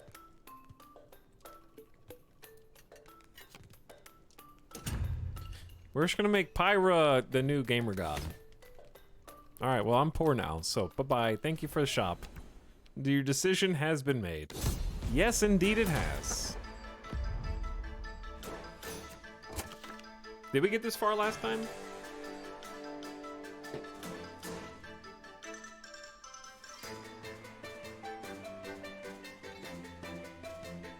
$18 health, 4 attack, incapable of being frozen, but hits every target in a row. Damn.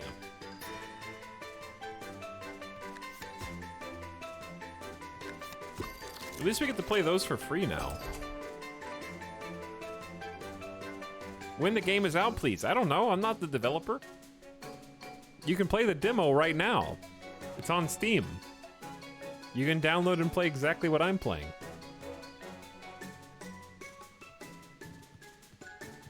You'll have just as much information as me.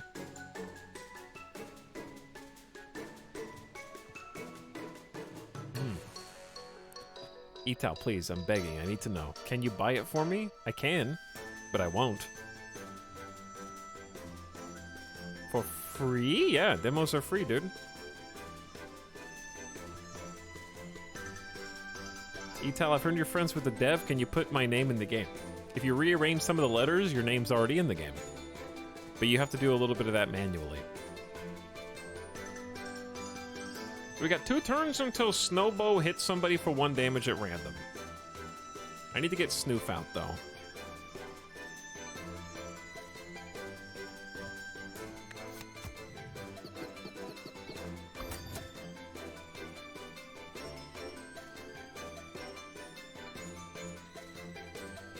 The other thing is Bamboozle is actually tanking for both of these guys unless we kill them with scrappy swords.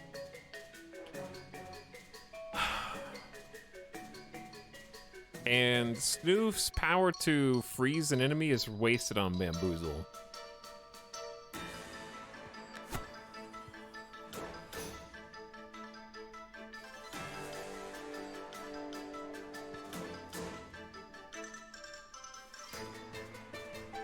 Wait a second, Keenut has Smackback.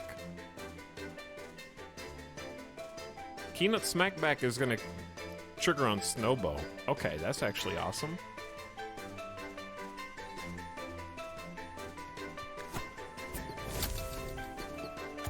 Wait, you attacked a random person, never mind.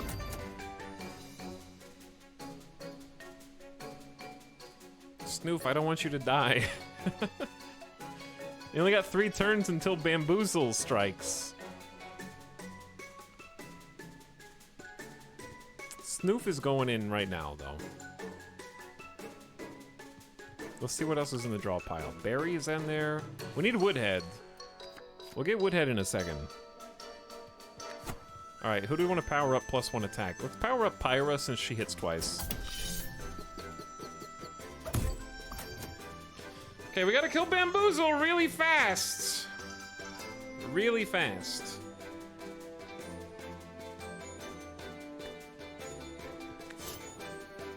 This dude hits so much. Chat, Bamboozle's gonna hit everybody for 4.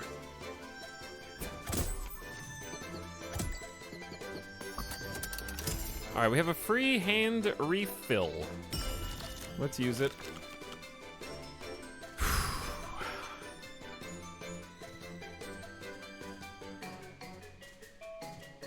Alright, we're gonna put Snoof back in the discard to make sure Snoof doesn't die and can come out later. Because Woodhead doesn't actually block Bamboozle, because Bamboozle hits everybody in the row.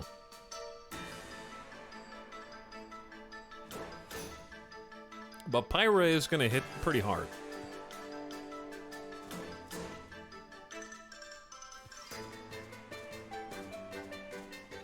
I'm wondering if Sword is the right call. But Pyra hits random people. So we don't know where she's gonna hit.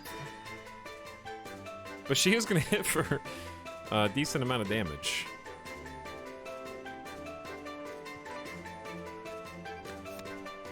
I say let's just get Barry out.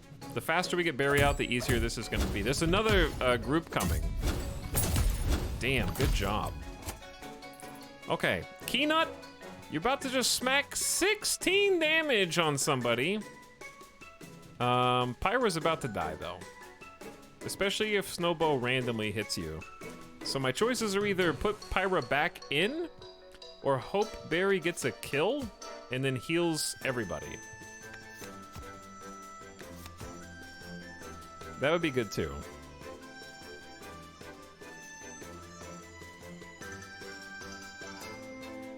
And I can freeze Snowbow. Let's do that.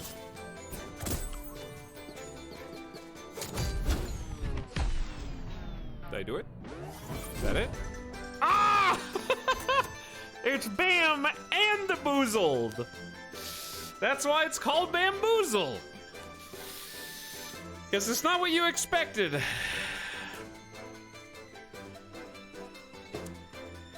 That makes a lot more sense now.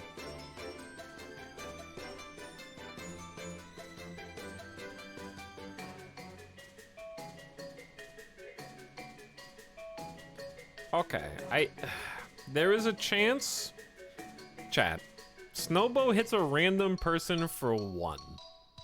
Do we just throw Woodhead down and hope that there's that 75% chance that Snowbow hits anybody else? Or do we take Pyra back into pocket here? I think we have to Gamba, otherwise we're gonna lose, because there's another wave coming in 4 turns. Wild is gain ×1 when other wild cards are killed.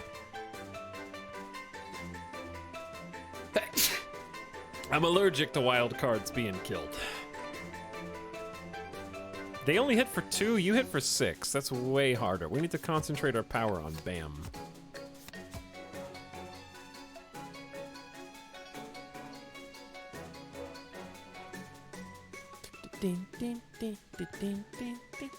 Snowball always hits the row. Oh, you're right. So we can just move Pyra over, toss Woodhead in,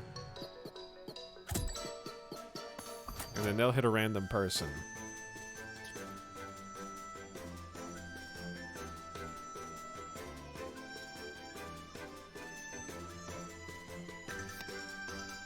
How can I get Big Barry to actually kill somebody? Big Barry, like, is good in theory, but kinda sucks. Because it never gets kills.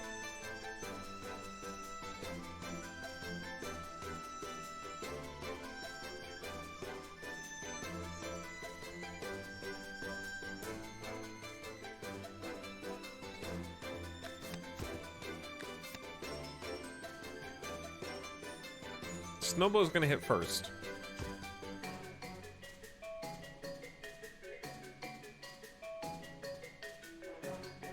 Trying to, like, let's have Woodhead actually do something.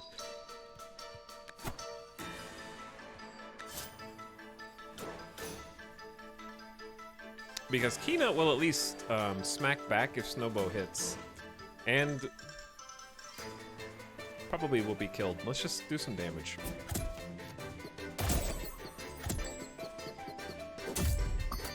Okay, Boozle's down to 4. Then we gotta worry about these nerds. Sunlight Drum here is actually really good, but Snowbow is not. It's too dangerous. But we kinda have to do it. Chat, there's a 1 in 3 chance of Pyra dying. That's big.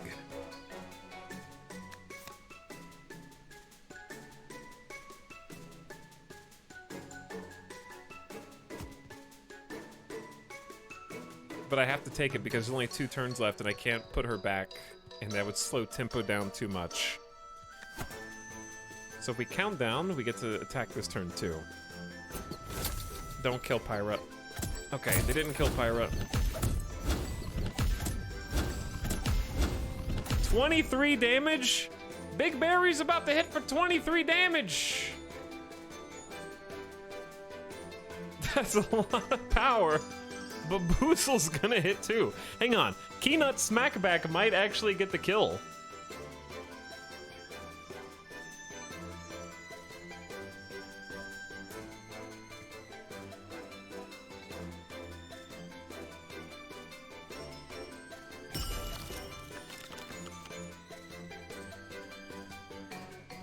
You can slow these guys.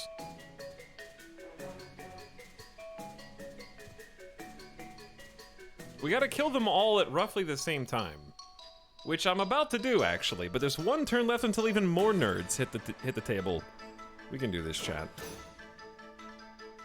We can do this. So, Boozle and Snowball are gonna hit for 2 and 1 damage. That's not that bad. I'm also just gonna freeze Snowball.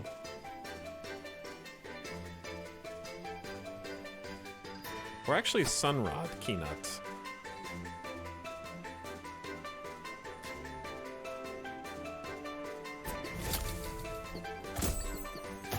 Where's Smackback? Counterattack after taking a hit. That didn't even happen.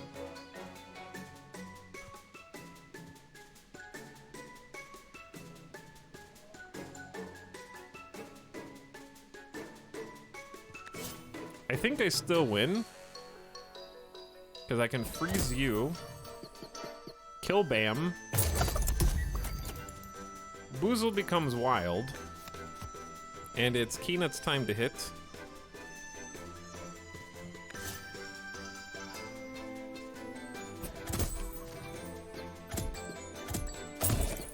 There was the counterattack. Huh. Got him. Pyra was injured. If they survive the next battle, they will recover. Oh, dear God. I didn't know that was how that worked. I didn't know how injuries worked. But yeah, what happened to the attack back? Oh no, there's more. That was a boss, but it just keeps going. Whew.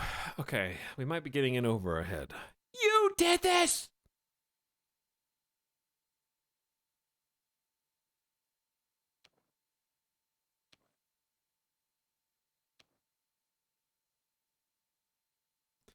I don't know what Muncher is. Probably delete a card. But like, it feels better to go up.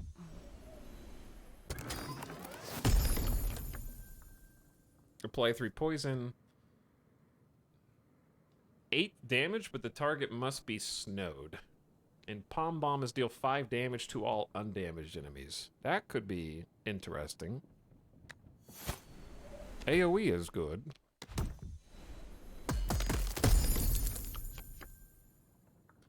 Restore 2 health to all allies, just for existing. You know what this game doesn't have? The ability to skip a card. I feel like that's intentional. So you're gonna end up bloating your deck. Wait, maybe you can skip a card. Or is that just cancel? Companion limit hit. You can reserve companions in your deck pack at any time.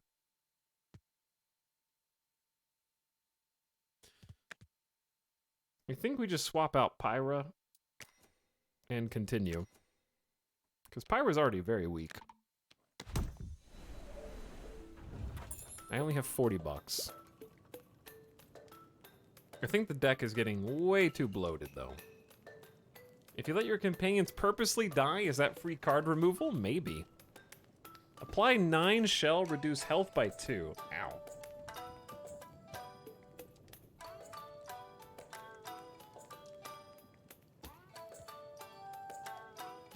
Apply 1 block to a random ally or enemy. Blocks entire hits. And it triggers multiple times. That is spooky. I don't think I want any of these, actually. Too many cards in my deck because I didn't munch any.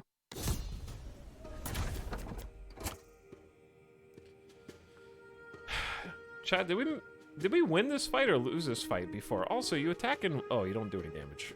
Not yet. Is this a fight that kicked my ass?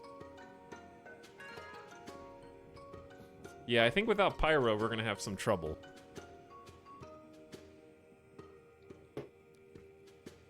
What's nice is Makoko should actually smack back... Keenut should smack back Makoko. Which is nice. Is this the best Palm Bomb we're gonna get? I think it is.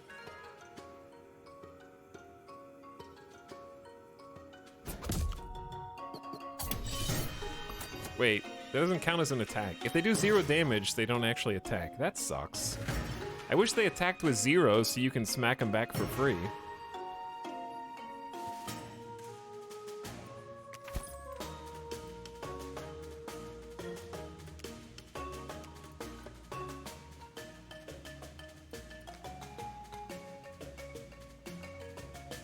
But they're already down to 3 health.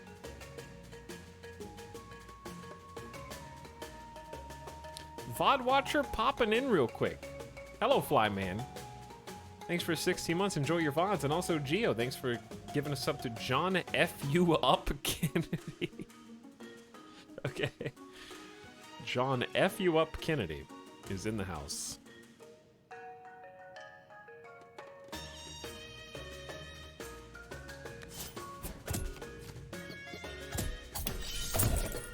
Okay, see, that's... I should have known that was gonna happen. My bad, chat. I could have killed Pepper Witch for free.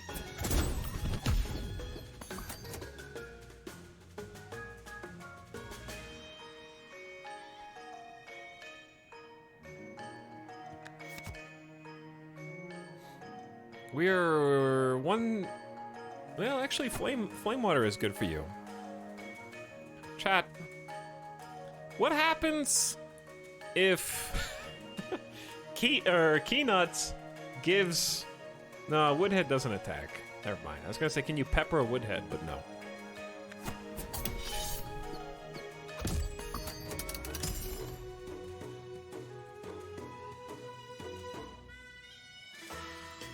We got a ring. We got a ring because I gotta kill Pepper Witch.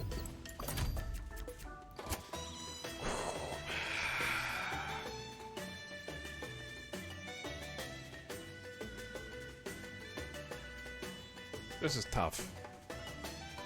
Win hit, count down by 1. Ow. And we got another Makoko after I just killed one.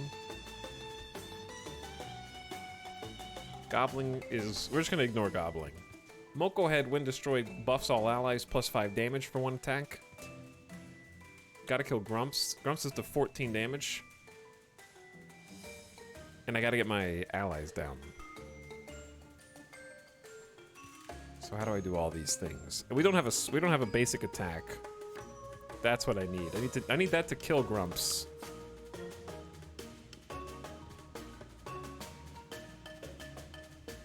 And yet.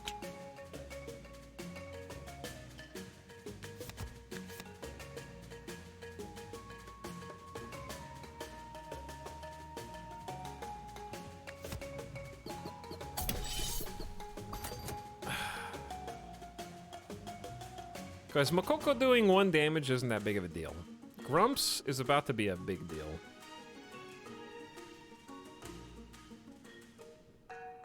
I wonder if the answer...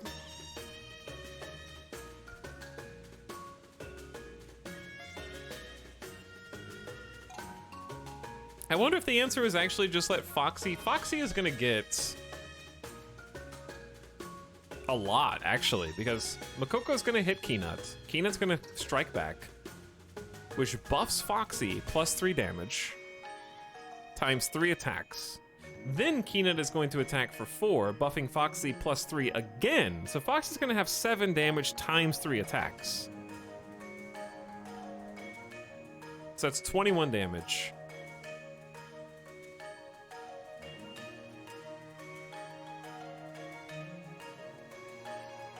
And I think we can kill both Grog and Makoko if I snow stick Grog.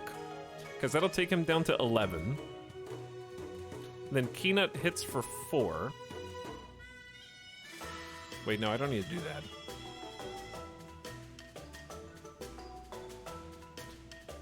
Because it'll be Keynut hitting Makoko down to 4.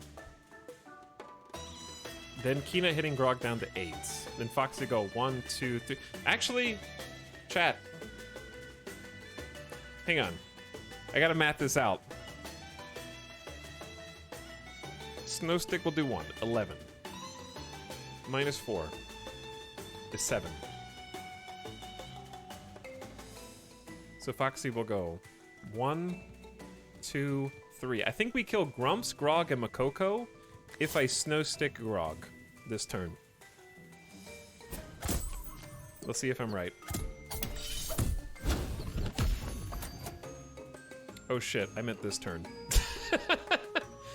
Damn, I meant this turn! God, they get to attack again! Grumps is gonna do 14 damage.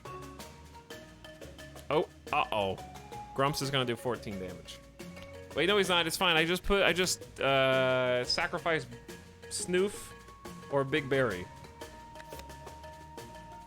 Just sack Snoof. Sorry, Snoof.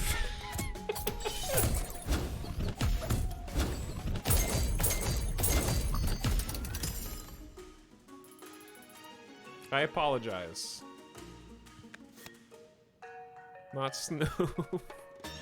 Rip Snoop.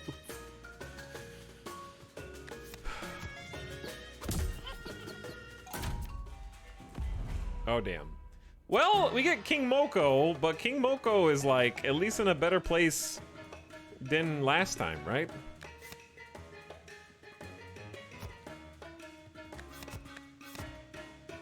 I got a sunlight drum.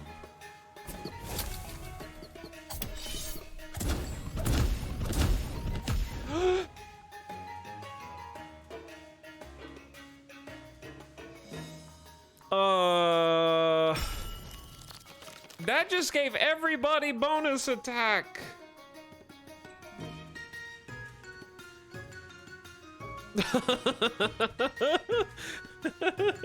Hold on, I got Snow Stick and I got the Woodhead. It's fine. We gotta kill King Moko within 8 turns because he's gonna frenzy 5 times. We can do this. We just have to keep hitting Makoko. It's fine, it's fine, it's fine, it's fine, chat. We gotta keep Scrappy sorting him. It's gonna be beautiful. We gotta daisy chain it. Yeah. Okay, it's good. All I gotta do is either... He can't be snowed, so you may as well...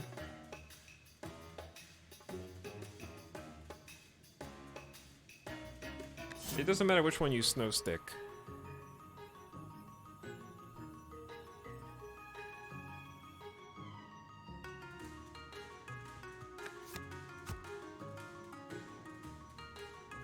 Foxy's already healed. We need to heal Barry and Keynuts. So Keynuts gonna buff Barry. Foxy should just 2-shot Pepper Witch.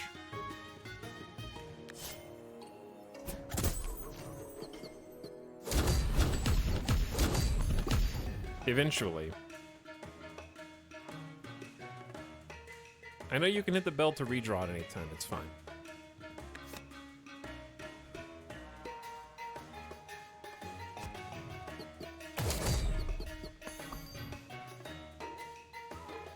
Uh-oh, chat.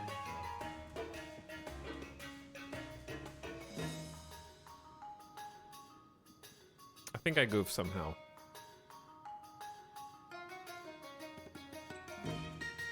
Because Makoko's gonna do 16 damage to somebody. It's fine, listen. Foxy has to live, Barry does not. Sacrifice Barry. Make Foxy hit Makoko.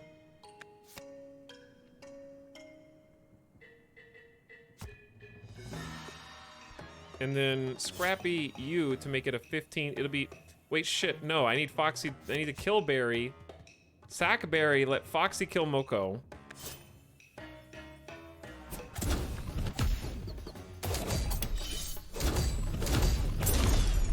He's done it. Woo! That was a close one. Yeah, we won! All right. That was so much damage. Cool game. I like it. There's almost too much going on in any given battle. Like, I don't know if I could explain this one on chat, but it's a very beautiful game. I like the art style, I like the animation. It feels snappy, it feels clicky. Sound effects are good. It's fun. I don't know if it's balanced, but it's fun, which I guess is the most important part. Build your town to unlock new classes, cards, and events.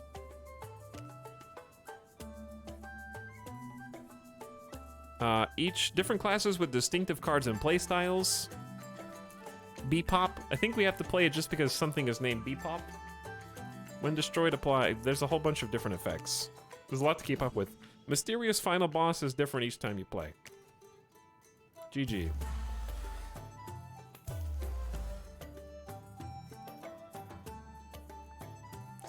Spice applied 69. Bebop, my beloved. So there's different pets. So there is some meta progression. And I don't know what this is really. But yeah, I definitely want to play more of this. This one, very solid. Very enjoyable. I dig Wild Frost. Will it have a story? I doubt it. I don't think it needs a story. It's a roguelike card game. It's like, it seems very complicated. I'm hoping it doesn't get over complicated. But I feel like some of the turns are going to be really long just by extension of there possibly being up to 12 characters on the screen at any given time. But that would have constituted like one run, I guess. Maybe. Anyway, very cool. We'll definitely be playing that on release. Next demo! Dude, we got more demos to come. It's only been 4.5 hours. That says Winter 2022 for the game we just played. And that demo is also on Steam, so you can play that and try a different build. So apparently that's coming out sooner rather than later. How many demos have we already played today? Ooh, I got a good one. I got a spicy one. We've played 3 demos so far today. We've made it to a 4th. Chad, this one is not explicitly part of Next Fest, but it is a demo that was released at the same time as all the other demos. And it's one I think a lot of you are going to be interested in.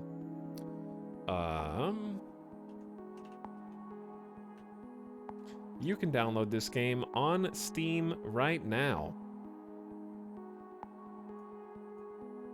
We're gonna play Xenonauts 2, which has a demo out that snuck in under the radar. Xenonauts 2 has a skirmish battle.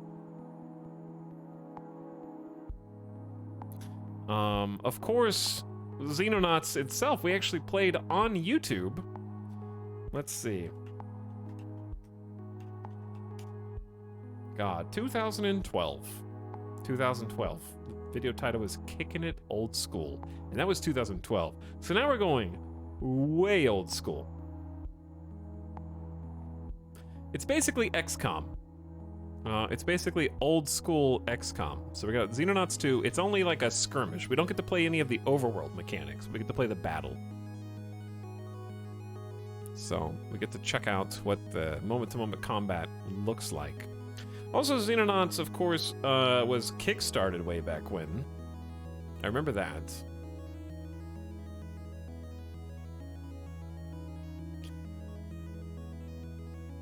Chad, am I misremembering, or isn't Xenonauts developed by the original people from the original XCOMs? Am I remembering that correctly? Doesn't it have some direct relationship to XCOM?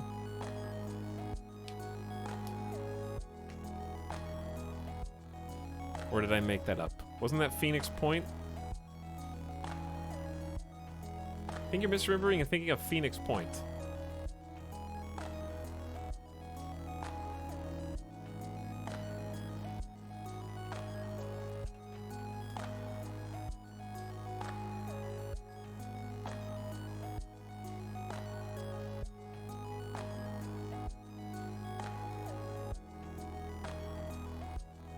I don't think I'm misremembering.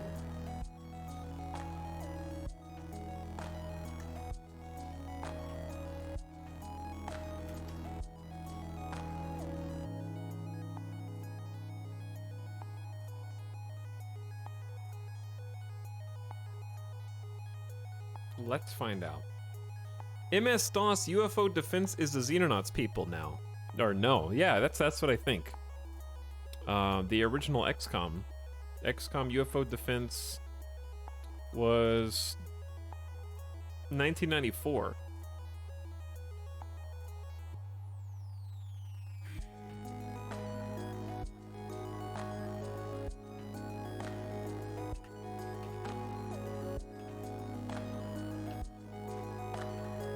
Let's find out.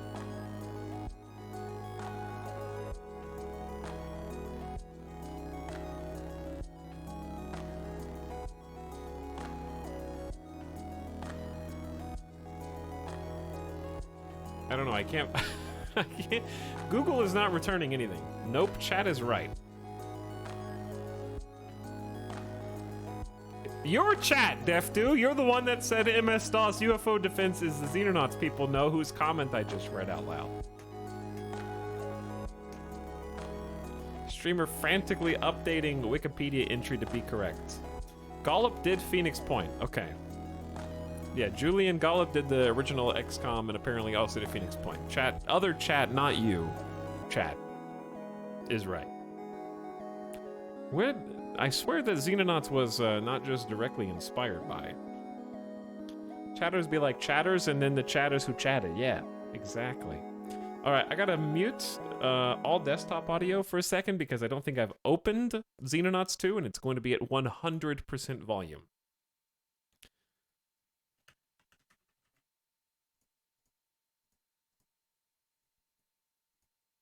So we just gotta like, or maybe I have turned it down.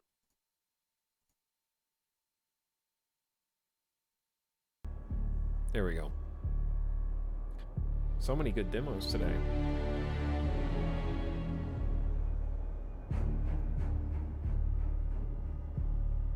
Spicy.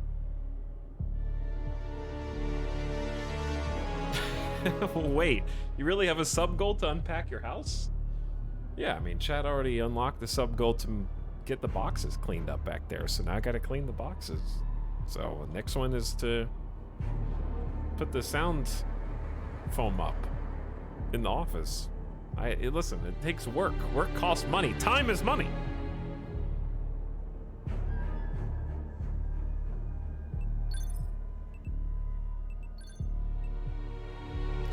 What if I told you I only want 60 frames per second? Would that shock you? Would that shock you? Okay, so again in the demo, we get to play the skirmish, which is like a fight. We're not gonna get to see the like actual planning on the world map. I assume you've done Manor Lords already? Yeah, that was yesterday. We only did 2 demos yesterday. Manor Lords and Cosmeteer, but they're both good. This is our 4th demo today.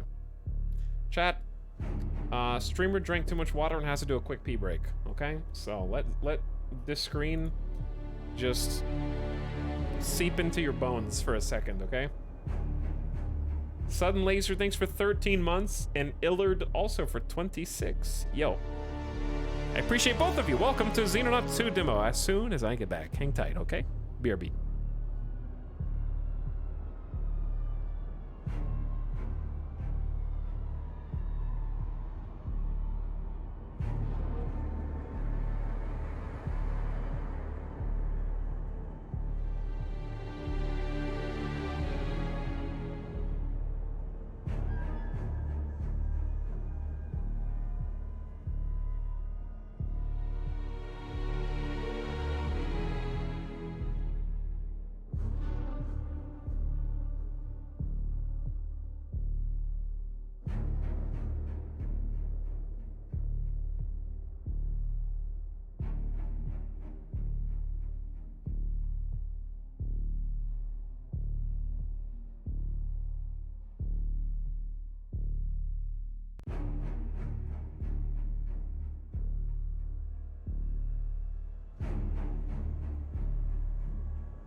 Okay. I decided to get a coffee as well. And I almost had to feed animals who were very hungry. But they are being fed now.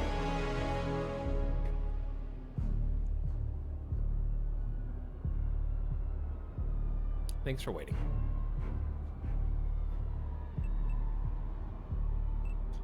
Definitely don't do hard difficulty in an XCOM like.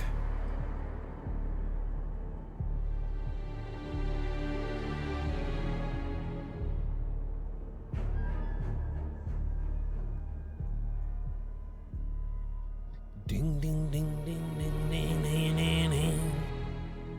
So Xenonauts 2 has been in development for what feels like ever, and there's still no release date, understandable, but in the full game is going to be very XCOM-esque.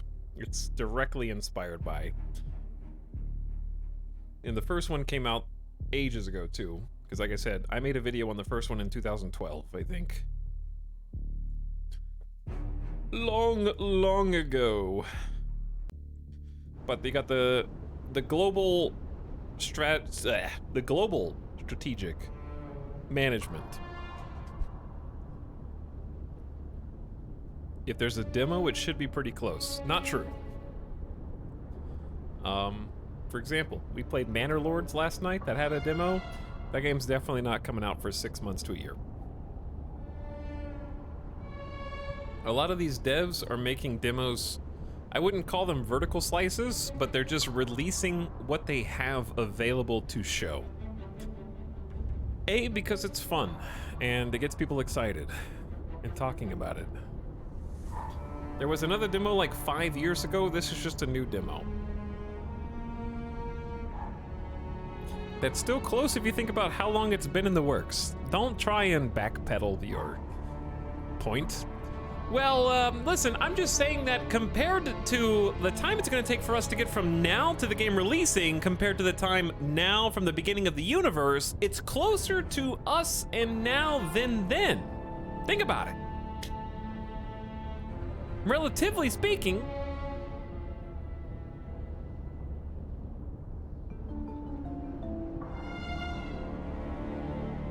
welcome to Xenonauts 2 Tactical Combat Demo. Extraterrestrial forces are attacking an isolated polar outpost, and the Xenonauts have deployed a tactical team to protect it. Victory is achieved by eliminating all hostiles. Good luck, Commander. You lose if all Xenonauts are eliminated. We're gonna do this real quick. Music in every game is all too loud. Every single game. Each unit receives a number of time units each turn, which can be spent on actions such as movement or shooting. The current time unit of a unit is shown by the green bar and number in the UI. Once all units have used up their time units. Okay. Devs, you can't have units and time units. Okay, that's too many units. Press end turn to finish your turn.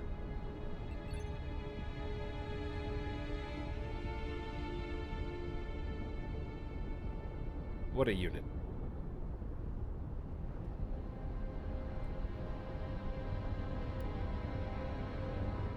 Aliens. So Xenonauts has a very old school feel, which is exactly what I called it in 2012. Units in adjacent tiles can manually open or close a door with right click. This costs 4 time units.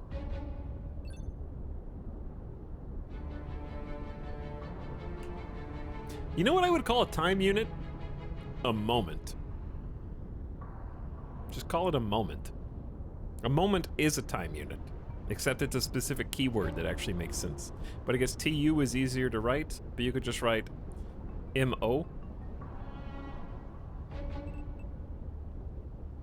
A moment in time. A turn? No, because it's not a turn. You have multiple time units on a turn. It's like action points. It's basically AP, they just wanted to call it something that's not AP. Okay, let's see who we've got here.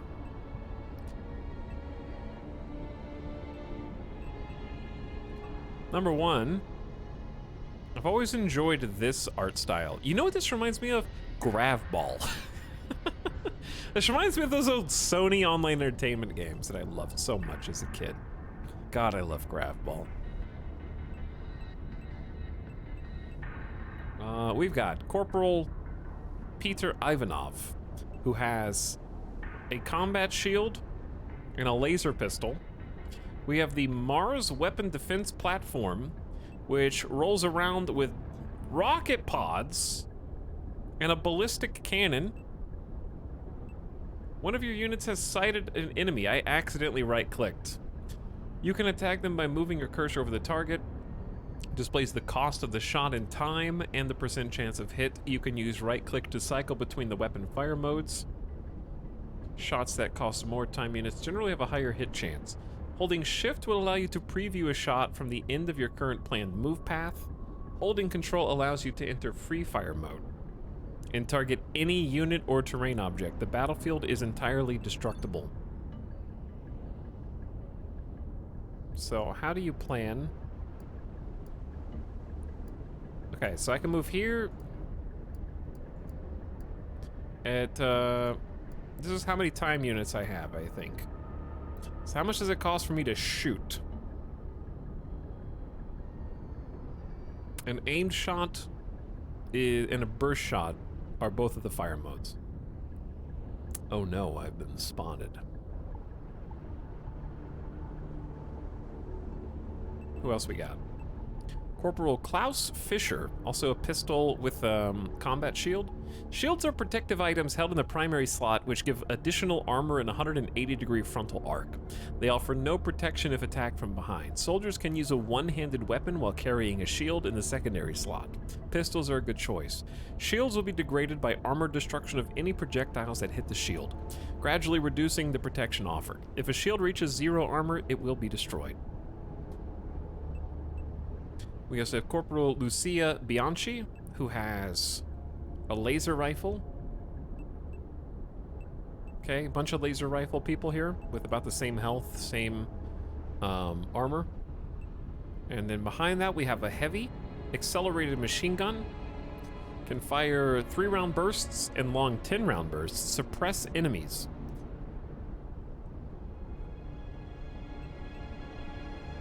Jane Williams has a shotgun. Bam. Short range accuracy bonus to be effective. And then we have a sniper as well. This is a big ass team. Chat, I have no idea how to play, so let's just go. Do we really need to know how to play? Let's be honest.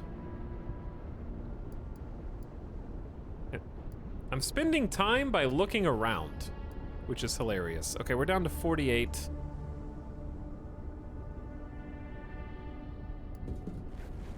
Do you really need to know how to do anything? I say no. So this is like old school XCOM. That is correct into occurring. Streamer explaining the game like we haven't played XCOM. I haven't played this XCOM. I played the other XCOMs.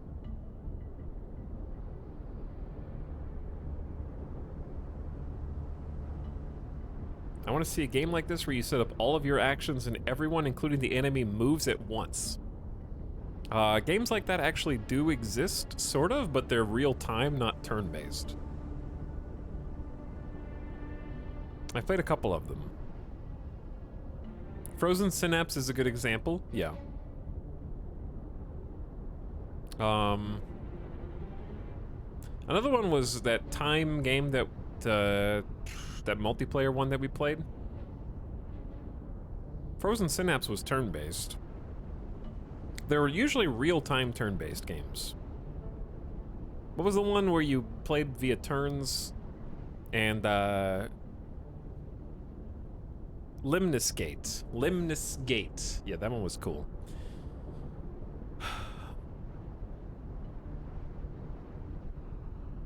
This is gonna take 18 to shoot this guy.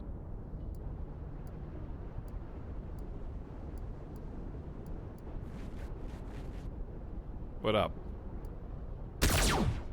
Did you just miss? Unbelievable. Chat, how much does it cost to shoot my super ballistic cannon? It's A normal shot is 36% of my time units. One thing that is automatically difficult in this is it tells you what percentage of time units you need to do a thing. How the hell am I supposed to calculate 36% time units out of 78 in my head? Why not just give me the number of time units it's gonna cost based on this character?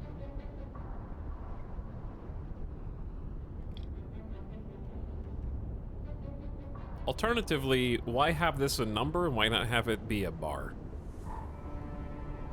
If you click the cannon, it'll display the units above it. Above what?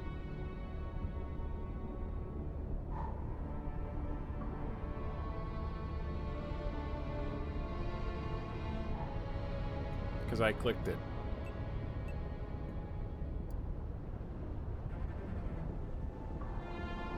Oh, directly above it, like here? 19, 28, 38, and 40.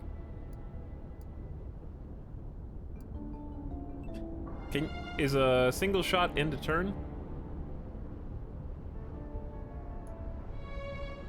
Or can you do multiple shots in a turn?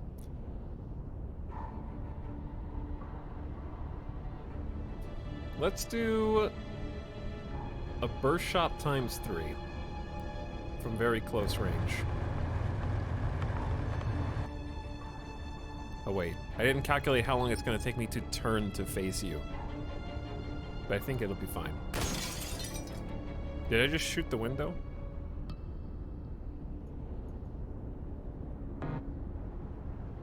Did I just burst shot the window?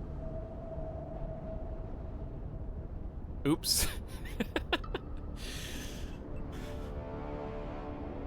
You didn't click the burst one, you just single shot it. All right.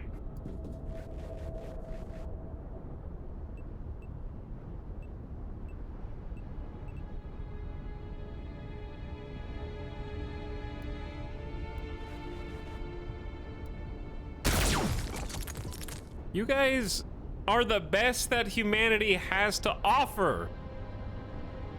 You are the best that humanity has. This is all we've got. Can you shoot from behind another character who has a shield? That seems like it would be useful. Except I only have a snapshot now. There's a... The alien officially has no cover. I believe in you. With our combined firepower of the entire human race, we have done everything necessary.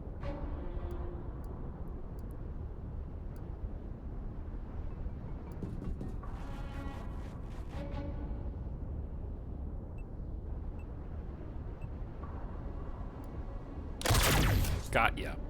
Uh-oh, but I spotted another enemy with armor which will reduce all incoming damage by the amount of armor they possess.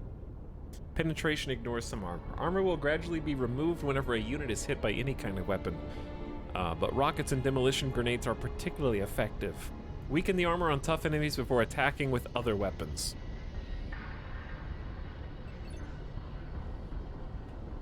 There's friendly fire? No, there's not. Don't lie.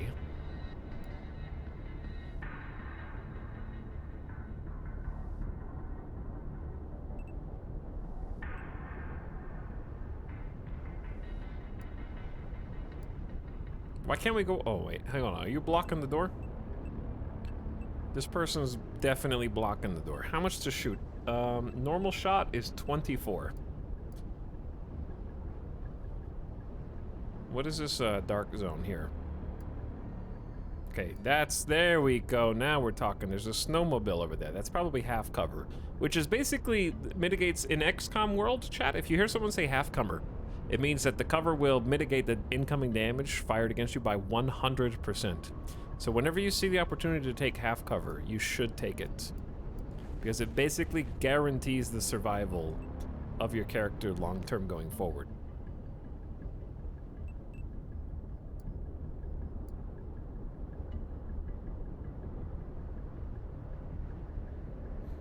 He's gone mad.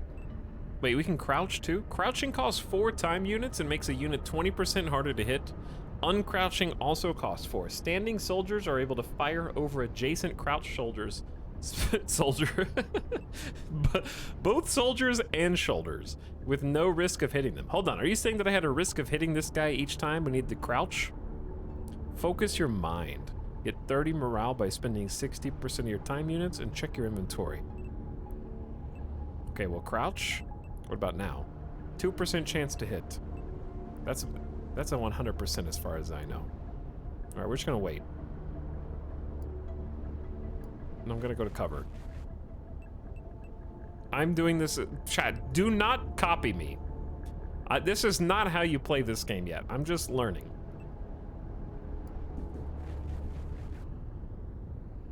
Who is this? That's just some guy in a hazmat suit. That's not an alien. He's probably on my team.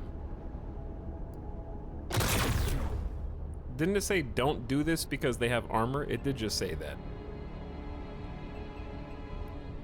They do have grenades. All right, can we reset this? No, don't reset it. Just keep going.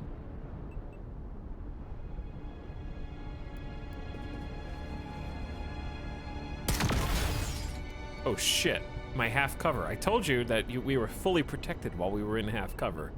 See, the thing is that now they got it.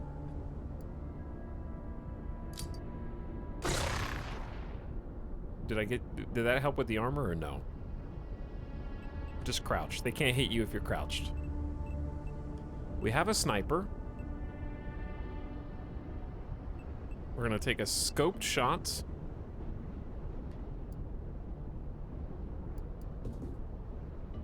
Can you attack from around the corner? 81% chance. They're never gonna hit you back.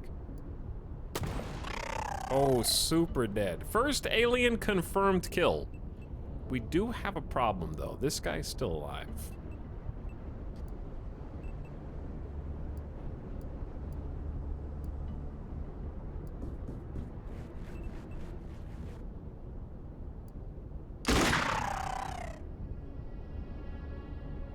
I am gaming.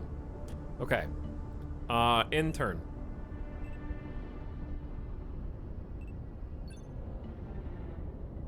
Hidden, secret, snaky movement. Who just died? Somebody's shooting. Is it at me? They're running outside! Oh. Hi, I'm crouched. You can't hit me while I'm crouched. I'm almost dead. There's an alien back there that I can't see. Oh, there he is. He's wearing his swim trunks back here. That stung.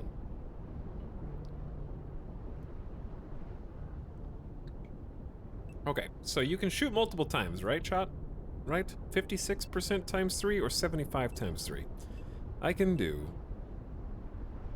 16, 32, 48. I can do 3 of these shots.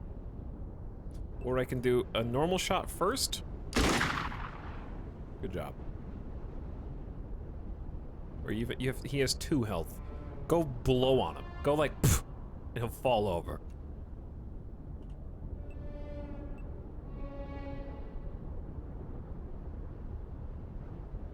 Why are you killing a human? He's in my way. Oops.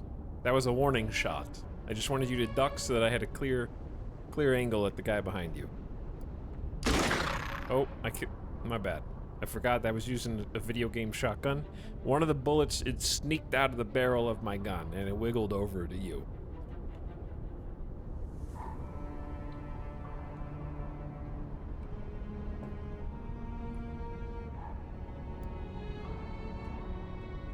Okay, Sarah.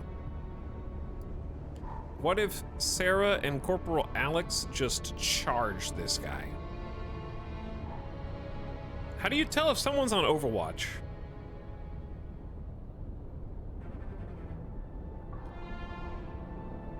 How do you tell if an alien will shoot you if you move?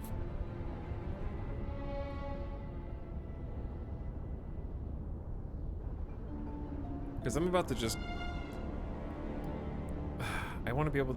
I don't want to stand in the open. Here's what we're going to do. We're going to crouch.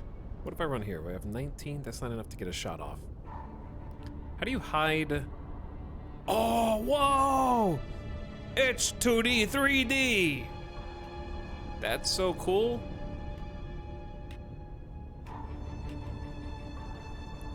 I just assumed you couldn't move that.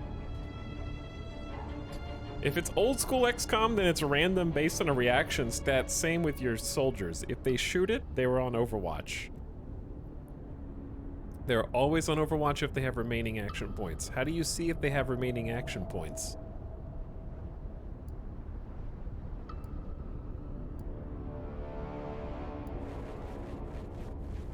Just go up there and shoot them, it's fine. You don't even need an aim shot. You know what you can do? 2 snapshots. Wait, I'd rather have a 96. Why do we keep going down to just 2 health?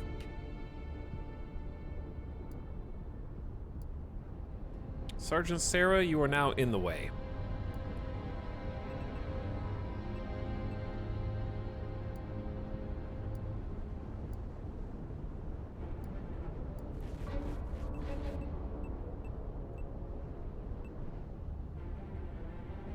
There's a box in the way and friendly fire incident in the way. All right, we're gonna get the sniper on the roof eventually. Go ahead and crouch.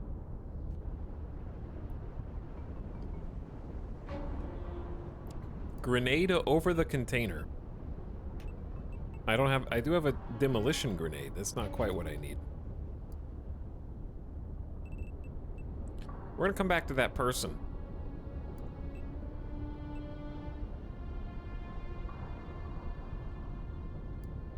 Who's this, a civilian? What are you doing out here? All right, I'm sending the robot up first. This is a big area. How big is this map? Oh my God.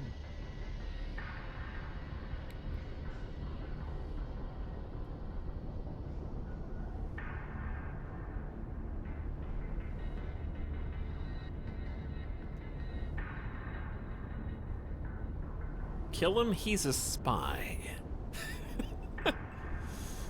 Probably. Okay, where are the aliens? I really like this art style. I bet they're in there. Let's head this way. Okay, we're gonna take this nice and easy.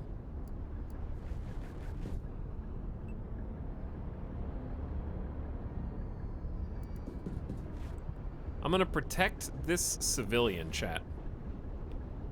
Okay, see, enemy spotted. I'm gonna protect this civilian with my shield.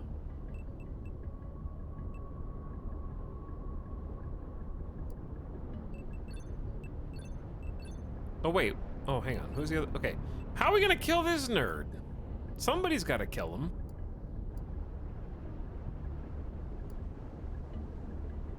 But there's a friendly fire issue. Just don't hit your friendly, okay? Just, there's a 25%. God! Ow! One of your units has suffered a bleeding wound and will suffer 5 HP of damage at the end of every turn until it is healed. Using a med kit on a soldier will automatically heal all bleeding wounds in addition to restoring lost HP. Okay, how many elite super soldiers does it take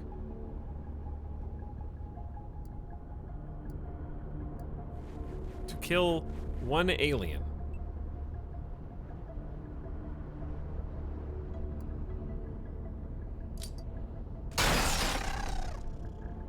Okay, at least these are probably huge wastes of my nades. How do you get a bleeding wound with a laser? Don't worry about it.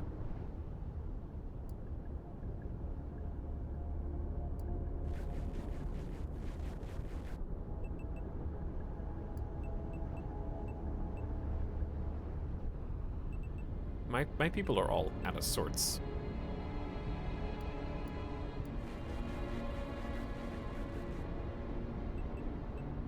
Can we see this guy over here?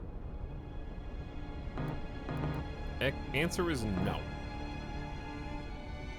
Okay, look, I'm protecting the civilian.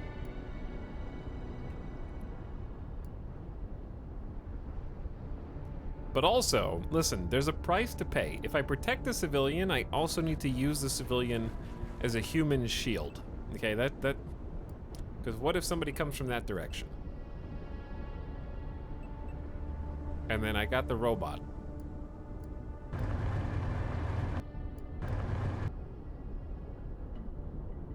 What's the name of this game? Xenonauts 2. The demo is on Steam right now.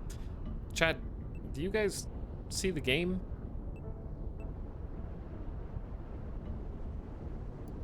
Down below? The stream?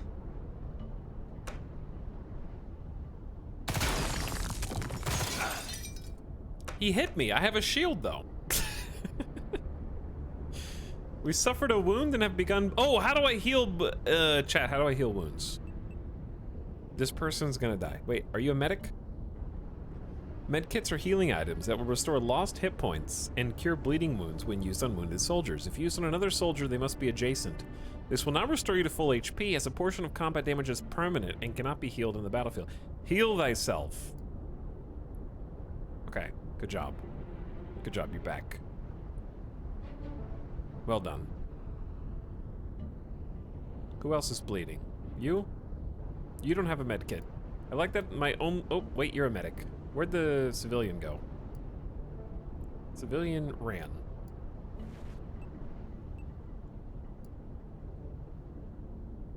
Okay, we're tended. We need to do something about this. I know exactly what to do.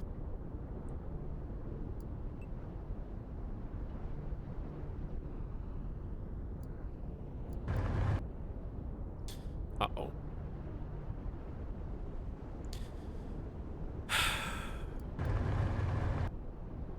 Uh-oh. Well, maybe we shouldn't be over here.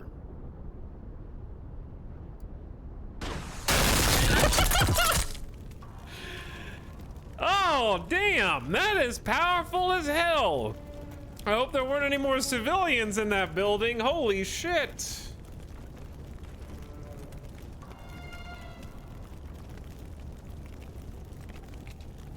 I hated that guy, and now he's dead. If I had more action points... Oh, I actually can do a snapshot. Good try, good try.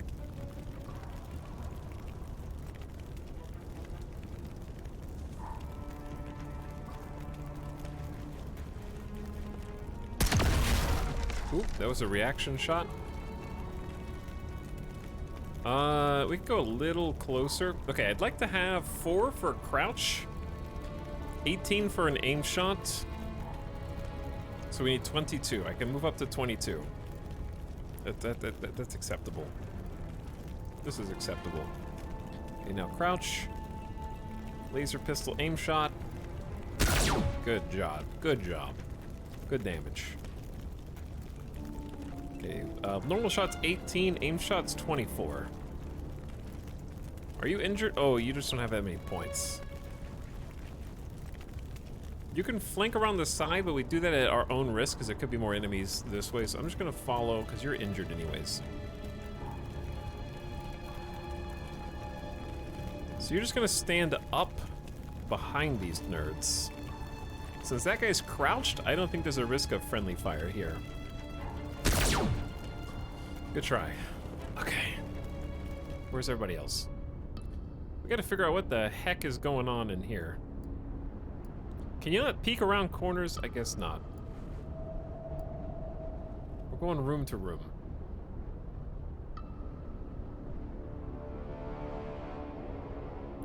I like that this game seems to feel a lot more like the original XCOM games. Yeah, I think that is their intention.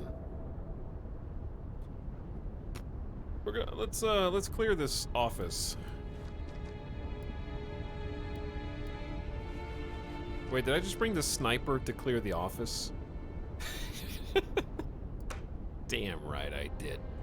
Sniper, I was gonna put you on the roof and then I kind of forgot.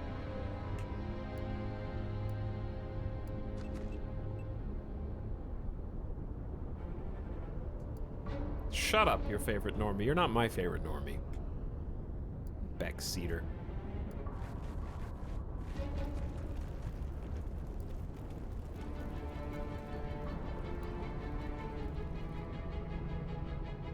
Okay, well, we don't need too many cooks in the kitchen.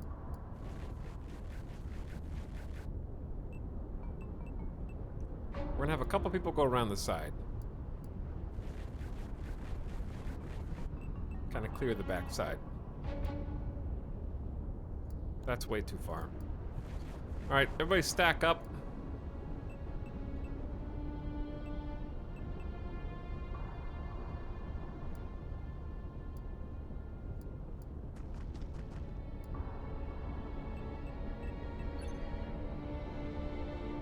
I'm gonna laugh if they just explode suddenly. Oh, don't! Ah! Machine guns are too powerful.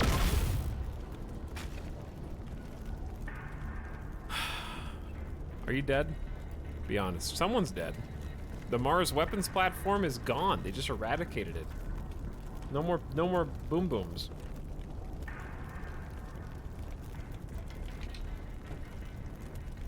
That was my favorite robot. I thought he had more armor and health than that, but clearly I overestimated. I got revenge. I am currently bleeding out, possibly to death. But I did get revenge. These shields haven't really helped me at all. It's only 8 armor.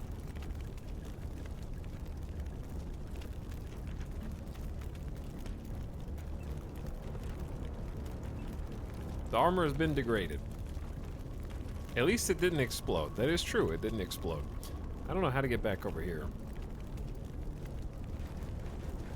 But you're as good as dead, buddy. Wait! Do we have another med kit? This is 20 to you. What if we just retreat behind the trees? Oh, you really can't retreat. You kind of just have to stand out in the open, huh?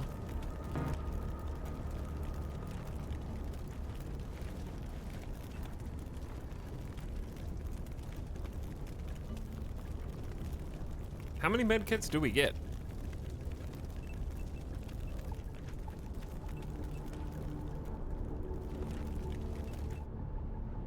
Well, rip robot.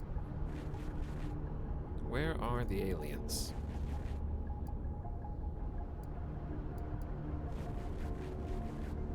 They're definitely not back here.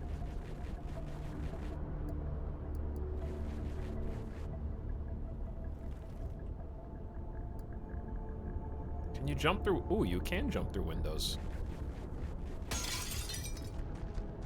You definitely should not run your whole move range and then stand in a doorway. So again, I'm not playing optimally.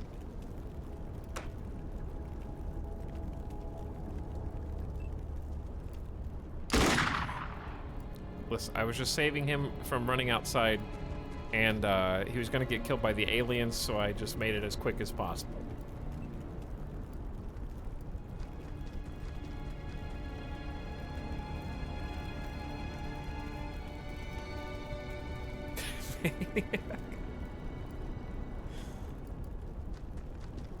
Hang on, are you wait a second.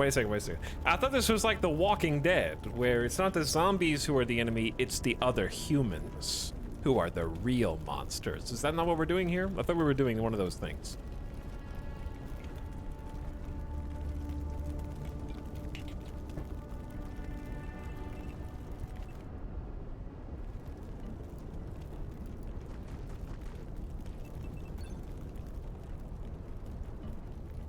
I recall that XCOM 1 had a use... What? I have my rookies run laps to boost their PU and endurance. Oh, you cheesed it. Oh my god, how are you landing those hits? Floss Fisher has panicked. I don't know how... Are we allowed to just indefinitely medkit? I don't think you can die now.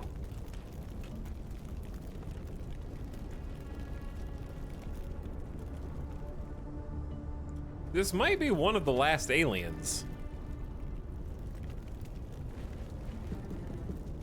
I'm going in.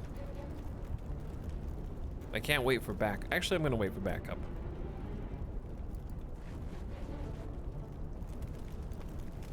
Klaus has no move. He's panicked, so you guys just hang tight. Lucia has moves. We're gonna move you up, get you into better cover.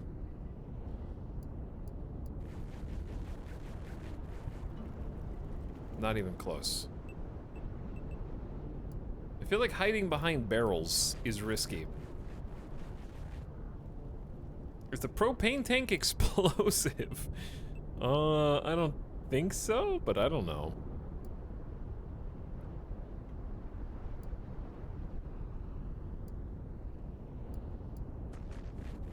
Are you guys locked in here? Yeah, you're kind of locked in here, huh?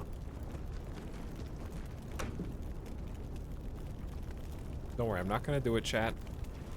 It was a one-time joke.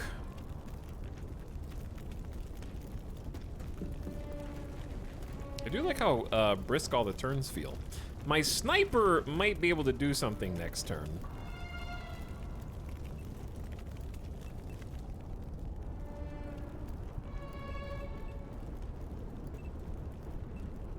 Okay, I think we're good.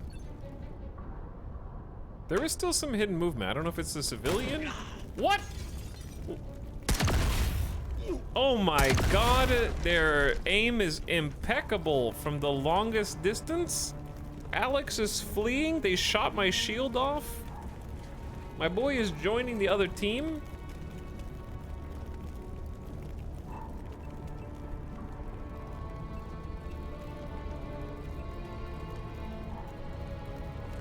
I know what to do. How expensive is a nade? 25 TU?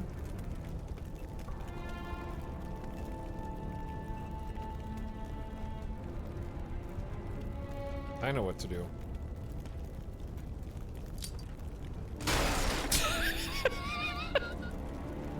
All deserters will be executed! You must fight to defend humanity, or you will perish.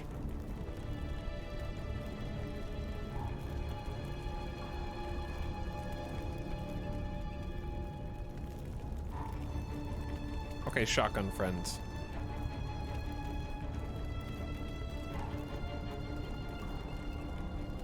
%. This is rough, dude.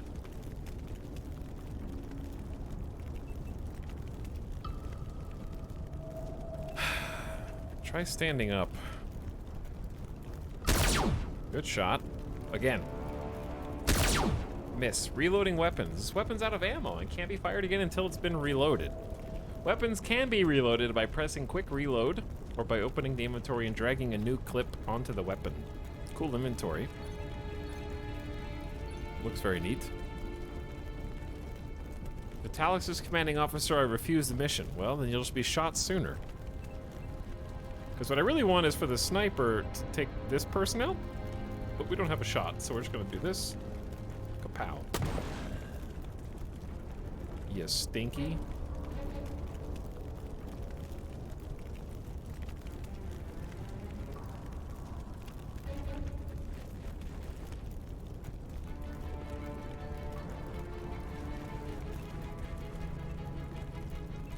Okay, do we have a shot on you? 0%. We need to move up. I'm gonna go for a side flank on this nerd. Actually, I'm just gonna crouch.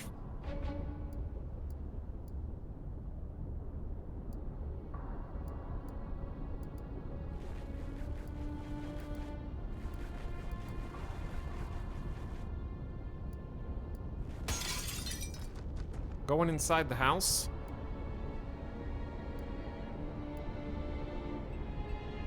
You guys don't have enough move points to really do anything substantial in here. And then you're left.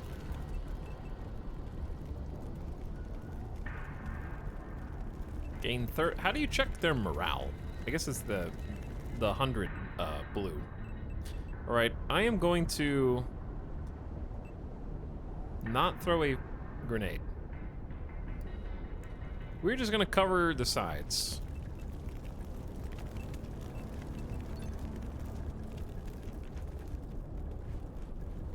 That civilian is still out here. Got him. That was a reaction shot. Again, 2 reaction shots. Oh my god, you killed my guy and you shot him in the back of the head. Unacceptable. We don't even know where the rest of the aliens are. If this were the real game and not just a demo, we would be doing a terrible job right now. For the record.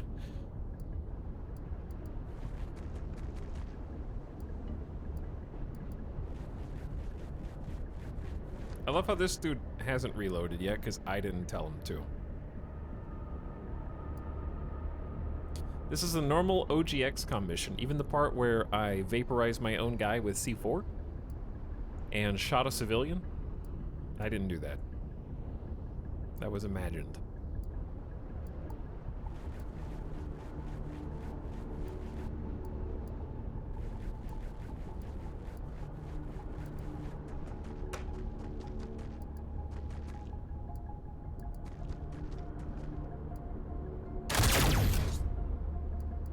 I was creating cover.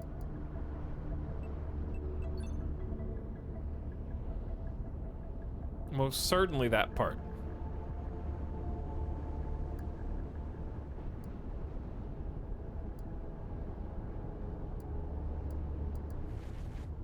We haven't been on a rooftop yet, all game. I don't think sending the person with the shotgun up there is maybe my best strategy. You really can't peek. Where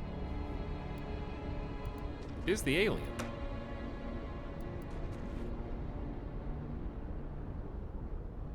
There's only got to be like one alien left.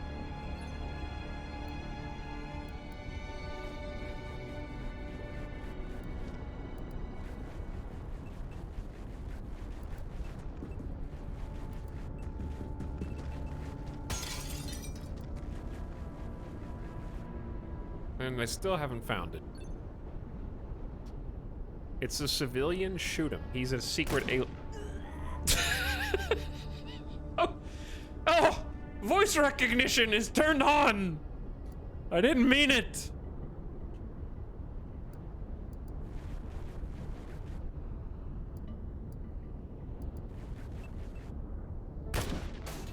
Ooh, spicy reaction shots.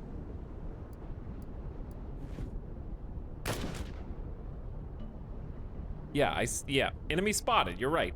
That enemy is totally spotted.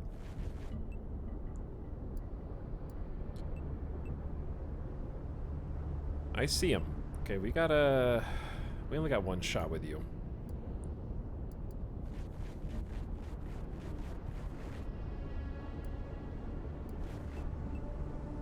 I'm moving in. We're on the other side of the dang map, dude.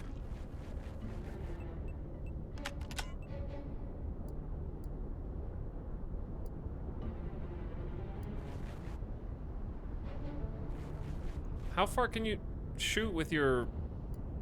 Where is he? He's all the way back there. There's no way you can hit him.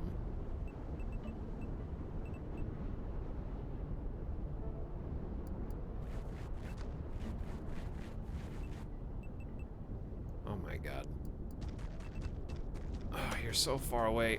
How difficult is it to get down? Can you jump off a roof without hurting yourself? Actually, yes. I'm impressed. Alright, everyone's just standing out here waiting to die because... I know this is the last enemy. How? I'm crouched behind a oh, there's another guy. Damn.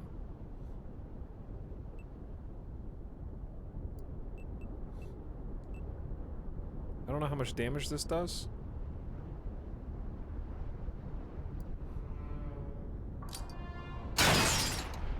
Not enough. Oof.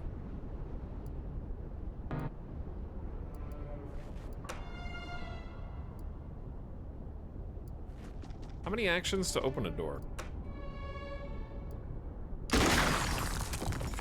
just enough. Good job, Shotgunner Corporal Noah Adams. Cleaning up the mess.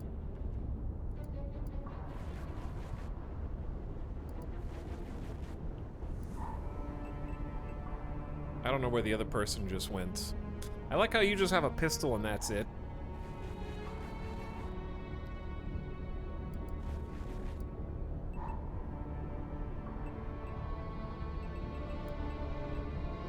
Alright, moving everybody else up.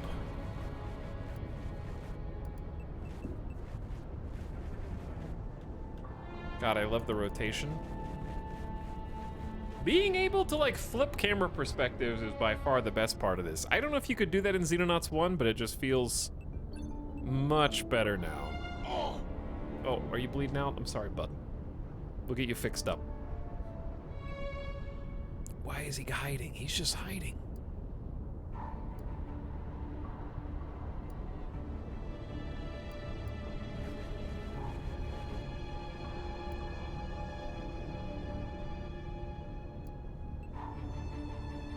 I want to throw... There you are. He's gonna shoot.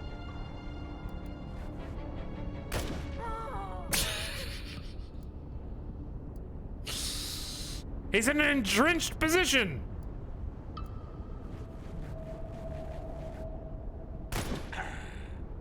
Oh no! He's dug in!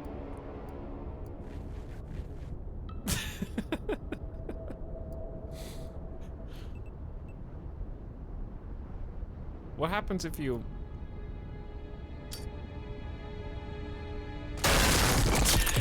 Okay, that still worked somehow? What an arm, by the way. Just fantastic throw.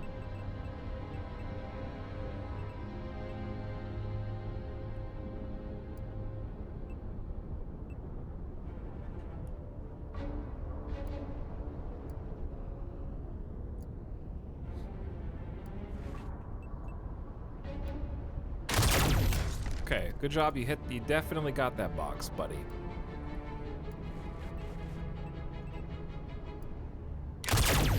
He's got 6 health.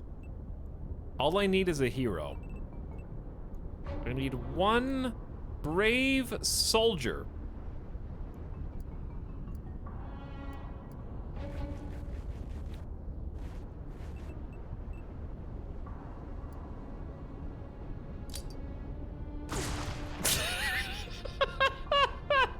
Alright, this is the worst trained unit that humanity could possibly have fielded for this op.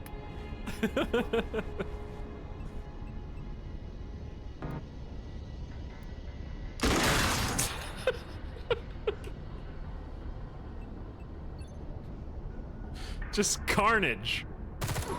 Oh my god. He's too powerful. I won! Yes, the mission is complete and humanity is saved. You have well done, says the dev.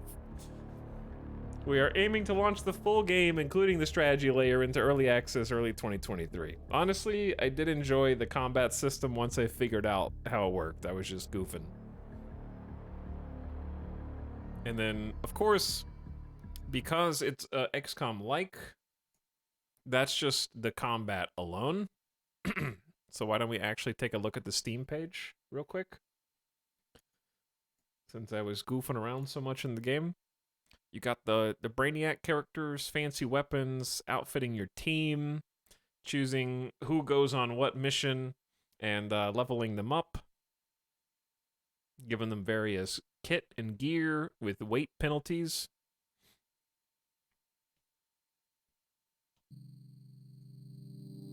Here's the overworld map, where you'll be managing risk assessment, tracking down UFOs, apparently scrambling squadrons, and trying to protect the Earth.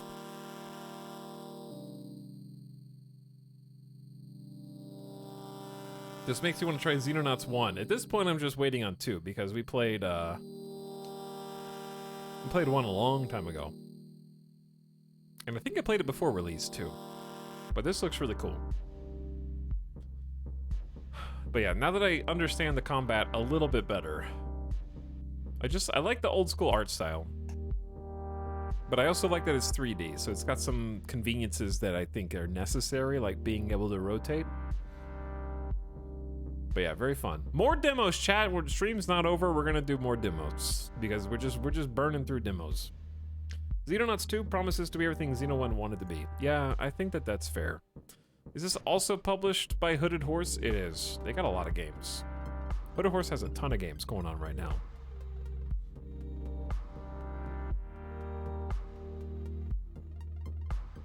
Defend the planet, establish bases to extend your reach, use interceptors to shoot down attacking UFOs, deploy soldiers to secure resources, capture crash sites. Protecting regions from alien activity and terror attacks will protect your funding and prevent them surrendering to the aliens. And of course, it's non-linear, yeah, just like XCOM 2 and XCOM 1 and the other older XCOMs. But yeah, with the tech tree as well. Very cool. I enjoyed. Mixed on the UI. I haven't seen enough. Like, I like this UI. This UI looks very clean. I don't mind this one. It took a little getting used to, figuring out what everything did. But I enjoyed it. Alright, what's next? We're pulling out all the stops. Xenonauts 2 is fun, though. Demo number 5, chat. Demo number 5. We have so many choices. We played one card game last demo. I kind of want to play another card game.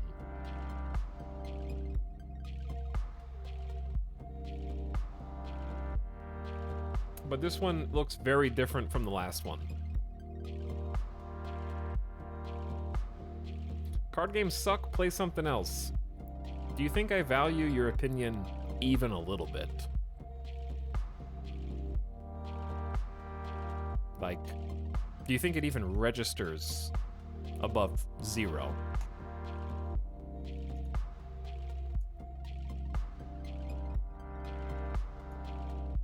Because, like, when you really think about it, I can't think of a single genre that I could say unilaterally sucks. So if you actually think that, and you're not just a random troll in chat, then you're just close-minded. Because I can't think of one genre that I think, like, I hate that entire genre. MMOs, there's good MMOs. There's good sports games. There's good card games. There's good puzzle games. There's good adventure games.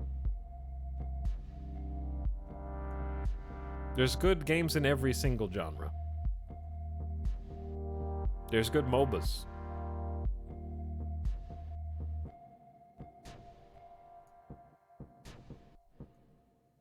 Sports games blow ass. Bro, where have you been since July 8th?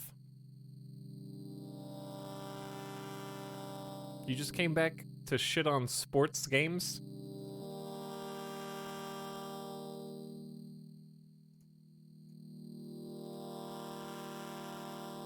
FIFA is actually historically fun. I love older Maddens. And MLB The Show is incredibly addictive, yeah.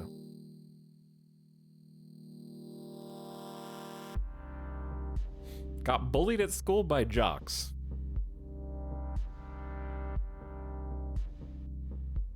I don't like sports, so I don't like sports games. I don't think the two have to be implicitly related. Rocket League is a sport game. You don't have to like soccer to like Rocket League. And you don't have to like, there's some actually really fun physics-based hockey games too, where it's like the faster you swing the mouse, it actually shoots the puck faster.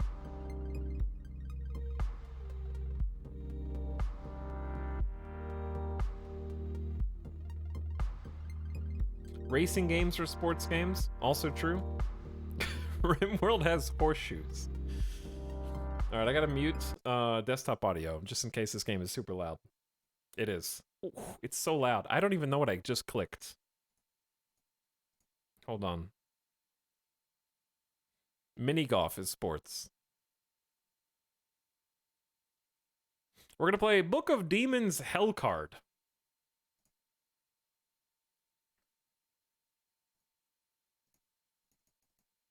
Which looks like this.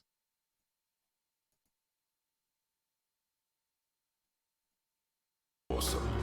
An ancient vault that guards the most amazing stories and myths.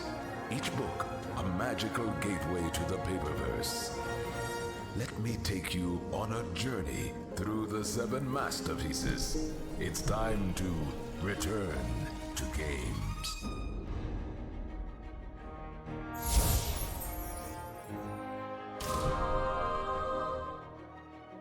I have no idea what's happening here, but what is happening here?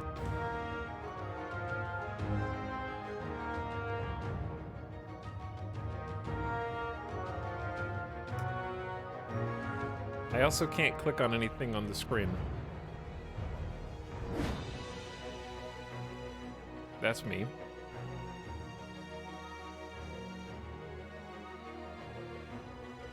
We're returning to games.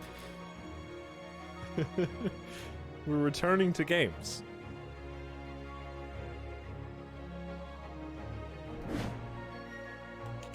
Why does escape work and nothing else works?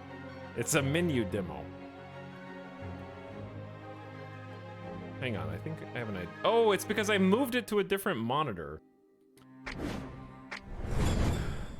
Hold on.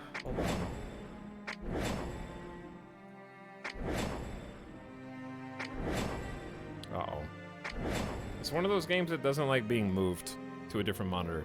There's another game we played recently that did this. It's a common issue, actually. Damn, what game was that? That I refused to play for a long time. We streamed it within the last month. Stone Shard. Yeah, it was Stone Shard that had this problem, too.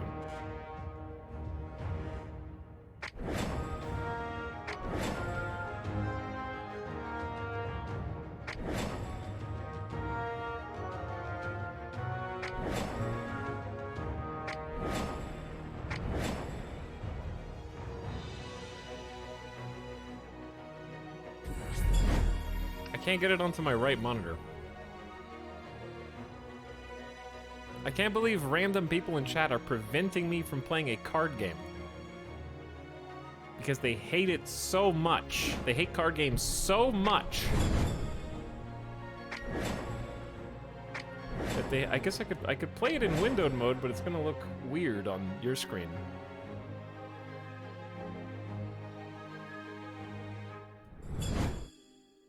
There's gonna be like a bar at the bottom.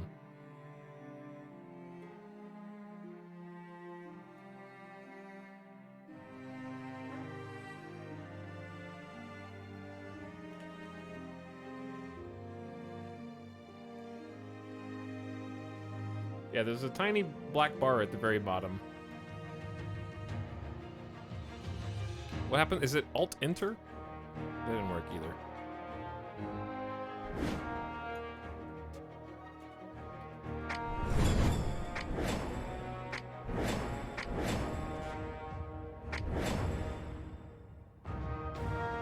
I don't remember how I fixed this on Stone Shard.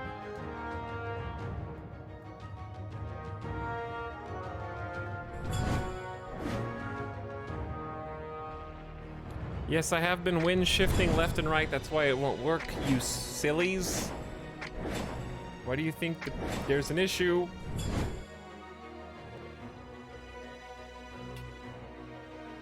That's what causes the issue. All right, we'll just play it like this. Book of Aliens.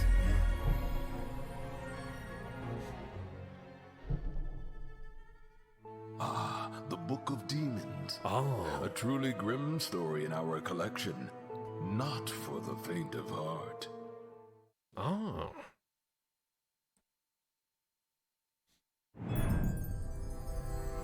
Yo, what up?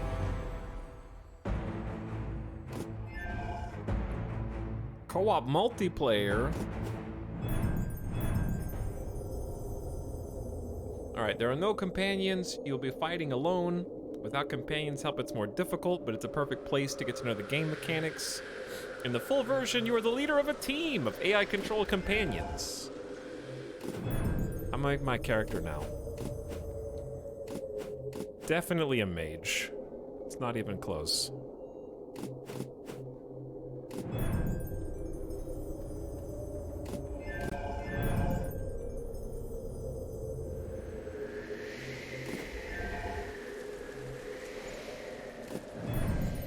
Off we go. On each floor, you have a choice between 2 monsters guarding different events. After winning a battle, your whole team can visit the event. Okay, one event is zombie corpses guarding a vault or skeleton warrior guarding corpses. What happened guarding corpses? I want the vault.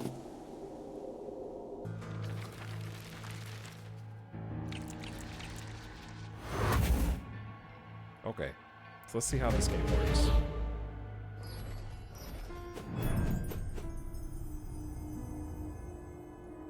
The circular lines on the ground represent close and far ranges. Melee enemies attack in close range only, and ranged ones only when far. Draw your offensive card and drag it over an enemy to attack. Some only work at range. You can see incoming damage above your head. Block to defend yourself or friends. You can tell what the monster is planning to do by the intent over their head. This is like 3D Slay the Spire. Players play cards simultaneously. You can also play this in co-op, which is very interesting. I apologize for the small text. It's going to be hard for you to read. Magic Bolt is deal 1 damage, get 1 mana, draw 1 card if you get a kill. And Ethereal Shield is 1 block to all heroes. Zombie corpses are melee. They're rotten and stinky, returns 1 damage when not hit lethally.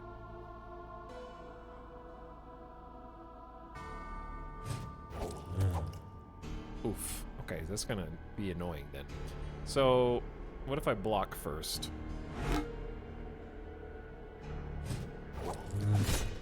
Okay. How much mana do I have? 0.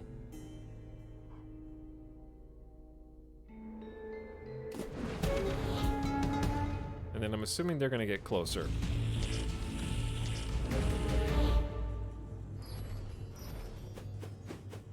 Some monsters have special features that affect the way you fight them. Look for special heart icons and read the tooltips for details. Okay. So my deck basically just sucks right now. I'm gonna block, and then... Oh, lightning is deal 3 damage, 1 damage to the 2 nearest monsters. Oh, damn. That's good. But Rotten Attack hits me back. That's fine. Easy turn.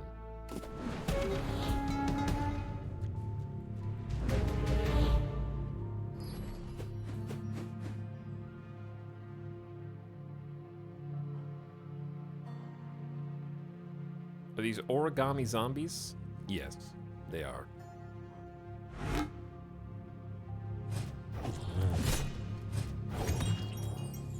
Fast. Turns can be super fast in this. Alright, we can add another lightning. Deal 3 damage, add Arcane Stupor to the draw pile. No thank you. Freeze in a medium radius. They can't move or attack. Freeze ends when the enemy is moved or tries to move or attack, but is unsuccessful.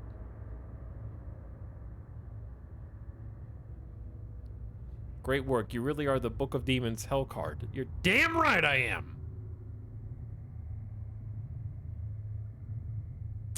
Volcanic Lightning is going to add a bunch of fluff to deck. Let's freeze. Get some CC. Choose up to 1 action in every location. We have $4. Explore, you have a 50% chance to find 3 gemstones? That's these. That's gemstones. Lose 4 max HP and get a clam. I don't know what the hell a clam is. Plus 1 mana in the next battle. That one. What did I just click? Okay. 1 mana in the next battle.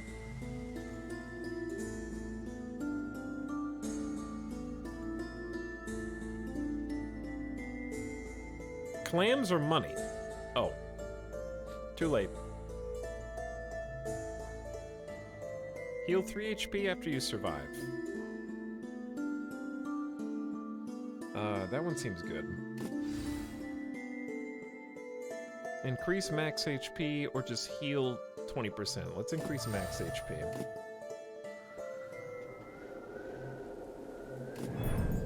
Level 2.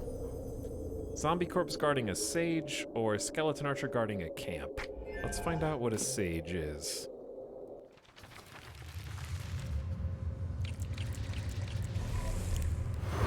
So I think the best thing about this game is going to be figuring out what the enemies do, and then just it seems like you can just play really fast. Influences are buffs or debuffs that work over time. Hover to know how they work. Like, what does this guy do? Flying hog. Attacks close. Regenerate at the beginning of turn. Heals self.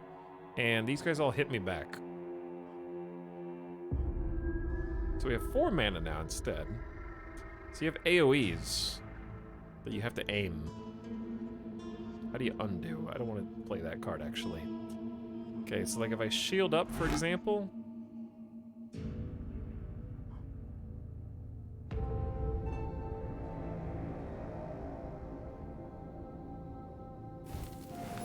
Freeze these nerds.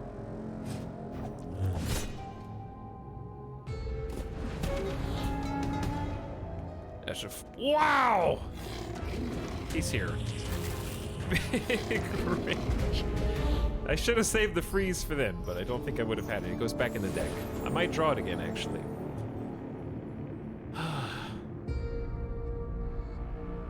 The problem with lightning is I get hit.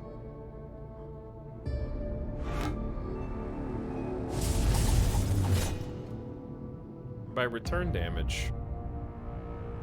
But Magic Bolt, if it gets a kill, gives me a mana back and a card draw. How much does this guy hit for? Just 1? So I'm gonna take 1 damage unless I kill him. Which I can't do, so I'm just gonna block. Oh dear.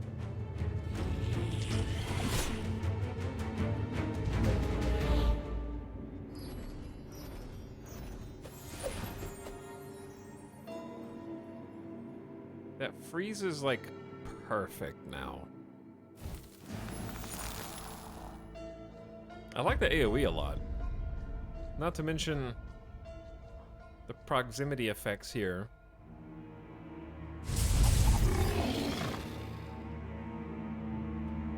Rotten attack sucks, but we do heal after each battle too. Dead? I don't know why he's dead. Okay, it works for me. Pop shield, bolt, bolt.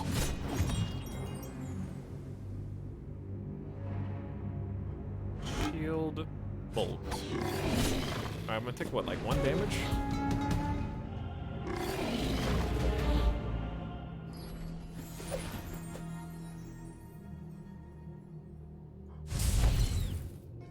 Right, my max health is like 33. Then you get to add a new card.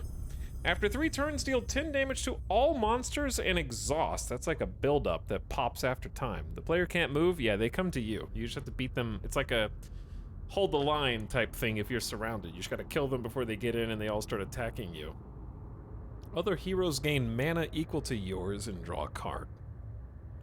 That is for multiplayer. You play this in co-op. And you can also play this with other characters, but in the demo, you just play by 1. Freeze in a medium radius. We got one of those. I don't want a second one. But Link doesn't help me. Let's just try Armageddon. That's like a whole turn, though. Choose 1 action every location. I have 1 gem, and that's it. So I kind of need a gem. I need more clams. Whatever. And there's also card removal. But that's the only damage I really have right now. I think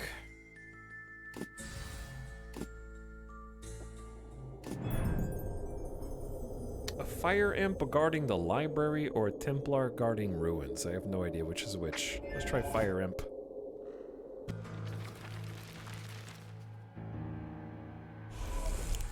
I want some new 6 spells. They explode if killed in near range. They deal damage equal to their strength to all characters. So this circle is near range. So I have to kill them before they get inside the circle, which isn't going to be easy unless I freeze them in place. So crowd control here is really nice. And then I know you're going to come in and hit. But I don't really have anything that does that much damage.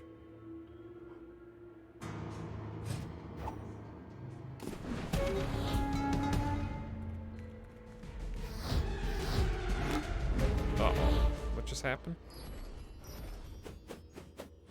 Did he just get shield? After 3 turns, deal 10 damage to all monsters and exhaust.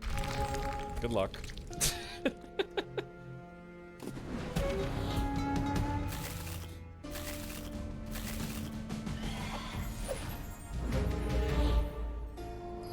Chat, are they getting stronger every turn? I'm allergic to monsters getting stronger every turn. What if we just, like, block?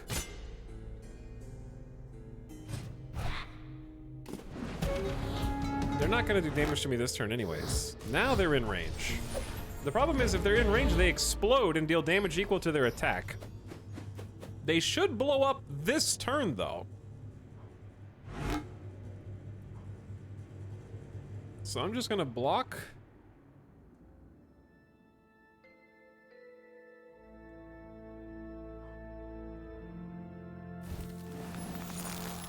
I don't know what he's been doing. He's just been standing back powering up. He's gonna do 3 damage to me. But when do they blow up?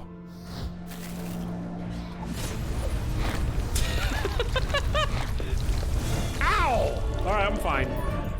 I'm at 28 health. The super nuke. Set mark to 5. Mark. All attacks on the target deal +1 damage. Damage can be stacked by playing mark on an already marked enemy. Only 1 monster can be marked at a time. Deal 3 damage, add Arcane Stupor, or deal 3 damage if the target is killed. All heroes draw a card. That's pretty good. That one's solid. 50% chance to find 3 gems. Don't think it worked. Good try.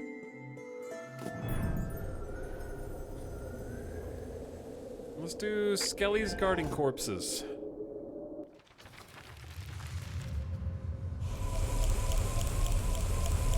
Oh, duh.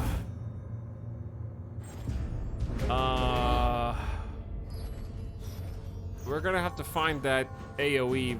Oh my god. And now we pray.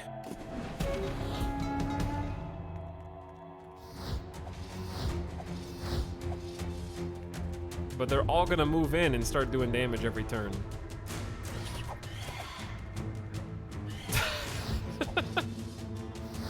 I get the impression they really intend for this to be multiplayer. Yeah. Yeah, it's really supposed to be multiplayer.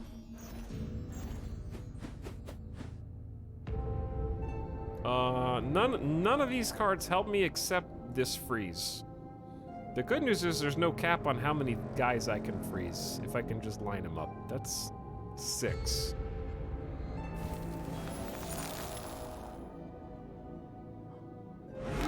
So now I'm only gonna take 4 damage. Oh my god.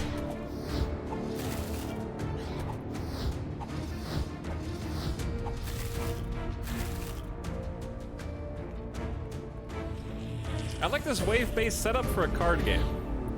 Yeah, I think it's pretty clever. Except, I'm gonna take 19 damage now.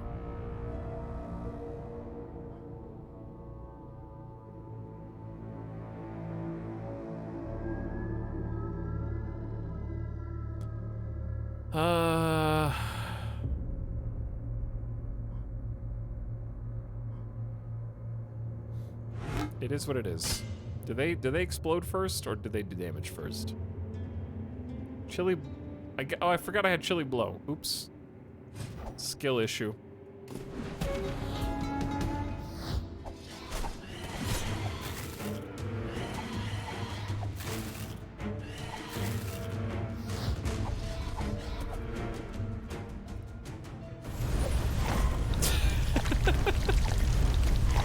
It's okay.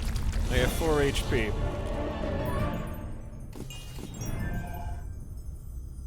Take a random bolt to hand when you kill a monster. Works once per turn per stack. Deal 1 damage and freeze in a long cone. Add 2 amnesia to the draw pile. Oof. That feels bad. I'll take it. Get an Armageddon. Another Armageddon? I'm not tanky enough for all this Armageddon. Get a friendly toad. Skipping card rewards that heals you for 7. I need gemstones. Hey, we got some gemstones. Get Eternal Winter? Freeze all monsters? But you have to get rid of lightning. Okay. Interesting card choices. Heal 20% HP. I'm back.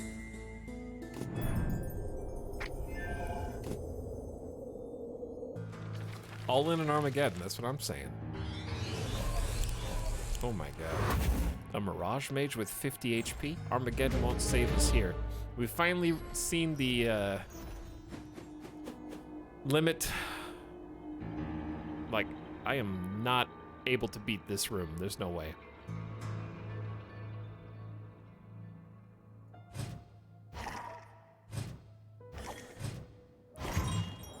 Well, that's Armageddon. It's going in the discard pile now, chat.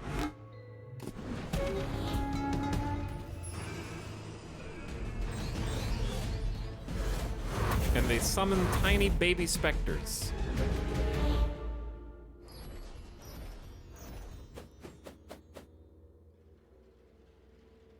Well, there's Eternal Winter. Cost increases by 1 mana with each use. But this doesn't help.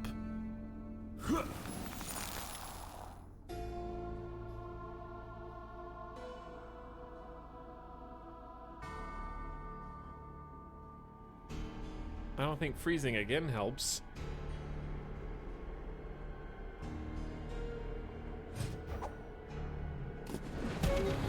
Because I haven't even got Apocalypse. And they're all gonna break out of their freeze. Yeah, this is GG. That's okay. You're not really supposed to win by yourself. I can... Well, I can't do both that and Eternal Winter. It's way too much mana. And they keep summoning? Yeah, this is a boss fight. This would be really fun in co-op. Incoming 22 damage, by the way.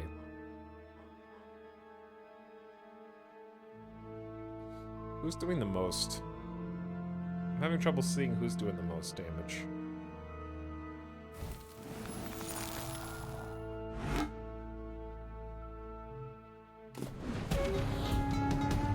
Goodbye, we won.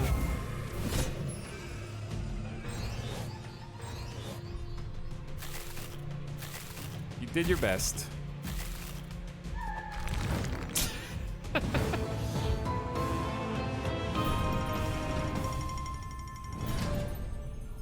And you unlock cards. Honestly, I think this is a pretty neat take on the genre. Thanks for playing the Hellcard demo. Fight with one of the bosses after reaching the final floor. 300 cards in the game. Oh, if you play in co-op, you each have a section to deal with? But you can help each other's sections or something? Play with AI-controlled companions in single-player mode. This game really looks like it's meant to be played in online co-op. Because you're gonna have to manage like 3 hands of cards. This seems like a really neat co-op game.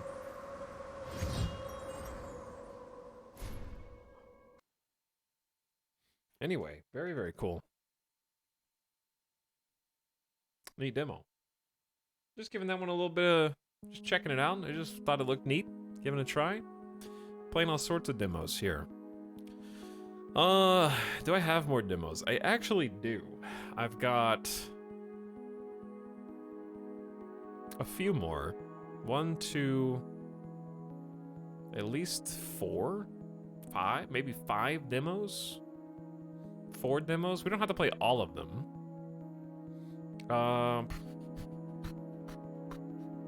What a mad lad. He's played 36 games today alone. Basically. Can we vote on the next one? You can vote on the next one because I need to take Midas back outside. He needs to go to the bathroom. I'm gonna give you 3 choices to pick from. And you guys will... I think I know which one I want to do in my heart. But I'll let you vote while I'm gone anyways. Alright, you have 5 minutes. Pick next demo. Option 1. What genre is this? This is...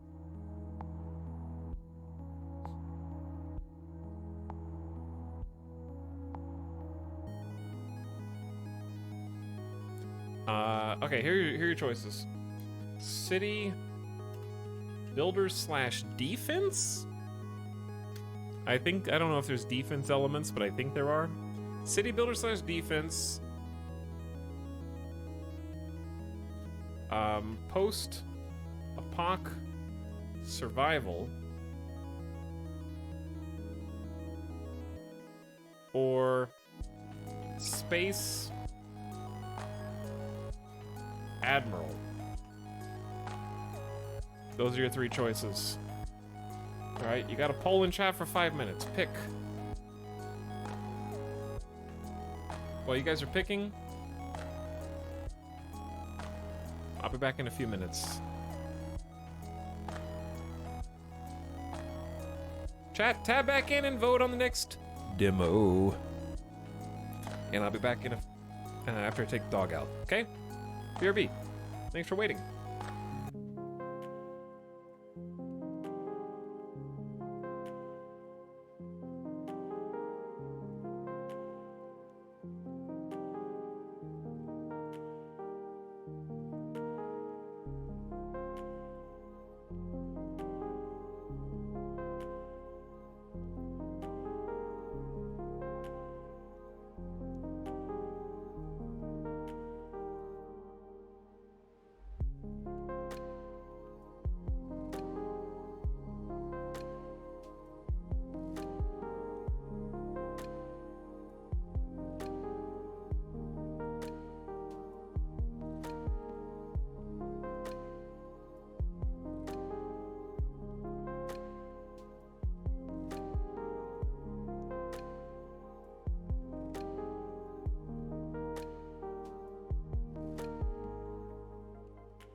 Really, guys? Why?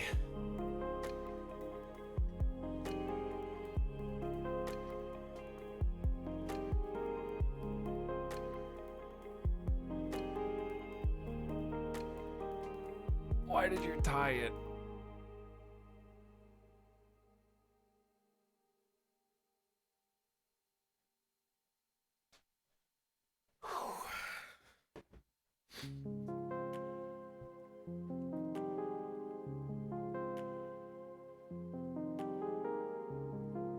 Okay, well. We'll start with space. This game's called Capital Command.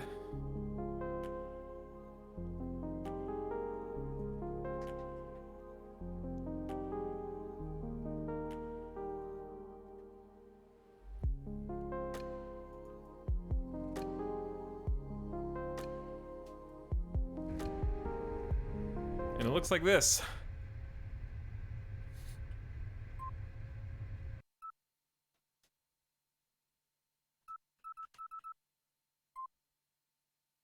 Scout Corvette Beeble returning to Fleet Central from extended deployment. Assigned as light escort for battlecruiser BC-42. Arrival station coordinates locked. Initiating jump. Welcome to Farpoint. The Beeble is back.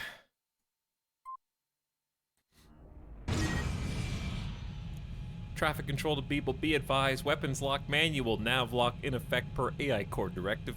Also be advised, new fleet regs require spot check on arrival, perform interface check immediately. Chat will not be able to read any of this text on a phone. Welcome, Commander. Capital Command uses a what you see is what you get user interface. Everything you can do in the game has a button on the screen. If you unlock the mouse and move the cursor over any button, you'll see info about it. At various points during the prologue, interface elements will be highlighted. When this happens, hover over the element. For now, check out the big highlighted button in the top right that tells you how to unlock the mouse cursor. Do this to confirm you can effectively operate the interface. Confirmed Beeble checklist screen verification signed and logged. Sitrep follows. Recent collision in ingress zone produced wreckage which constitutes collision hazard. Select wreckage now for vector check. He unlocked the cursor. It's like wishing for the genie's freedom. Capital Command has two ways to display objects in space. First, the context list to the right of the screen shows ships, space stations, and wreckage ordered by distance to ship, closest first. Then the HUD display has icons that overlay objects in the world, including anything in the context list as well as enemy ordnance and other items of interest. Hovering your mouse over an object's icon displays navigational info about the object, such as its range, relative velocity, and closest approach to ship. Selecting an object means locking it into the UI, so its nav info is always displayed. This also allows issuing autopilot commands relative to that object and other tactical controls. Selecting objects is easiest by clicking on their item in the list. Copy that, Beeble. Proceed to salvage usable resources from wreckage and plant demolition charges. Be advised, weapons lock and manual flight lock still in effect. Use automated navigation only. Basic movement and salvaging. Ship movement is vitally important in Capital Command. A skilled commander knows that velocity and positioning are often the difference between victory and defeat. At this point in the prologue, you have to use the ship's automatic nav computer. Hover over the button for more info. Later, you can fly manually if you want. To salvage a wreck, approach it and stay nearby for a short time. While the wreck is in range, resources it contains are harvested automatically. When salvaging is complete, your ship places demo charges on the wreck to remove potential dangers to navigation. You can detonate these at your convenience. Local stop. Autopilot panel. This button shows the current status of the ship's auto nav system. Clicking the button or holding the hotkey displays available autopilot commands. Which commands are available depends on the object that is selected in your ship's status. While auto nav is active, any manual flight command will immediately switch back to manual flight controls. Okay, so we can Rendezvous with the wreckage. Approach the selected object and attempt to come to a full stop near it.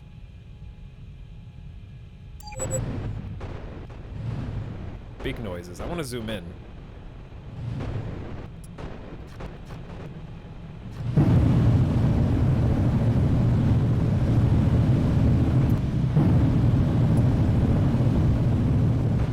Big thrusters. Loud thrusters.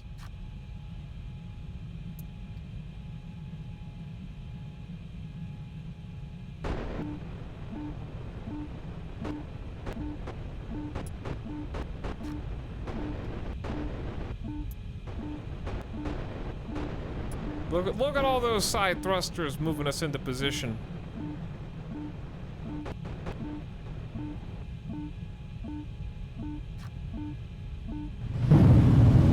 Damn, that's a heavy thruster sound.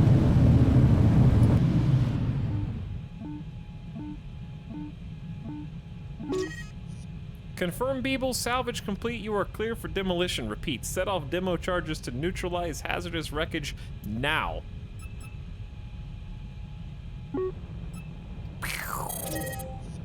Incoming jump detected. This seems danger close. Jump detected, please stand by. Oh boy. BC-42 actual to Beeble actual. Home at last, eh, Commander? Although I don't recall so much wreckage floating around. Go ahead and clear a path to the station for us. On my authority, you are cleared for weapons use and manual nav. Go have some fun. To control your ship's weapons, select the weapons system using the buttons on the bottom center of the screen. When a weapon is selected, aim at a target and click to issue an attack command. To cancel an attack, ceasefire button is above the weapon list. Additionally, manual flight control is now unlocked. Hover over the helm buttons in the bottom screen for more info. If you're just starting out, it's recommended to use autopilot until you get a feel for movement. Driving your ship manually is very satisfying and far more effective, but requires practice. This is the forward battery. Select the secondary battery so you can issue orders. Secondary batteries are used for shooting down enemy ordnance, but they can also damage systems and destroy weak targets. We also have some commands over on the left, like roll to port, pitch up, roll starboard, yaw port. So we have WASD and E and Q to roll. Good. I actually kind of prefer it the other way, but this is fine. Then we have thrust to port, thrust up, thrust down, thrust starboard, and retro thrusters, all on the left-hand side. Delta V is 200 meters per second. Engine A, X, B, and Y. We can try some manual flight controls. Right now, it is on autocorrect once we stop.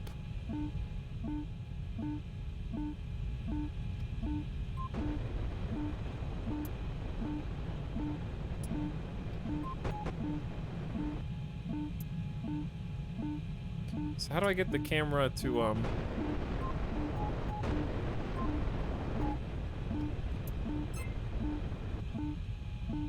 what is, just regular thrusters? Bling, bling, bling, bling, bling, bling. Okay, what do you want me to do?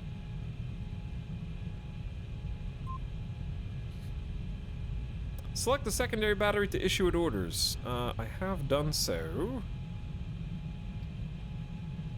You can take manual control. Interesting. Alright, the closest wreckage is here.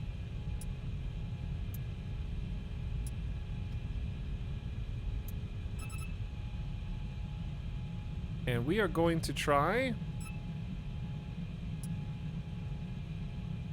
Where the heck? Oh, it's like right by us. So we have it selected. I literally just did the tutorial thing. Hold on.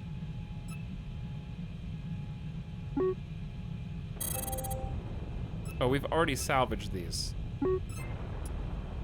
We've just been kind of moving forward and salvaging wreckage all by ourselves. Okay, that makes a lot more sense.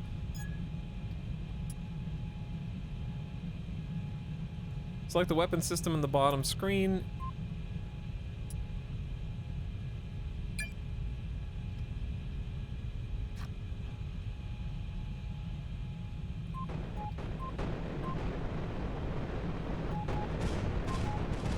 Oh, damn. Look at those forward batteries popping off, chat. I already forgot how to autopilot. There we go. So, like, if you want to... Okay, spacebar is big thrust.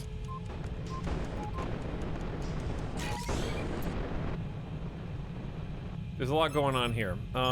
Okay, so we got wreckage. Attack course versus wreckage.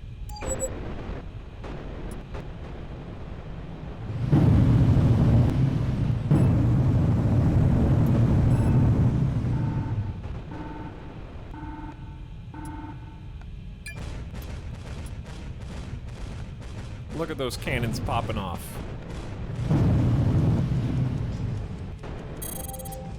Okay, so we can do some manual flying too if we want. So I am in like this yellow targeting reticle is shoot stuff mode.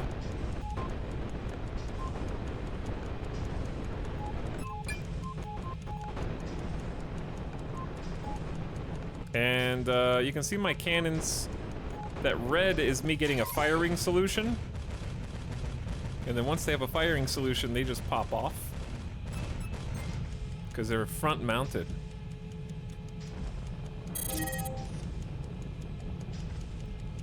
Farpoint station to all ships. Priority message follows. Secret data package just received from Fleet Corps for all non-AI ships at Central Beeble approach station within 10 kilometers for secure payload. Alright, let's cease using this. Go back to flight controls. We will get Farpoint station queued up, and we're gonna do, I would say, rendezvous with station.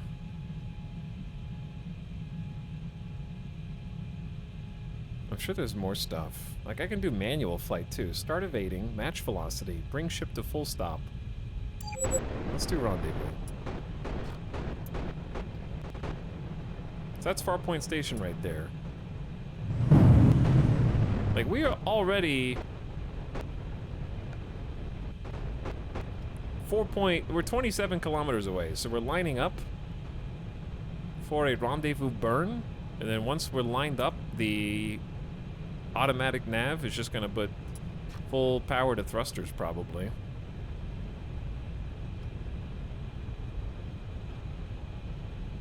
Because we are getting closer. We're like 23 kilometers now and still closing at almost 200 meters per second. Because the trick is if you want to go faster, you have to be able to slow down. And our retro thrusters are tiny. So, see, now I'm going 300 meters per second. I don't know if there is a fuel as well. I have delta V of only like 100 meters per second, so I don't know how you get fuel back. Fire the ship's engines to accelerate forward. Engines automatically shut down when empty and must recharge before burning again. The permanent setting burns without further input until all engines are fully depleted. Okay, so what we want to do is, when we're within 10 kilometers, we want to spin, because our regular thrusters are so much better.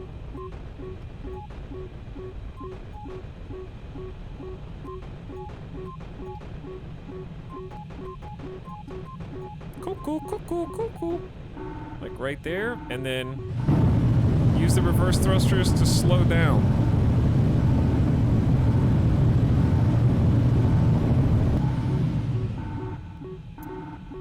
So I'm gonna click on Farpoint station, and then bring ship to full stop.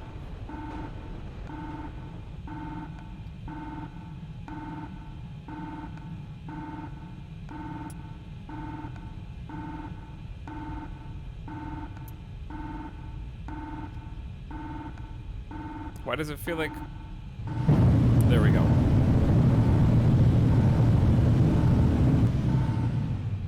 There we go. Alright, full stop. Achieved. Well done. Ships in Capital Command can use jump... I'm sorry for the beep boop. Come alongside and relay the data package. 10 kilometers should do. You are clear for tactical jump. Either aim manually or use the autopilot, but get over here. What? Mouse wheel to set jump range. Current jump range 100 kilometers.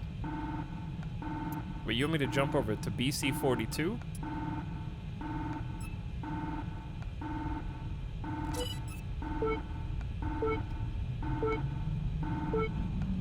I didn't read the jump drive. I just clicked the button.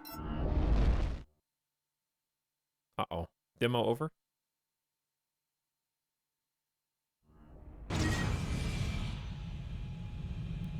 Ships in Capital Command can use a jump drive to teleport almost instantly over long distances. The major downside of jumps is the ship must be almost immobile relative to the local frame of reference before engaging the jump drive.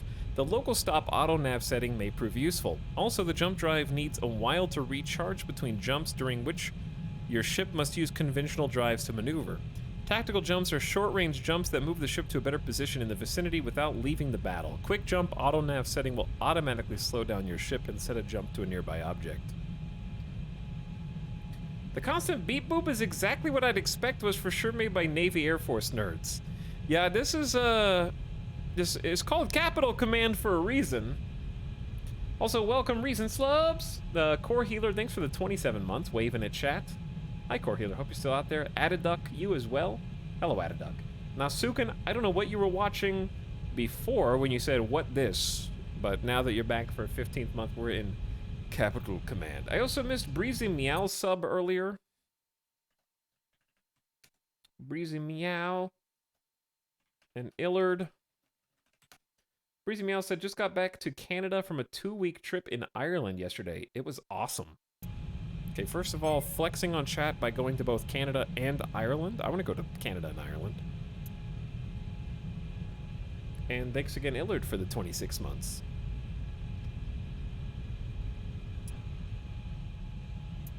Okay, wait, chat, did I not succeed? BC-42 is way the hell back that way, 25 kilometers back. Did I miss the jump?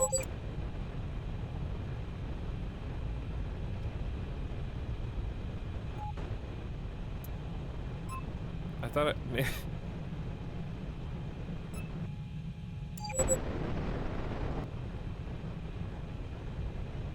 Well, we got a rendezvous somehow. And there's 13 minutes left on the jump drive recharge.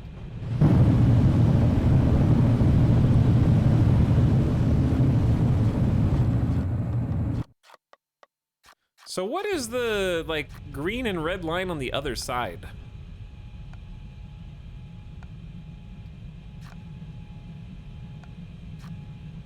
Exactly. Our ship looks pretty cool. I think this camera is interesting.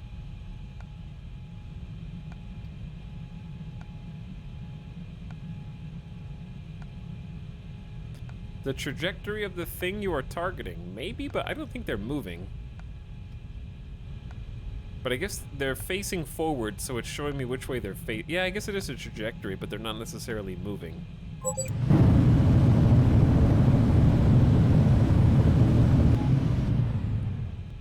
I'm gonna take matters into my own hands here. And we're gonna turn and burn.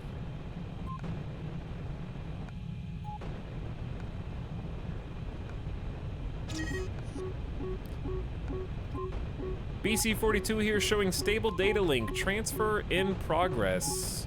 Just keep closer than 10 kilometers so it's secure, okay?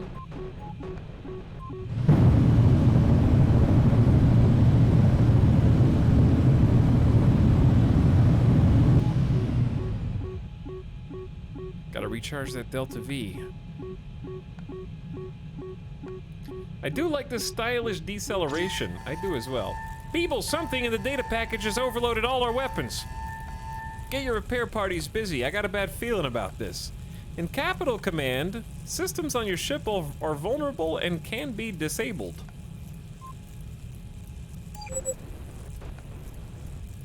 Usually this happens because of enemy fire, but it can also happen in special situations. For example, your weapons have just been disabled by a computer virus. Your ship's systems are repaired automatically, but this can take a while. To speed up repairs, deploy damage control parties who quickly restore systems to full functionality. DCPs are useful, but they require a significant time to prep before they can be deployed again. The current damage control situation is displayed on the left of the screen. This includes the list of current damage, as well as the status of all ship's damage control parties. Hover your mouse cursor over the panel for info on how to perform it effectively. Okay. Damage effects can occur when taking damage. They are repaired automatically, but this is slow. Deploy one or more damage control parties to significantly boost repair speed. For a specific problem, click an item in the list to deploy the party, if one is available. The item will display the number of assigned DCPs. Click on the number inside the item to immediately recall one of the parties that are currently working on it. This makes sense in some tactical situations. Warning, DC parties need time to recover between deployments. Plan orders carefully.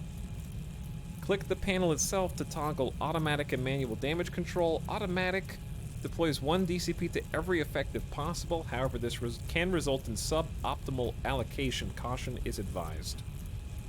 So right now, forward battery is out of action. So I can click on that to deploy a DCP. And that shaved it down to 5 seconds.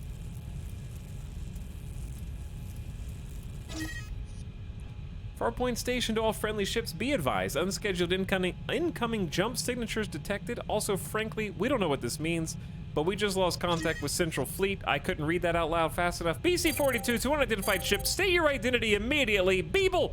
They're AI-driven friendlies from Home Fleet, but they aren't responding to our hails, and there is incoming fire chat. We need to move.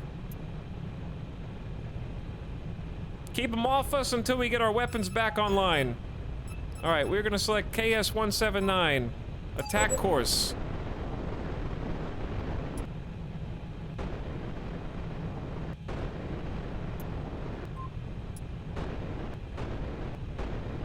And we will need to confirm a target.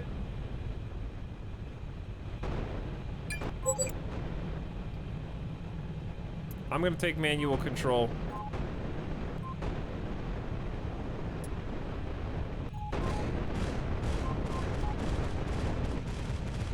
Light them up, chat. Light them up.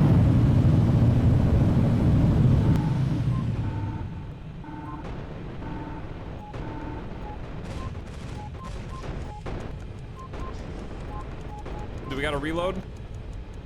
Or are they blowing up? There's a lot of explosions going on up there. We're reloading for 4 more seconds. 4, 3, 2, 1. All right, reload complete.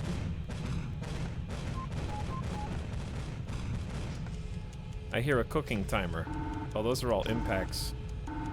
Oh shit, that's a bad guy! He's right. Hold on, you can choose different pieces of the ship? We gotta... We're really slow at reloading. Our guns kinda suck. Oh damn, look at this view! First person cam! Taking out the forward command. Going for the belly of the ship. They're sparking up a storm. Alright, that's badass.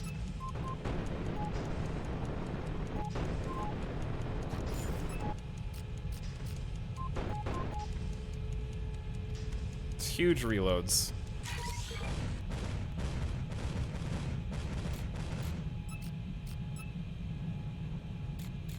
Someone's getting body slammed. They are out of range. They have critical hull damage. Their thrusters are disabled. I mean, we've basically taken them out.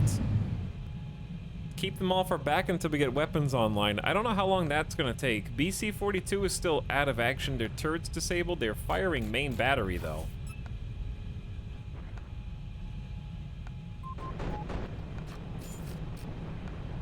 There's a main battery barrage. That's pretty sick. Alright, that one's KIA. Taking an attack course to BC 42.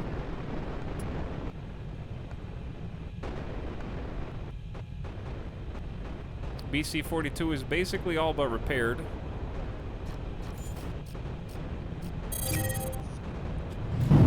Bogies are down!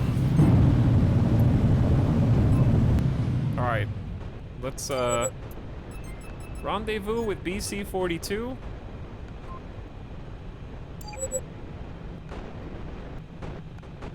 I will for sure have to get this. Yeah, this is sick.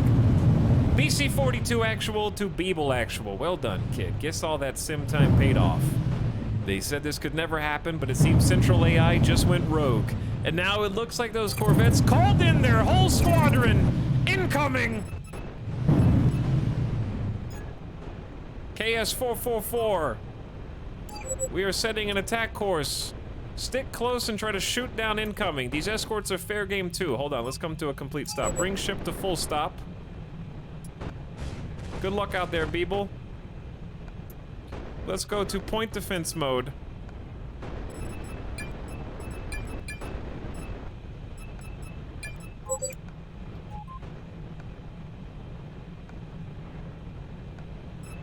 Oh shit. I think we have incoming missiles, chat.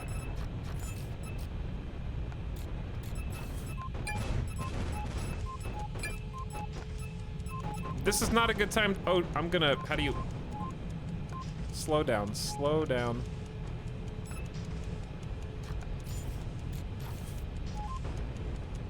I'm trying to come to a stop. We're still reloading. Is there a come to stop button, by the way?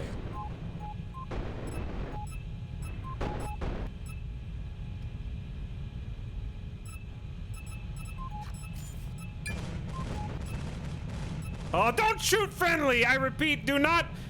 Course set for missile interception should never include peppering neighboring friendly ship with point defense.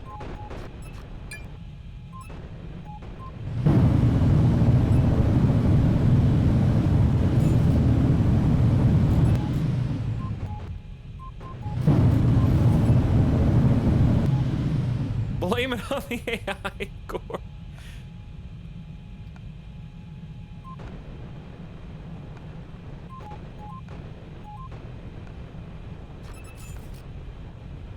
They've got their own point defense, which is pretty sick. Alright, we're gonna go for this nerd. God, these reloads. Are we just out of ammo? Do we have a limited number of ammo?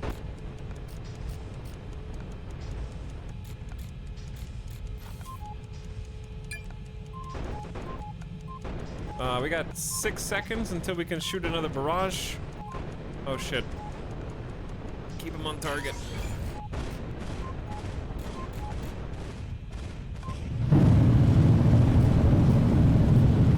Ooh, look at him. He's just rolling into all of them. I love that targeting computer. Damn. All right.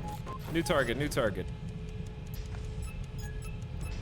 Give me an attack course for KS-179. Wait, KS-179's a wreck. The BC-11. Wait, KS-443 is on top of us. I'm sorry!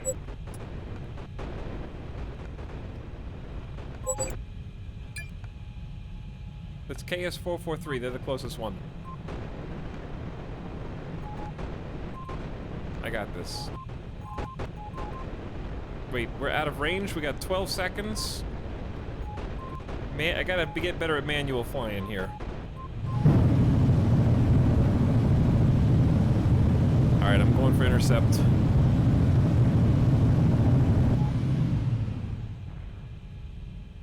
They got main batteries firing at this nerd.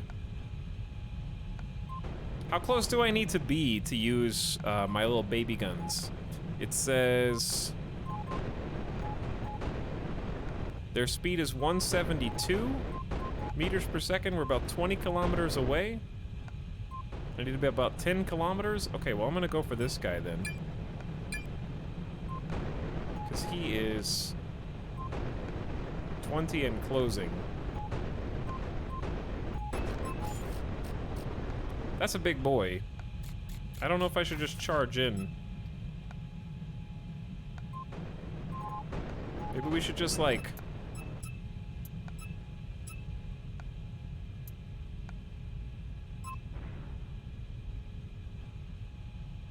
BC 42.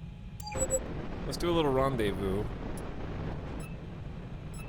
these guys are really far out.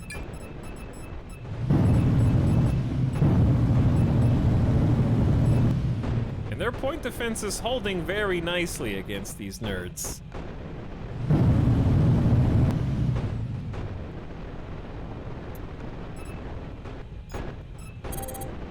Alright, we got KS-443 at 19 kilometers and closing. Fine, I'll go for that.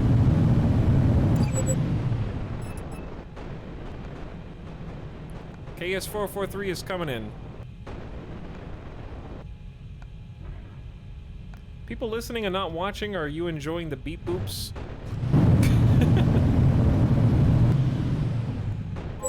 Alright, I'm gonna take manual control. Because they are 5 kilometers out from range. That's our target. We can actually choose exactly where to shoot. Wait, they're only 4... We can actually shoot them from here. If they stay on course. Oh, we're getting some hits. Getting some hits.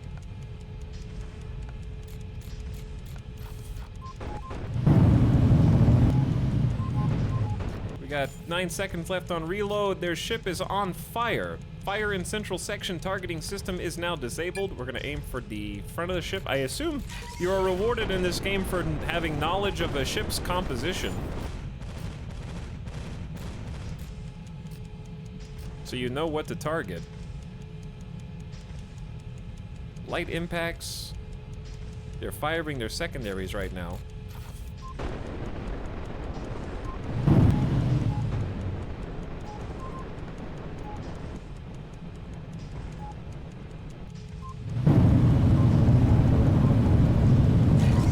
Alright, I'm gonna try and get closer.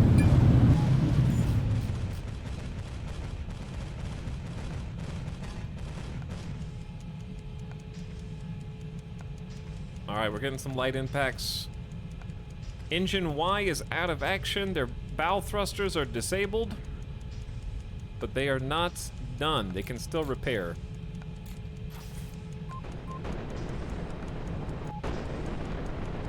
We got bogey 9 kilometers away. We're gonna change to the more immediate threats.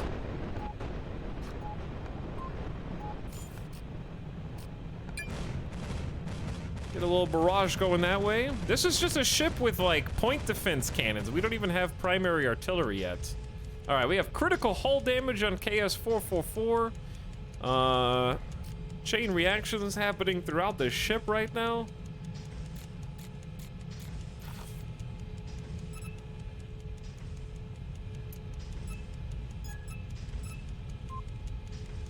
I'm gonna set an attack course for BC-42, which is only 15 kilometers away. Wait, BC-42 is my friend.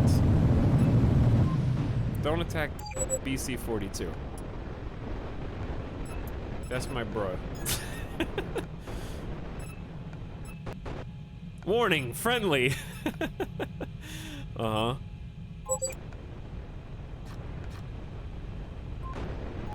I think these are all PDCs tonight. This game is pretty badass, though.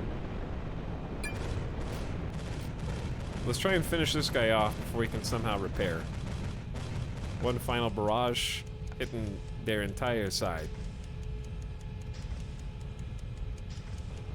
Alright, they are destroyed. That was a finishing blow. BC-42 to escort, multiple contacts inbound. Now we get to earn our pay. Stick close and try to shoot down incoming. These escorts are fair game too. Good luck, people. How much is there? All right, BC-42, we are going to try a rendezvous. BC-42 is 22 kilometers away.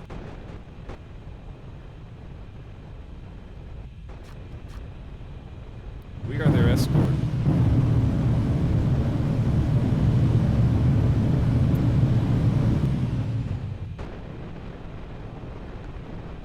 Allow this turret to attack enemy ordnance automatically. That's F2, ceasefire's F1, rapid fire ammo's high velocity, smaller payloads, but high speed allows them to flash through target's point defense grid before taking significant damage. And then kinetic ammo is high velocity rounds. Same thing. I don't know what the difference in rapid fire and kinetic is, but...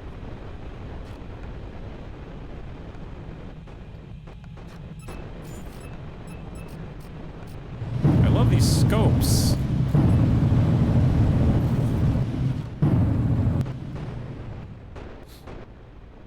Yeah, I did play Nebulous. Nebulous looked feels a little different. This one, you're more in control of a single ship instead of a fleet. Nebulous had a little bit more going on. They're both cool for different reasons. All right, we're gonna turn and look at KS. Try and give support. They're about 13 kilometers away.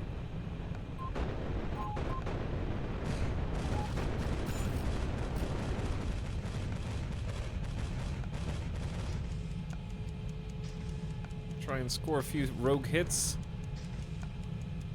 There we go. Yeah, we got about 13 seconds reload on the forward battery. And we're in kind of a weenie ship. Our friend is getting lit up a little bit on the side. Hopefully they can tank it.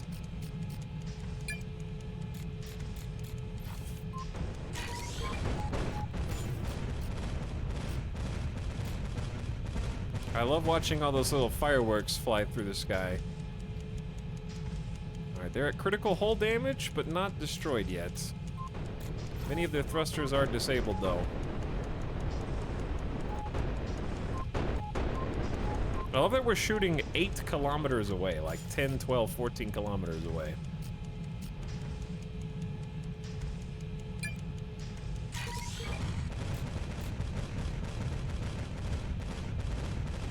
Rapid fire might be close range, maybe. Taxi played Homeworld long time ago. The new one looks cool. Alright, good kill, good kill. BC-11 is 40 kilometers out. B-42 to escort, multiple contacts. We did see that before. BC-42 has crit hull damage. I'm just gonna rendezvous.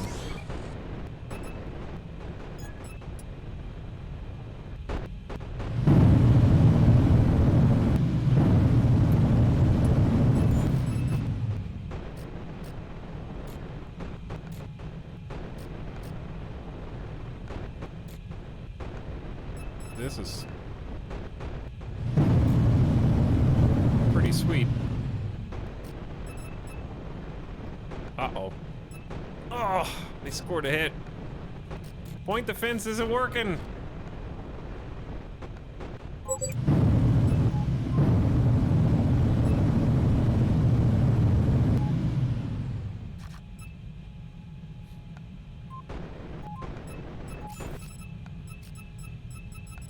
Okay, they got the entire volley that time.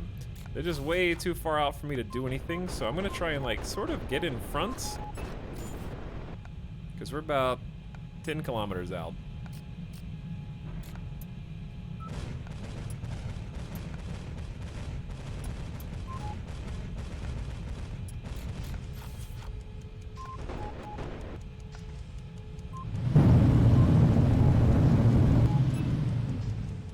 Might be moving a little too fast.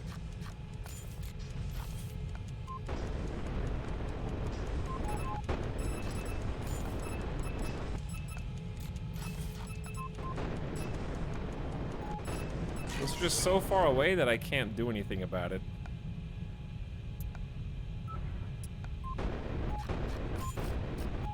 All right. He's about 20 kilometers out. I don't know what my max range is. Out of range. Closest is 20.6 kilometers, it says.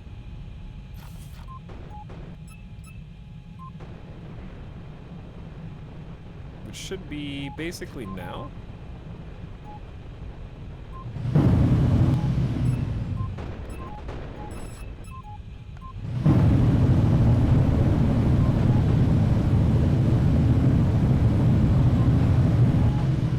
Should I jump to the enemy? Cannot jump while local speed is over 10 meters per second. Okay. We can try making a jump. You guys want to go in? I'll go in. I'm gonna turn my ass to the enemy and assert dominance.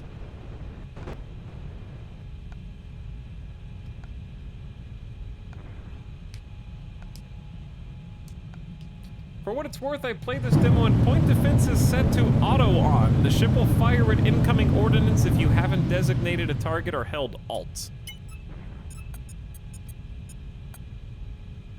Ah. The button confusingly actually disables point defense behavior. That is confusing, yeah. Chat, we are like not helping at all.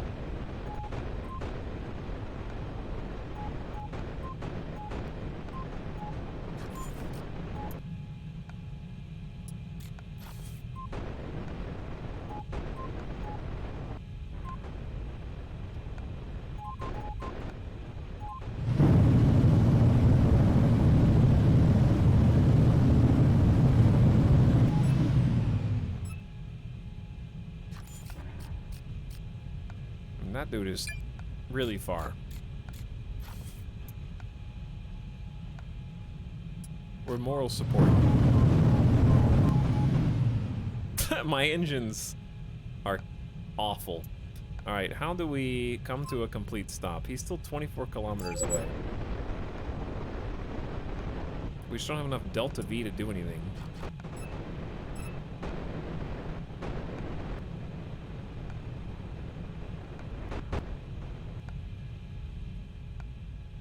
How fast am I going relative to... Don't shoot at you. So it says ceasefire. Ceasefire.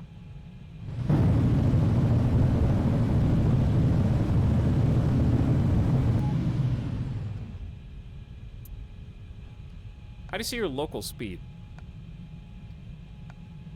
Because you can't go any over 10 meters per second. And we keep having to recharge the drives. And we're not helping our friend at all.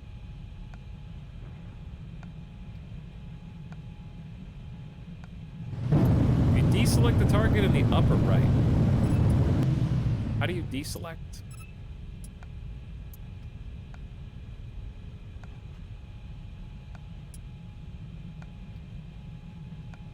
Alright, now I can tactical jump.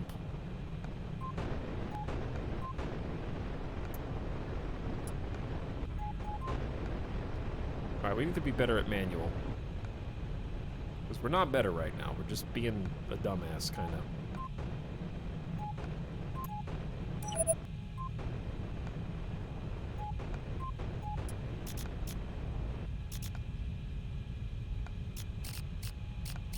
I just want to jump.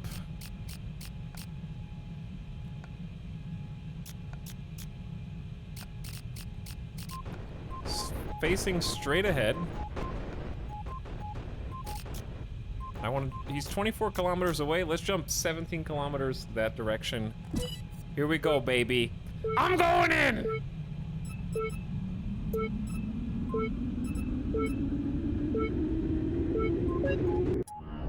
Meow.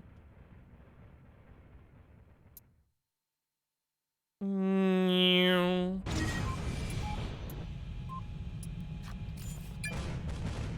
Right on the underside of your belly. Light impact. We barely heard it. We barely heard it, chat. What should I aim for? I think he's turning.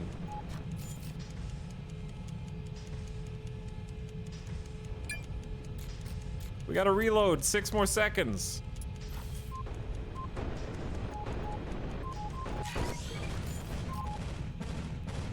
That looks like armor. Yeah, we barely were tickling this. Engines.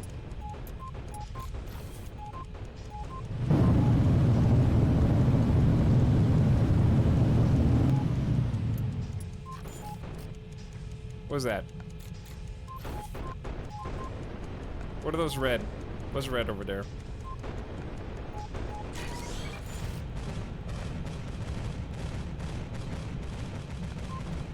This is Battlestar Zoom, and it's my favorite aspect of the game right now, to be honest. All right, we're gonna try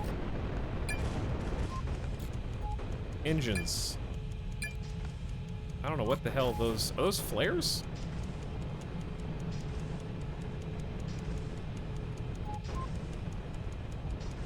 It's like they're just ignoring you. Well, yeah, but also we all have forward-mounted guns.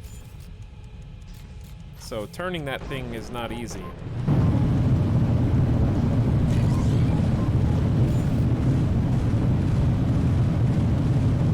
Main engine is out of action. That is a direct hit on the main engine. So you actually, yeah, you can target specific pieces.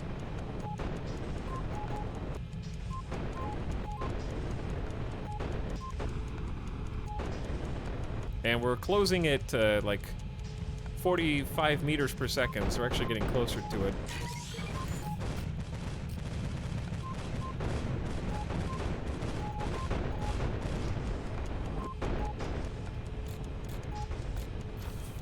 Oh shit. I wonder where the bridge is. Where's like the captain's quarters?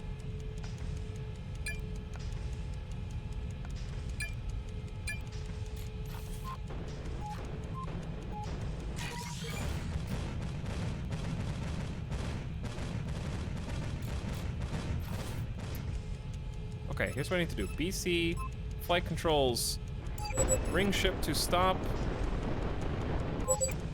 Wait.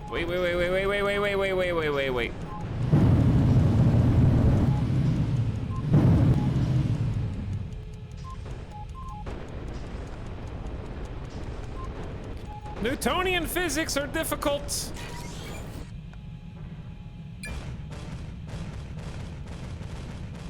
Fire in ventral section. Ship's magazines disabled. Their main engine is still suffering. Maybe some of these main batteries will start landing. Yeah, they're not dodging anymore, so our friendly ship's main batteries are actually landing now.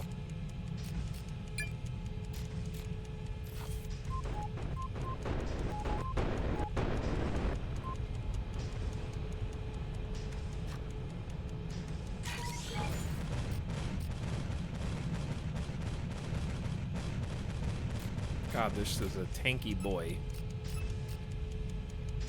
I wish I had a main battery like this. Oh. Port engine out of action. Is their primary engine back?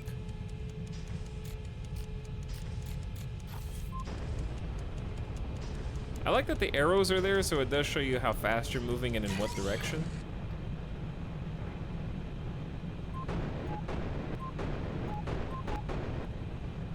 I'm trying to slow down. I got my starboard thrusters.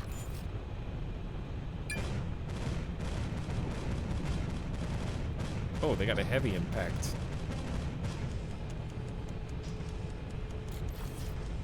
Are you gonna be near the explosion if it goes kaboom? Maybe.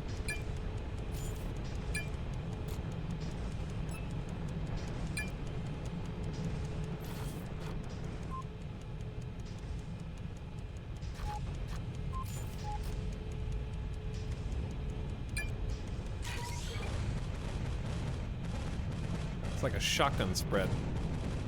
Alright, we got critical hull damage on BC-11. Stern thrusters disabled, bow thrusters disabled, magazine disabled. The ship is not feeling so good. We are stopping its ability to maneuver. That way we can hit it in where it's vulnerable.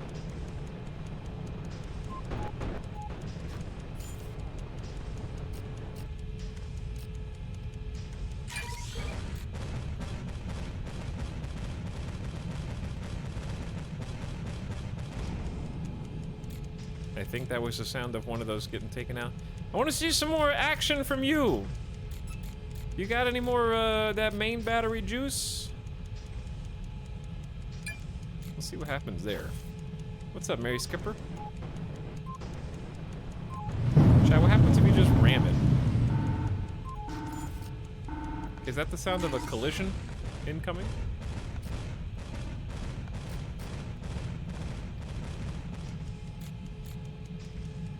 Maybe we should shoot it where it's already sparking. Hello, Mod Squad. Fuzzy Spud Kiss also for 39 months says that's a lot of months. That is a lot of months. Oh, yeah. Oh, that's the good stuff.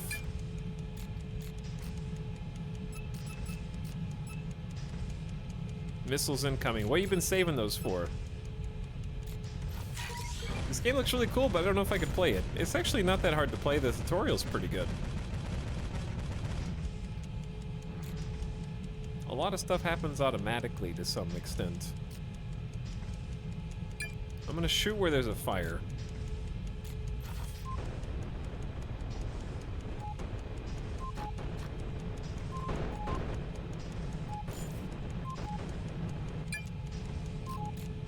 They're what, like 5 kilometers away? Maybe we should catch up a little bit.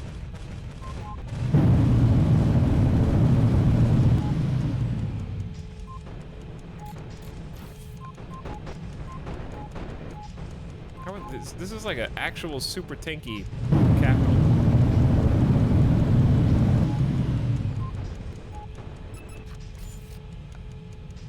So I can target their main thruster again. That seemed to help us last time. This has got to be the final boss of the demo. We are not in a ship that is designed to take this out. Main engine is out of action. We're being useful, though.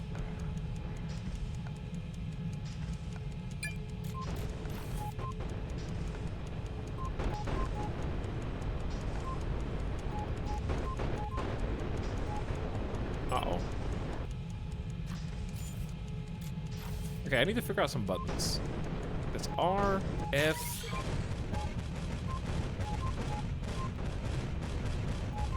X, Z, C. I want to see this dude explode. Do a barrel roll? I can do a barrel roll.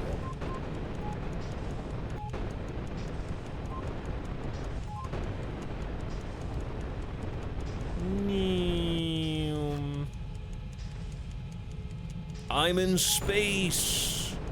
Up is down and down is up.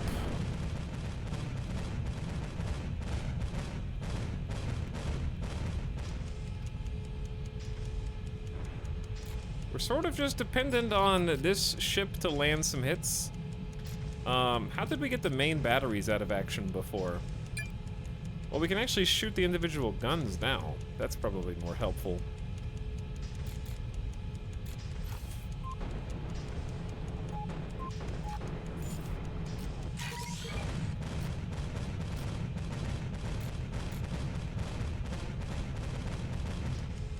We'll just hang out on the underbelly of it. I don't think that did anything. Yeah, I'm not sure that that actually did anything. And it's also kind of getting away. Is it turning around, or is it just me?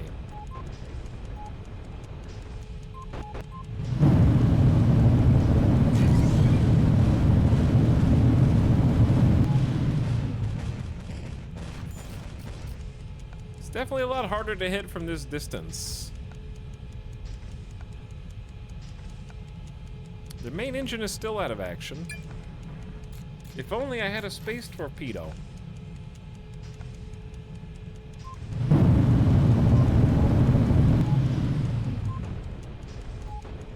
I don't want to accidentally end up in front of it, because that would be really awkward.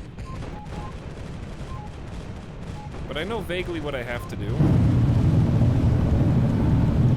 Oh, it's destroyed! We finally got it. Must have hit it in its weak point for massive damage. You have prevailed against all odds. Brilliant victory! Unfortunately, BC-42 was severely wounded. You must take command. Both BC-42 and Farpoint Station will be valuable assets. Your mission follows. Prosecute a guerrilla campaign against a rogue AI fleet. Assault the fleet AI central core and terminate with extreme prejudice. Logistics support unavailable. Resource salvage is advised. Shipyard support unavailable. Independent field repair and upgrade advised. Reinforcements unavailable. Hostile ship subversion and recommission is advised. Last known AI fleet units 2E and positions uploaded. Fleet engineering and upgrade schematics uploaded. Full signal silence now in effect. Report on mission complete. Good luck. The prologue is over. The fight has just begun. Play the full campaign and shut down core AI fleet. With extreme prejudice in 2023. 2023! That was a cool demo. I saw this on the demo list and I was like, this looks like it has potential. But also I'm scared it's gonna be overcomplicated, overwrought, and the low fidelity, low polish is gonna shine through, but honestly, it exceeded my expectations. So, I would definitely, I'm putting this on the watch list for 2023 release. Because it seems fun. So pop that on the wish list and then play yourself, chat. The demo's on Steam. Capital Command. There wasn't like a spreadsheet of stats you had to follow. Everything had its own audio cue and visual cue, so you could see things sparking to figure out if it was a functional piece of the ship or not when you were attacking. Yeah, really enjoyed it. Can I help you, Angie Dog? Dog is Angie. Battlefleet Gothic Armada has been on the wish list for a while. Also, yeah. I've been wanting to play that for some time. It was fun actually, like, being able to take manual control and switch between that and automated control. So, that was neat. Anyway, Chad, I think this is a good stopping point. It's been about 7 hours. We played a bunch of demos. There's only like really 2 or 3 demos we didn't get to play. So I might play those later this week. If I can squeeze some more in. I played all the ones that I really, really wanted to play. There's a couple more like Forever Skies. That's only like a 20-minute demo, I think. So you're not really missing that much. But that one might be neat. I didn't realize before I downloaded 25 gigs that it was 20 minutes. But we'll play that, maybe, and then there's some other ones. So maybe we'll squeeze those in this week. But there will be a stream tomorrow. I've just got a headache after beep boops and loud explosions. It's good. 7-hour demo day anyway. We play like 5 or 6. He's going in circles. Yeah, that's what he does. He just marches until he gets food. Some games try to be too realistic that they loop around to being unrealistically complicated. Yeah, I think just like having sound effects in space is nice. It's good. But yeah, I'll take a look. I'll probably end up doing maybe one more demo day, marry it with something else. Tomorrow, I'd like to switch it up from demos. We got a bunch of variety in yesterday and today, and I just really want to play Terra Invicta again. What's the best of Next Fest so far? It depends on what you like. Manor Lords was really pretty and very beautiful game. Fun to zoom in, look at the details. And there's a decent number of buildings to make. Cosmoteer has a really addicting gameplay loop where you blow up ships and then you get to add to yours. I think Cosmoteer is going to be really fun at launch, which is soon. It's like end of October, the 24th. Today, I really liked Dredge. Dredge was awesome. Wild Frost was a cool spin on the Slay the Spire-esque card game genre. We played Xenonauts 2, which had a fun skirmish combat mode, and Capital Command. Honestly, a lot of solid ones. And Hellcard looked fun in co-op. Aquatico looks like it still just needs a little bit of polish and work to make the progression feel good, but the underwater vibe was nice. And the music was neat. But I'd say like Dredge, Capital Command was a surprise. Xenonauts is not technically part of Next Fest, but Wild Frost was also really solid. And I enjoy Cosmeteer. A lot of good demos, a lot of fun things to play. But yeah, a handful of things that we might still check out, but if we don't, we don't, and if we do, we do. But I really want to play Terra Invicta tomorrow. I am a little addicted. So we're going to switch it back up and go back to the familiar space for strategy game Wednesday. Or we might do that on Thursday, I don't know. We're going to do it this week, okay? We're definitely going to do it this week. Regardless. Xenonauts 2 in general is something I'm really looking forward to. Yeah, like after playing that, I'm looking forward to it as well. Are you still playing the same campaign? Yep, same campaign.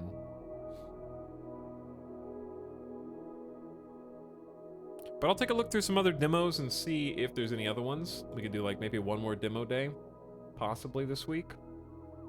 Since you guys seem to be enjoying it, we played like 5 or 6 different games. But thanks for stream, thanks for coming. Do we have any spoopy games lined up? I don't know about spoopy, but there are some Halloween-themed streams that I think you'll like. That involve other people that we haven't played games with on this channel before.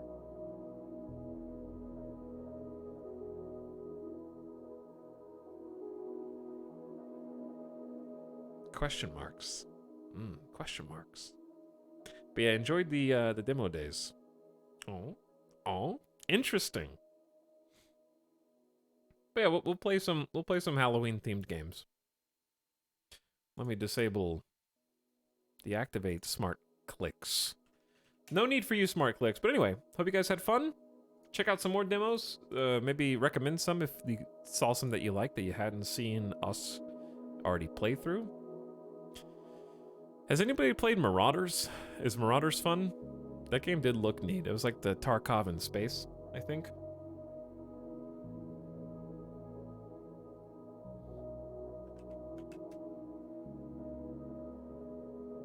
But thanks for coming to the stream, everybody.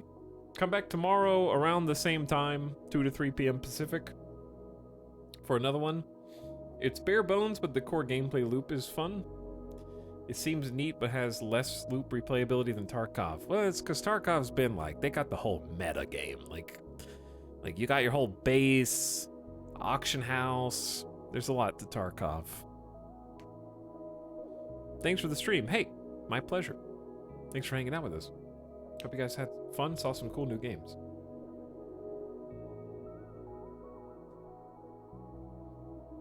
I played Marauders, it's pretty fun. I've been too busy boarding ships to actually get to the main space station. See, I don't even know what the gameplay loop is.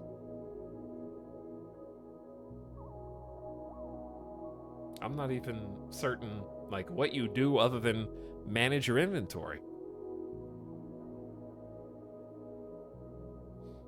Only Ita would consider auction house part of the gameplay. That's a core part of the game. Buying cheap gear and selling gear for a lot of money.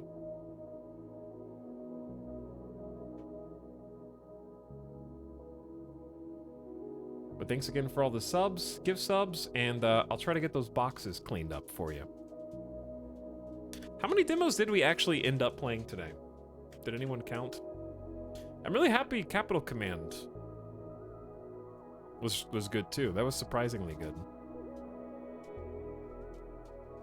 Let me see. There are 6 chapters today. Dredge, Aquatico, Wildfrost, Xenonauts 2, Book of Demons, Hellcard, and Capital Command.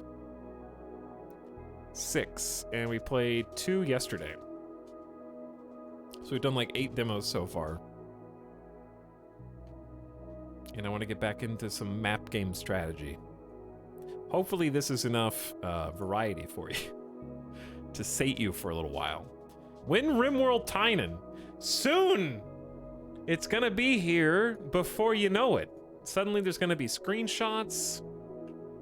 Let me go look at his Twitter. What's he been saying? He hasn't said anything. He just replied to Quill and said, "Muhaha. Muhaha," about babies in RimWorld. And then has been radio silent other than that. Just muhaha. It's all we have. Muhaha. Rimworld Muhaha. He just announced the new name. Probably did. But yeah, there'll be a Wednesday stream, Thursday stream, Friday stream. I don't know what we're going to do on any of those days other than definitely Terra Invicta, possibly more demos, and question marks. I feel bad about Stellaris because I was really enjoying the Stellaris Mutant run, and we only got to play twice, and then I got sucked into Terra Invicta. Same for Space Haven. We only did Space Haven once. I'll probably come back to Space Haven because that was actually fun. I just don't know when. Where, why, or how. Whew. All right, chat. Good night. Goodbye. And I'll see you next time, all right? Have a good one. Come back tomorrow at like 2 to 3 p.m. Pacific.